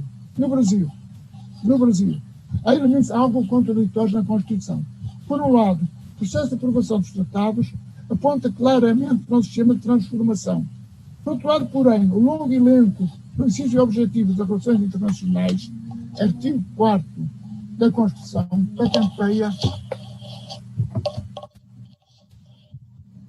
uma concepção universalista muito mais consentânea com a recepção automática. E o mesmo se diga dos processos avulsos em que se pressupõe uma aplicação direta da ordem interna. Os artigos 102, segundo a linha A, 105, terceiro, 178 e 192. Pelo contrário, dúvidas não há acerca da incorporação dos tratados de salvaguarda de direitos humanos. Os tratados vigoram diretamente enquanto tais, pois estabelecem outros direitos para lá do que a Constituição prevê.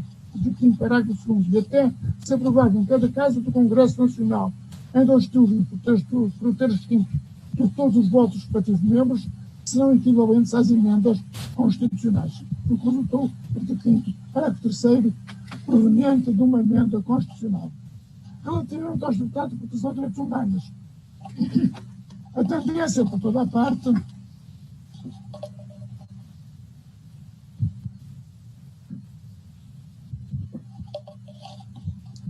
é para a sua aplicabilidade imediata.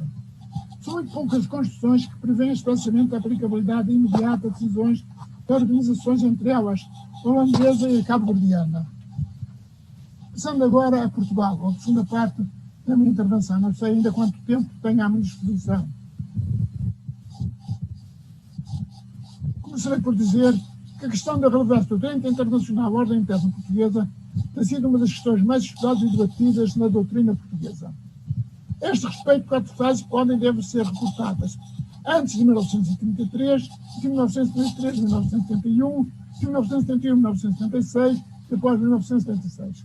Direi apenas que após 1976, sem considerar o que está por trás, a Constituição dedica todo um artigo ao direito internacional, o artigo 8º, em que cuida sucessivamente do direito internacional comum, número 1, do direito internacional convencional, número 2, diz a revisão de 1972 também de normas internacionais, número 3, diz a revisão constitucional de 2004, especificamente normas da União Europeia. Portanto, a Constituição Portuguesa, no seu artigo 8º, trata de todos os vários ramos ou vertentes do direito internacional. Direito internacional comum, direito internacional convencional, direito internacional derivado de organizações internacionais e, mais especialmente, o direito próprio da União Europeia. Faz-se normas constitucionais no contexto global da lei básica, agora quase unânime opinião que existe uma cláusula geral de cessação plena, o que não significa, evidentemente, que os autores devem retirem idênticas consequências.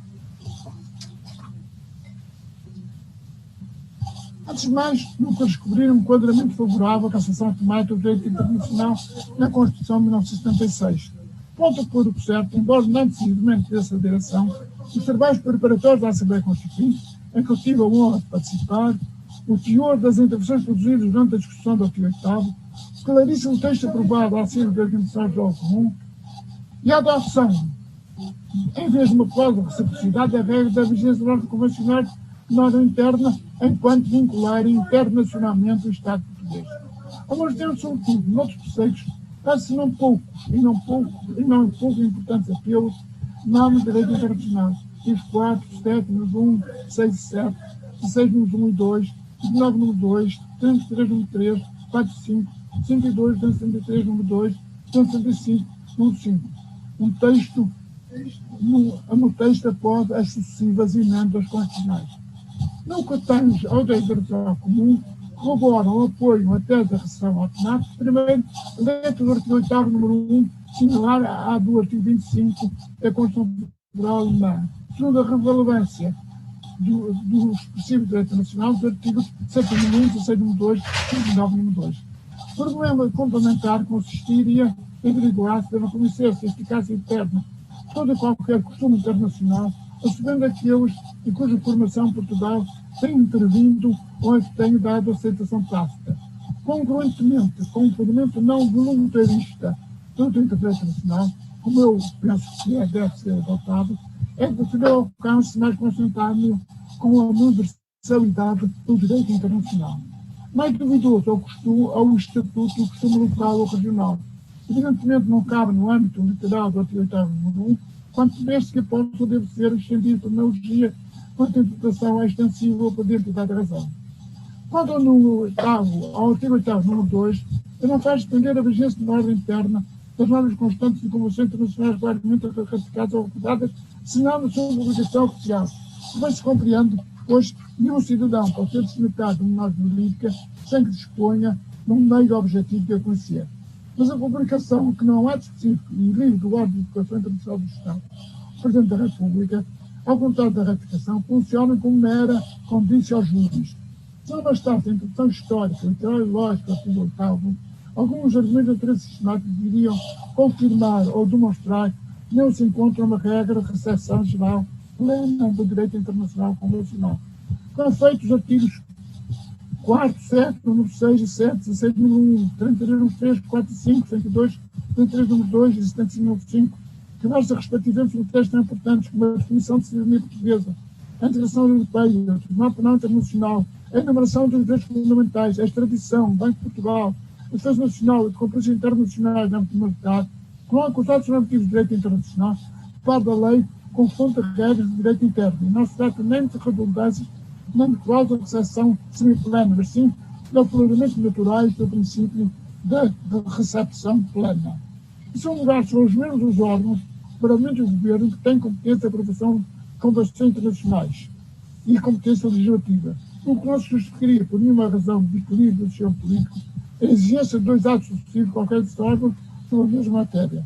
Em terceiro lugar, mas por outra banda, o que afasta a hipótese de transformação implícita, a competência de aprovação de tratados e acordos internacionais é distinta e não totalmente coincidente com a competência legislativa.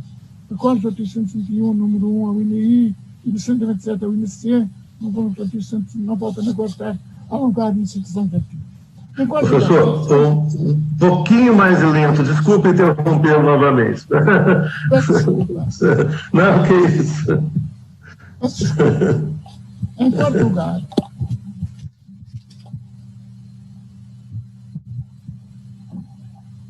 na fiscalização da constitucionalidade, igualmente, se distingue entre atos legislativos e tratados. Artigos 277, número 2, 78, número 1, 209, número 4, 280, número 3. Ainda a respeito do artigo 8º, número 2, observe-se que a alusão do artigo 8º, número 2, a convenções regularmente ratificadas e aprovadas tem de ser conjugada com os artigos 277, número 2. No processo de abrança, os acordos de forma de troca de notas, porque entre nós estão sujeitos à aprovação. A expressão enquanto vincular internacionalmente o Estado português significa que a vigência na ordem interna depende da vigência da ordem internacional. As ordens internacionais só vigor no nosso ordenamento depois de começarem a vigorar no ordenamento internacional. Exceto aqui vigorar, ou só modificações, na medida que tal aconteça a nível internacional. Parece nítido. Se uma norma internacional vigora na ordem internacional, tem de vigorar também, enquanto tal, na ordem interna. Se deixa de vigorar na ordem internacional, não pode continuar a vigorar na ordem interna. Em contrapartida, a eventual divergência com o tratado ou na ordem interna, por proteção dos requisitos constitucionais, não impede vinculação a esse tratado na ordem internacional. É um ponto que importa referir. Pode um tratado não poder vigorar na ordem interna por ser inconstitucional e, apesar de tudo, pode ainda obrigar o Estado na ordem internacional. Isto é, duvidoso, mas parece-me ser a melhor doutrina.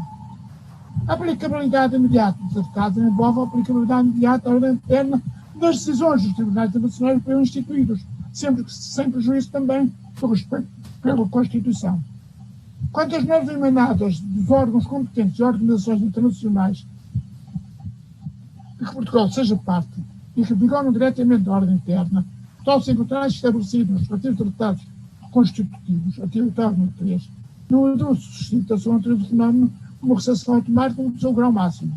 Dispensa-se não só qualquer interposição legislativa, qualquer aprovação ou ratificação a nível interno, equivalente a dos tratados, e tampouco por tratar-se de fiscalização preventiva, mas exige sempre a publicação no Jornal Oficial Português. Quer dizer, se Portugal se vincula por uma decisão de uma organização internacional, essa decisão da organização internacional vigora na ordem interna portuguesa, na medida em que Portugal, o Estado português, é parte dessa organização internacional. Pensado em 1982, na perspectiva da integração de Portugal nas comunidades europeias, da consequente recepção do direito comunitário, nunca acertou o seu âmbito atual.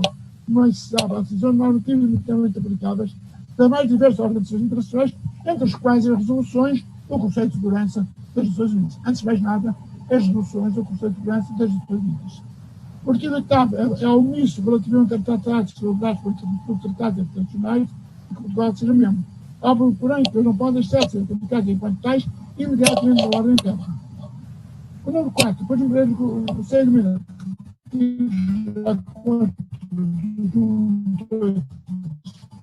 sobre que as instituições das instituições continuam. Força jurídica. O ou eficácia das normas de direito internacional referidas na ordem frente ao forte jurídico, ou verificar as normas da produção interna, pode ser apoiado com o seguinte nas seguintes posições: força jurídica supraconstitucional, normas internacionais, força jurídica constitucional, força jurídica infraconstitucional, força jurídica altas normas legais, força jurídica infralegal. Ainda existe na Constituição portuguesa, na atual como nas anteriores, e também na grande maioria das constituições de outros países, Constituição expressa e inequívoco do lugar que as normas da internacional ocupam na área interna. E o constituinte mostra-se aqui muito prudente. Pode ser carregado, contudo, aos elementos que permitem chegar a resultados fecundos na autoestudo de problemas, relações entre Estados ou comuns bens constitucionais, relações entre Estados com Estado bem constitucional, relações entre tribunais constitucionais e dignidade e bem constitucionais, relações entre direito constitucional e normas da lei extraordinária. Em primeiro lugar, normas de direito internacional comum e normas de direito constitucionais. A Constituição declara formalmente vários princípios do direito internacional de jogo comum do artigo 7, número 1. Respeito aos direitos humanos, direitos quais a autodeterminação e a independência, igualdade entre os Estados, solução pacífica dos conflitos internacionais, uma resolução do sistema de outros Estados, cooperação contra o sofrimento, emancipação pela solidariedade. Os processos constitucionais relativos aos direitos fundamentais devem ser interpretados e integrados de harmonia com a Declaração Universal dos Direitos Humanos. Este é um princípio internacional, como se torna óbvio, princípio internacional projetados na Declaração Universal de 1948. Mais à frente do artigo 9.2, a Constituição admite a punição dos limites da lei interna da ação ou omissão que no momento do seu prazo seja considerado criminoso pelo direito internacional comum de princípios. Os princípios de suma é assunto supraconstitucional. Pode distinguir porque são distintos a sua função e a sua consistência jurídica. Os princípios considerados no artigo 7.1 correspondem a princípios de jus cogens, como se reconhece. Como princípios de jus cogens, só estudamos a comunidade internacional não pode deixar de se sobrepor à Constituição de qualquer Estado. Mas, portanto, o princípio não é nada anunciado na Constituição Nacional que não pertence por enquanto aos jus cogens, mas tem valor constitucional por virtude da decisão formal operada pelo artigo 16, número 2. A respeito das restantes normas da legislação geral comum, existe entre a Constituição Geral e dentro das normas constitucionais ou o grau infraconstitucional com o quadro supralegal. Qualquer das qualificações seria admissível. Normas de direito internacional, convencional e normas constitucionais. Não para justificar as quaisquer dúvidas sobre o modo como no direito português se posicionam as normas constantes e tratados internacionais perante a Constituição, posicionam-se numa relação de subordinação. Para lá, todos os argumentos de caráter geral podem ser retirados do princípio da soberania ou da internacional ou do princípio do Estado de Direito, mas se lembrar a sujeição de tais normas ao controle de constitucionalidade, se bem com especialidades significativas. 177 número 2, 178 número 1, 109 número 4, 180 número 3.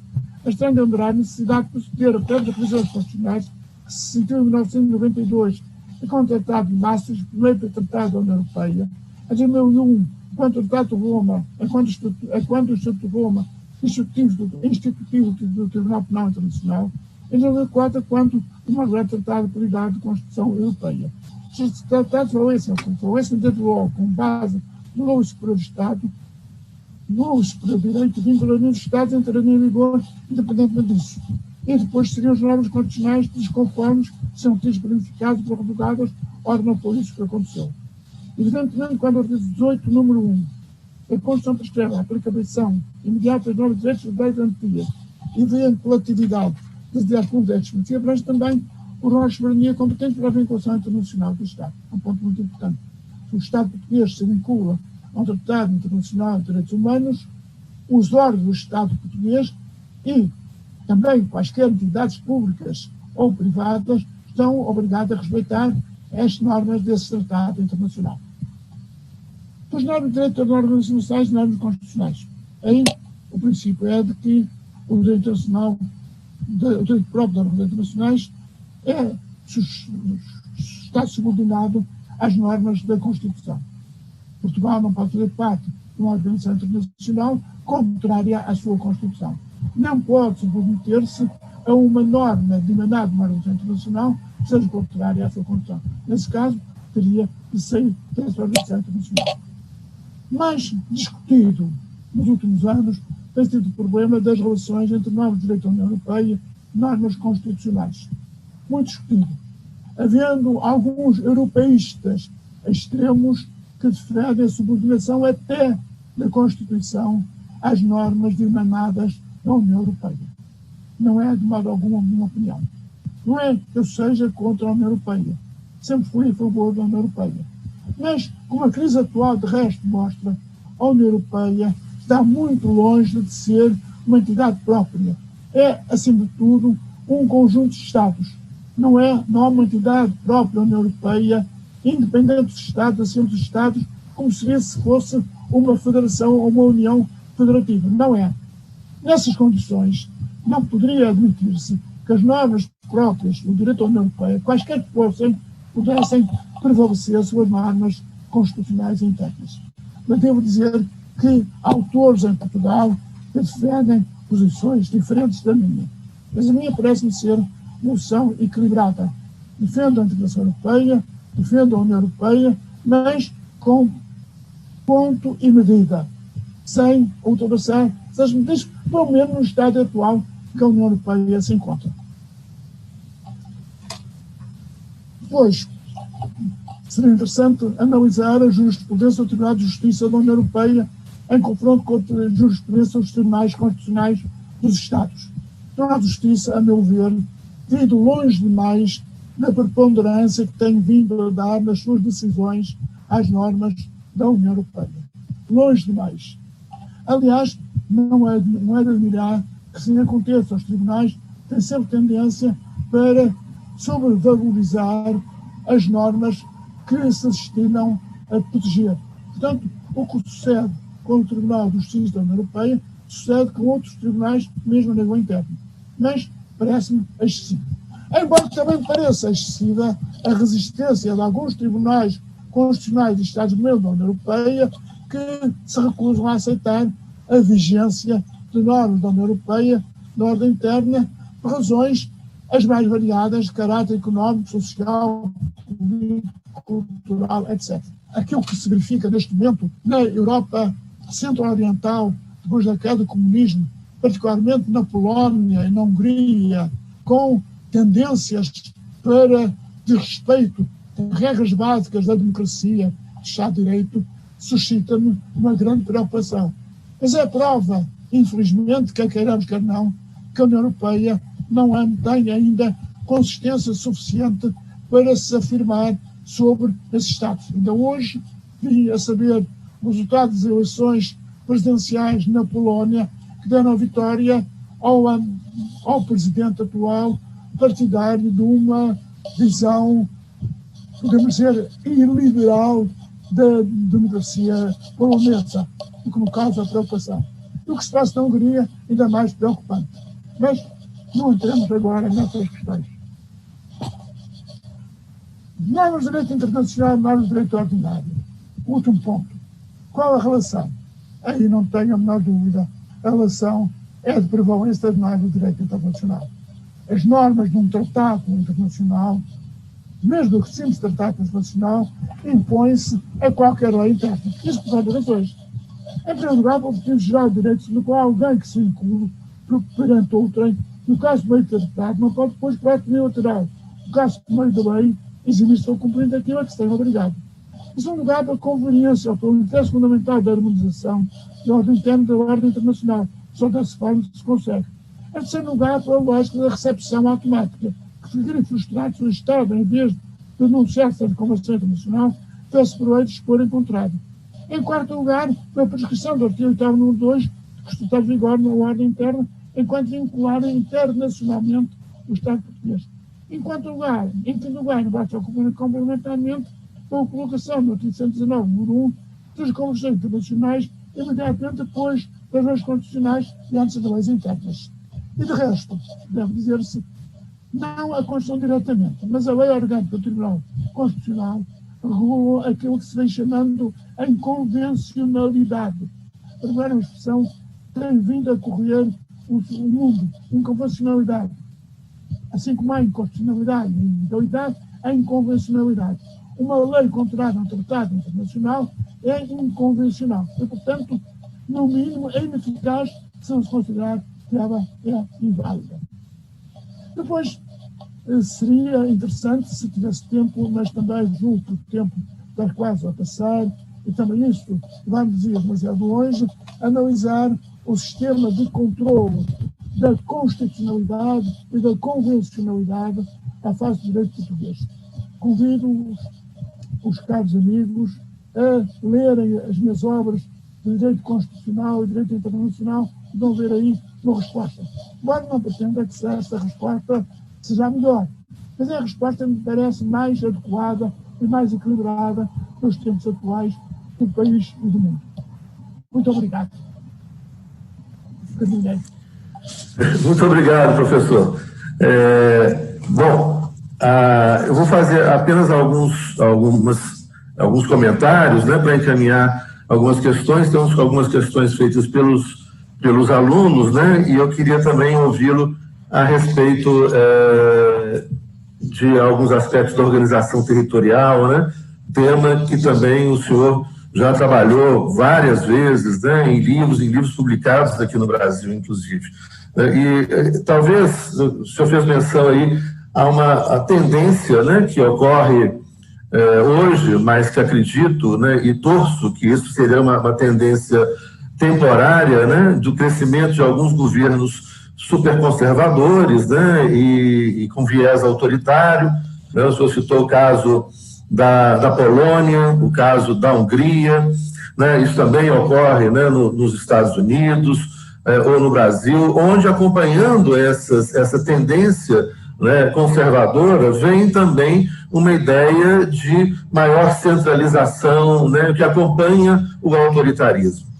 Então, isso vem, de alguma maneira, né, e esse processo é um processo mais recente, vamos dizer assim, né, principalmente do século XXI, e que vem substituindo uma tendência até então, que era uma tendência de aumento de descentralização e da democratização. Né? A gente viu, inclusive, processos, né, de democratização ou de redemocratização, em alguns casos, em estados mesmo do leste europeu, né, como isso ocorreu no final do século XX, início do século XXI, um caminhar, né, da Europa Oriental e da Ásia, da Eurásia, né, em direção a um constitucionalismo, né, trazendo democracia e, portanto, limitação, né, ao poder do Estado.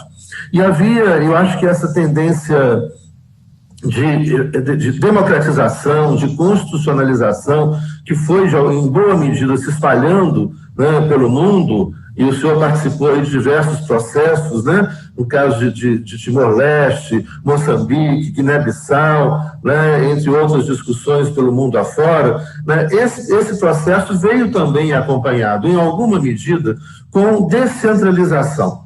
Ou seja, a gente poderia enxergar em algum momento, né, que esse enfraquecimento do Estado Nacional, né, e essa necessária reconceituação, né, uma construção de um novo conceito de soberania, né, que possa conviver com respeito aos direitos humanos universais, ou até mesmo com a ideia, num determinado momento, de fortalecimento, né, da União Europeia, que agora também encontra-se em crise radical, né, a gente podia ver que esse enfraquecimento desse Estado Nacional, né, de um lado, fortalecia aqueles espaços subnacionais, né, a região, o Estado regional italiano, como o senhor falou, da Constituição de 1947, a criação do Estado autonômico na Espanha, com a Constituição de 1978, né, que dá, então, mais autonomia para as comunidades, para as regiões, para as províncias e para as municipalidades. Então, você tem uma descentralização, né,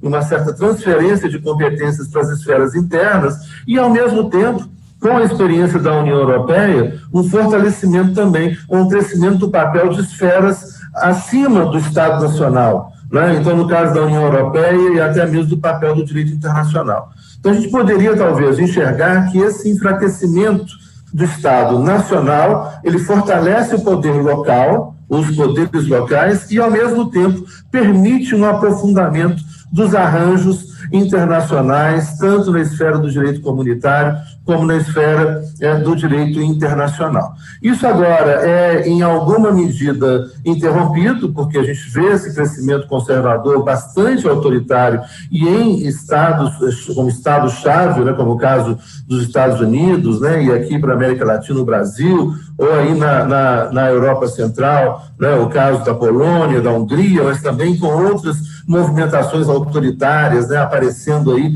pelo mundo afora, a gente viu Filipinas, Indonésia, etc., né?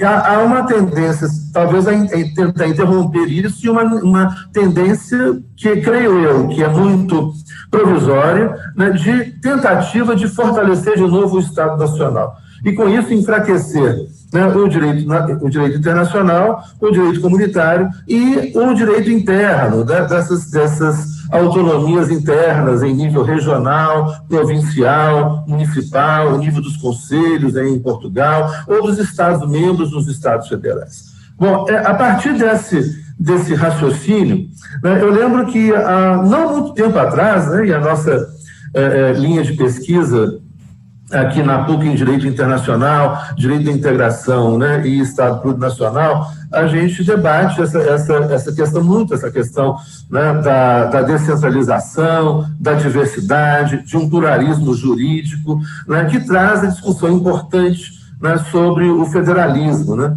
Lembrando, por exemplo, que a ideia, né, do federalismo norte-americano, com um federalismo por agregação, né, um federalismo centrípeto, né, onde os estados que eram soberanos abrem mão de competências para um novo ente territorial que é criado, que é a União, pessoa jurídica de direito público interno, e o Estado Federal, pessoa jurídica de direito público internacional. Então, há uma transferência de baixo para cima na formação, por exemplo, do federalismo norte-americano, o que não há no Brasil, que é um modelo por segregação, né, um modelo centrífugo, onde, no caso, é esse Estado Nacional, que era centralizado, que transfere competências para as esferas territoriais menores. Dentro disso, nós recebemos e tivemos algumas discussões aqui importantes, né, de professores que vieram, né, da Europa, trazendo a defesa e até a possibilidade, isso há alguns anos atrás, antes da crise, da grande crise econômica de 2008,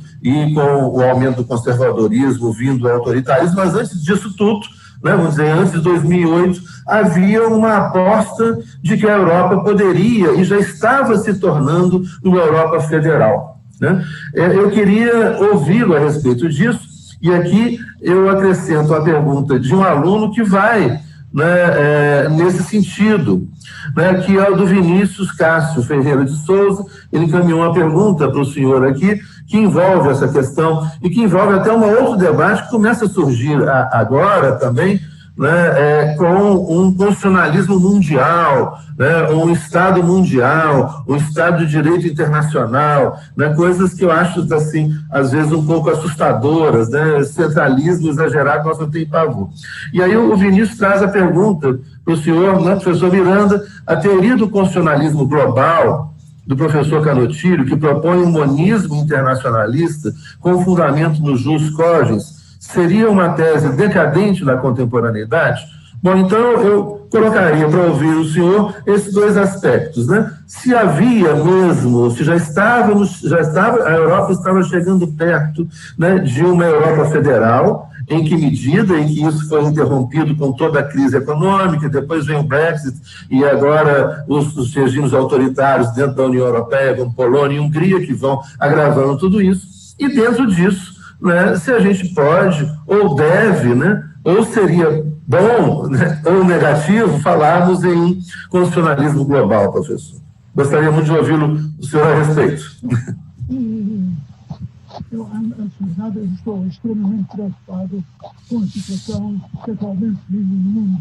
Em muitos estados mais importantes, os Estados Unidos, a Rússia, permitam que diga, o Brasil, Colômbia, Hungria, Turquia, Filipinas e muitos outros, em que tendências autoritárias se mostram com muita força. Muitas vezes ligadas a tendências populistas, não é. Mas eu sou convencido de que a democracia liberal, pluralista, a democracia que vem da Revolução Americana, da Revolução Francesa, que criou a Segunda Guerra Mundial, a democracia que aparece na Declaração Universal dos Direitos do Homem, que inspira o pensamento dos mais eminentes juristas, essa democracia há de prevalecer. Não há alternativa à democracia pluralista, representativa, liberal, aberta a todos os aspectos de opinião, aberta a toda a oposição, aberta a todos os homens e mulheres. Não há alternativa. Eu não gosto muito da expressão constitucionalismo global. Por razão que, aliás, o professor já referiu. O constitucionalismo global constituiria um Estado mundial, global. Ora, não só não vejo nenhuma possibilidade disso acontecer, nem na vida dos meus bisnetos, mas também eu seria contra um Estado mundial. O que defende é, sim, constitucionalismo a nível de todos os Estados. E depois, o reforço, naturalmente, das organizações internacionais, a começar pelas Nações Unidas.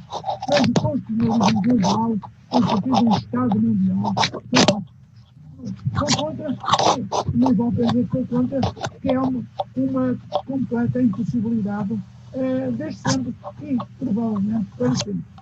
Portanto, dentro do Estado, de todo o Estado, nós temos que defender a democracia, o Estado de Direito e também a relação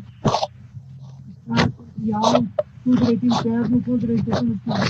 Uma relação equilibrada com aquela que eu defendo.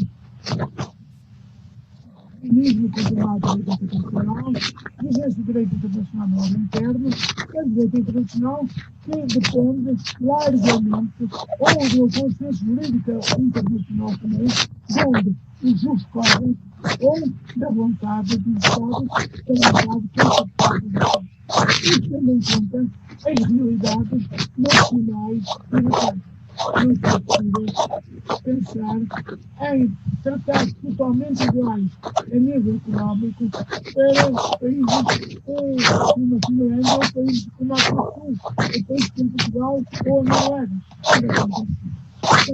Tem que ser realistas, mas um realismo político independente, um constitucionalismo, não um constitucionalismo global, mas aquilo que eu chamo constitucionalismo inclusivo. É ver Constituição, Estado de Direito, democracia, direitos fundamentais, respeito da lei, respeito dos tribunais, por toda a parte. Então, os Estados com as suas tradições e com os seus direitos. Isso é que interessa mais adequado e mais sentido. E essa perspectiva, assim também o direito internacional. Bom, muito obrigado, professor. Eu acho eu também tenho pavor dessa ideia de um Estado mundial, né?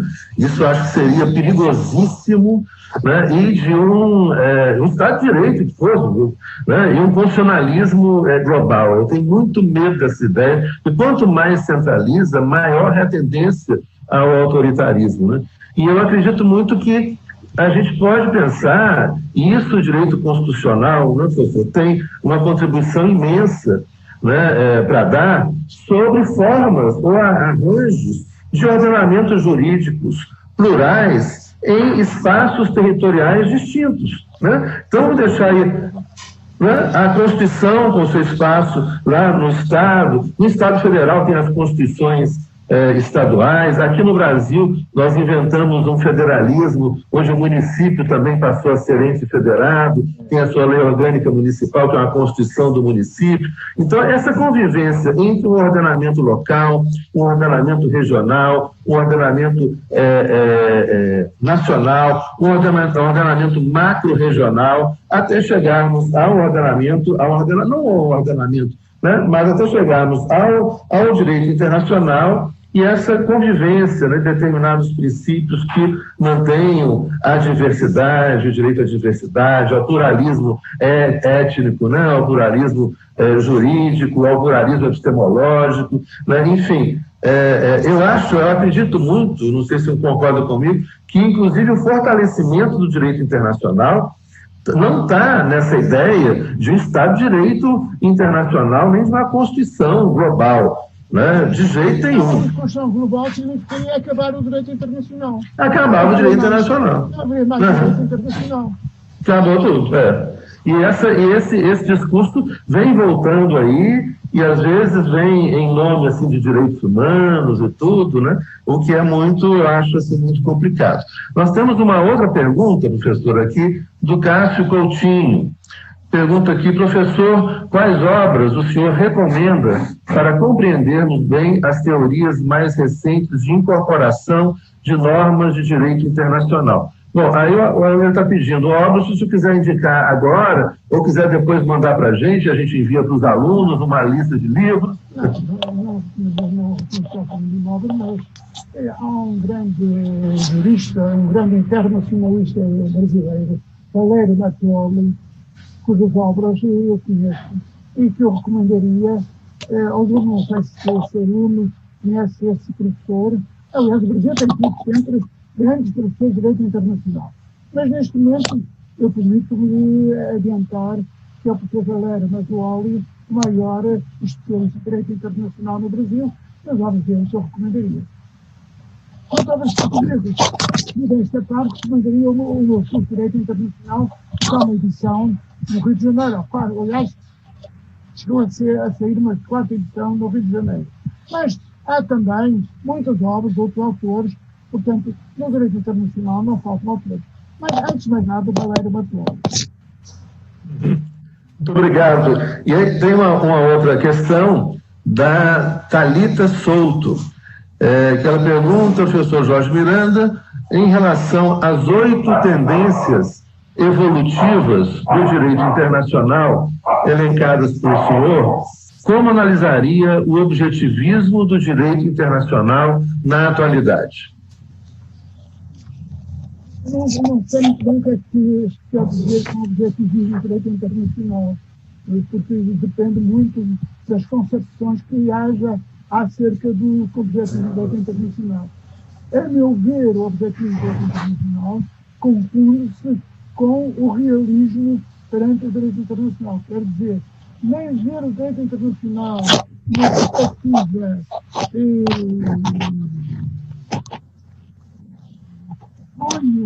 uma perspectiva de imaginação grande, tudo do direito internacional, não apostar tudo no direito internacional, nem acreditar que o direito internacional resolve todos os problemas, mas, pelo contrário, cair numa visão muito antipática, muito nacionalista, de subordinação do direito internacional aos interesses de cada Estado.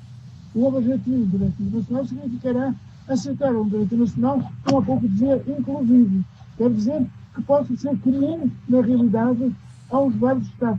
Assim como há um constitucionalismo inclusivo, no sentido de, em todos os Estados, haver constituições de Estado democrático de direito, também um internacionalismo inclusivo, no sentido de, em todos os Estados, ser acolhido o direito internacional, respeitado, cumprido, com razão, com sensatez, com coerência. Muito obrigado. Temos aqui uma outra questão da Isadora Machado Hartmann. E ela traz uma questão interessante sobre a atuação do Banco Central Europeu, né, que vem aquela discussão, né, professor, que até eu queria ouvi-lo também, né, sobre isso. Ela pergunta sobre a recente posicionamento do Tribunal Alemão sobre as atuações do Banco Central Europeu.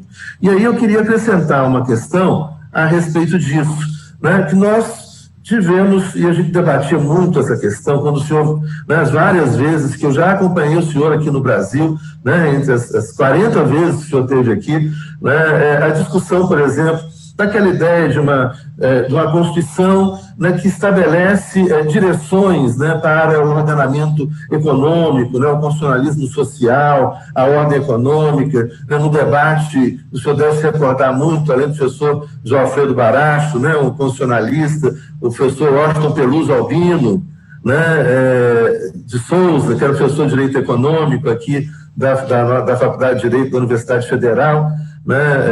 Uma das vezes que o senhor veio aqui, ele era o diretor da faculdade, né? Outra vez, o professor Washington Albino, ele falava muito da ideia de constituição econômica, né? Ou seja, da necessidade, né, da Constituição a estabelecer princípios, regras, né, de observância obrigatória, né, obviamente, tanto os princípios como as regras, todo o sistema constitucional, a coerência do sistema constitucional. E o professor Washington Albino falava de uma ideologia constitucionalmente adotada, né, que falava que incluía, então, toda uma ordem social, econômica e política no texto constitucional de observância obrigatória. E naquela ocasião, né, era comum nós discutirmos e encontrarmos até decisões de cortes supremas, né, condicionando a ação da economia a determinados princípios constitucionais, né, e regras constitucionais. Na nossa Constituição brasileira, por exemplo, lá no artigo 170 e seguintes, nós temos a ordem econômica, e ali tem princípios da ordem econômica que são de observância obrigatória. Por exemplo, políticas econômicas de redução da desigualdade regional, de redução da pobreza, da desigualdade social, a soberania econômica, né? Isso tudo princípios que são de observância obrigatória, né? E que, se forem descumpridos... Né? No Brasil se verifica, também se verifica em Portugal e em outras constituições também. As constituições do Estado Social ocupam-se todas da ordem económica. O que acontece é que algumas vezes, portanto, que a ordem económica se sobreponha a tudo mais, pelo contrário, então tem que haver uma posição equilibrada entre a ordem económica, a ordem social, a ordem cultural, a ordem política. Não pode haver sobrepor. Muitas vezes, o que acontece, como se verifica nesse caso que citou do Banco Central Europeu, esse Banco Central Europeu, dentro de uma certa visão, de um certo enquadramento, tendo em conta a personalidade dos seus dirigentes, tende a sobrepor-se a princípios ou regras constitucionais, o que foi denunciado pelo Tribunal Constitucional Federal Alemão no acórdão citado por esse aluno há pouco. É necessário equilíbrio. Tem que se encontrar um compromisso, porque senão não chegamos a partida. A vida política, económica, social e também a vida jurídica assenta sempre num compromisso. Assenta sempre, não há extremismos, não há radicalismos, mas em compromisso. Senão não é possível convivência. E é isso também que verifica na Europa. E uma das razões também da crise da União Europeia é alguns que devem ir longe demais sem atravessarem as etapas necessárias para chegar ao destino. Deixar de correr o caminho lentamente, com serenidade e com equilíbrio. Aí, como em tudo. Então, o senhor acha que a decisão do tribunal alemão, né, com relação ao Banco Central, porque na prática, e eu queria ouvir mais sobre isso, ou seja, a prática do Banco Central Europeu, ela tem sido de uma intervenção tão grande que anula a possibilidade dos governos nacionais da União Europeia, né, de estabelecerem políticas econômicas com algum grau de soberania, o que compromete a democracia interna, ou seja, É verdade, mas o que significa que olhamos para a realidade do Estado europeu, o caso de Portugal, da Espanha, do Reino Unido, da própria Alemanha, da Itália, da França, são países que, cujos governos conduzem a sua política económica com mais ou menos liberdade, tendo em conta as condições em que se encontram. E, neste momento, perante a pandemia terrível que atinge a Europa, se não houvesse a possibilidade de uma adequação de cada governo à situação em que o país se encontra, não ser possível a subsistência da Europa.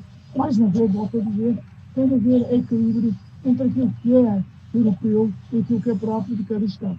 O que se diz a nível europeu poderia dizer-se no outro mundo também. Mas Portugal, por exemplo, né, tem um governo com uma aliança que foi chamada, né, há algum tempo de geringonça, né, que foi uma aliança à esquerda, né, do Partido Socialista, o Partido Comunista, né, entre outros. essa aliança, em alguma medida, e aí eu não sei em que medida, ela desafiou um pouco as regras rígidas do Banco Central Europeu, de Bruxelas, com relação à economia. Né? Não ou não? Porque aí, quer dizer... Sim, diga. O governo português não há uma coalizão entre esses três partidos. É um governo só do Partido Socialista. E há imensos casos, principalmente quando se trata da aprovação do orçamento, os outros partidos não votam contra. Mas aconteceu recentemente que o Partido Socialista votou contra. Nos outros casos, cada qual segue a sua política. E o que acontece é que, por outro lado, em Portugal, há um sistema de governo semipresidencial. E, portanto, não é só o governo que determina a condução da política do Estado, há também o Presidente da República. E até se diz que em Portugal há já um bloco central com o Presidente da República ligado a um partido de centro-direita e a um governo ligado a um partido chamado centro-esquerda. Portanto, aquela situação não é a tal geringonça que se falou há uns 4 ou 5 anos. Não, é muito diferente. Muito diferente. Também o Partido Comunista tende a exair-se, vai perdendo a outro Partido Comunista da Europa, que tem perdido cada vez mais apoios. O que é preocupante em Portugal é que, entretanto, tenha surgido um partido da extrema-direita. Isso é preocupante. Mas, até agora, há um Presidente da República, um governo que se tem entendido e o sistema tem funcionado bastante bem. Mas, por exemplo, a gente viu o caso da Grécia, né, com a eleição do Syriza, que é um partido mais à esquerda, né? E, entretanto, depois, e foram vários eventos ali, onde a União Europeia e a Alemanha, né, e talvez mais especialmente a Angela Merkel, o Banco Central Europeu, mas o Banco Central da Alemanha, intervém nas políticas internas da Grécia e não deixa que o governo grego, né, haja com, vamos dizer assim, uma ideia de soberania econômica. Esse governo grego já foi mudado. Hoje está no poder na Grécia um partido mais à direita. O partido de esquerda que esteve no poder na Grécia já não está no poder. Pois é, mas eu diria, a gente pode falar... Não houve nunca nenhuma intervenção do género daquelas que houve na Grécia. Não houve. Não, né? Porque você pode falar que há uma soberania econômica em Portugal. Há uma soberania econômica em Portugal. Embora, naturalmente, tendo em conta a realidade portuguesa. E, neste momento, há um problema grave, volto a dizer, que é a pandemia. Um problema que, neste momento, é muito preocupante em Portugal, porque tem levado a uma paragem das atividades económicas a um nível extremamente preocupante. E agora, se nós estamos no verão, vamos ver o que é que acontecerá depois do verão. Mas a situação é muito preocupante. Portanto, é bastante claro que há a pandemia também, é noutros países. Mas em Portugal, talvez com maior preocupação. E, bom, vamos aqui, tem uma última pergunta da Isli Maia. Como o professor interpreta a construção da primazia do direito europeu pelo Tribunal de Justiça da União Europeia à luz do direito constitucional? Há espaço para hierarquia na relação entre direito internacional e direito interno atualmente? Bom, eu já respondi essa pergunta, de certa maneira, na minha conferência. Eu entendo que realmente o Tribunal de Justiça da União Europeia tem uma tendência expansionista, tendência de alargamento do direito da União Europeia, de sobreposição ao direito interno, ao direito constitucional. E acho que aí tem de haver uma reação, e tem havido. Nós temos um artigo 8º, número 4 da Constituição, que se refere expressamente ao direito da União Europeia, mas assim entendido num sentido moderado, no sentido de nunca haver nenhuma sobreposição ao direito constitucional interno. Portanto, o direito da União Europeia pode prevalecer e deve prevalecer sobre o direito ordinário interno, sobre a lei interna, mas nunca sobre a Constituição. Bom, professor, muito obrigado, uma grande satisfação ouvi-lo. E eu gostaria agora que o senhor utilizasse um tempinho final que nos resta para mandar uma mensagem, né, uma ideia final sobre, né, a relação com o Brasil, sobre o direito constitucional brasileiro, né, e sobre as perspectivas que o senhor vê para o futuro, né, os desafios para o futuro depois dessa pandemia e dessa crise ambiental, qual que é o papel do direito constitucional, né, diante da crise ambiental. Passo a palavra ao senhor para fazer, então, suas palavras finais, professor. As minhas palavras finais correspondem, obviamente, às minhas palavras iniciais. Dizer que, para mim, é uma honra, uma grande satisfação, uma grande alegria, uma grande felicidade ter esta oportunidade de me dirigir a um professor e a alunos universitários do Brasil. Eu tenho uma relação, como disse, muito antiga, desde que nasci no Brasil, muito forte, com as leituras, o conhecimento, os amigos que tenho no Brasil, as visitas que eu tenho feito ao Brasil, o conhecimento profundo que tenho da história do Brasil, da literatura brasileira, por exemplo, os grandes autores brasileiros, como lidos por mim ainda no juventude. E os meus votos são no sentido de, cada vez mais, o Brasil se desenvolver, crescer, ser uma nação inclusiva, com o Estado de Direito, ser um país que vença a pandemia, um país que consiga encontrar uma resposta aos problemas ambientais. A sustentabilidade ambiental é necessária. E no Brasil, particularmente, tendo em conta a sua longa costa, a sua mata atlântica, a floresta da Amazônia, tendo em conta tanto a morte, o país que vem, e tem de vencer o problema ambiental. Isto não é considerado. Agora, o Brasil tem uma força anímica muito grande. Os brasileiros sentem um patriotismo muito forte. E o patriotismo, antes de mais nada, consiste em amar o Brasil com uma realidade de um povo que se sente por si próprio, que se dá presente por si próprio, respeita as leis, respeita homens e mulheres e que pretende viver de acordo com o direito. E o direito hoje, antes de mais nada, o direito constitucional é o direito internacional. Antes de mais nada. Não quer dizer que o direito civil, o direito penal, o direito comercial não tenham importância, claro que têm. Mas sobre eles está ou paira o direito constitucional e paira o direito internacional. Portanto, a minha mensagem é de grande amizade, de grande alegria e fazer votos porque, passada a pandemia, estes alunos visitem Portugal.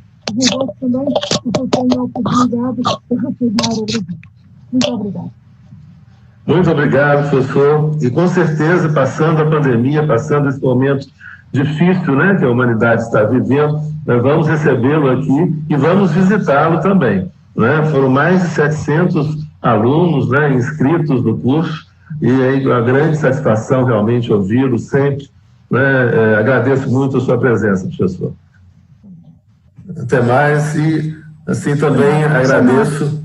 Muito obrigado.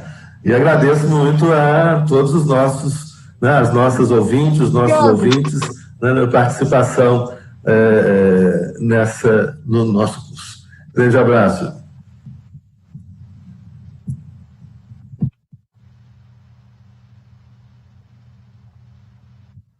Muito bom.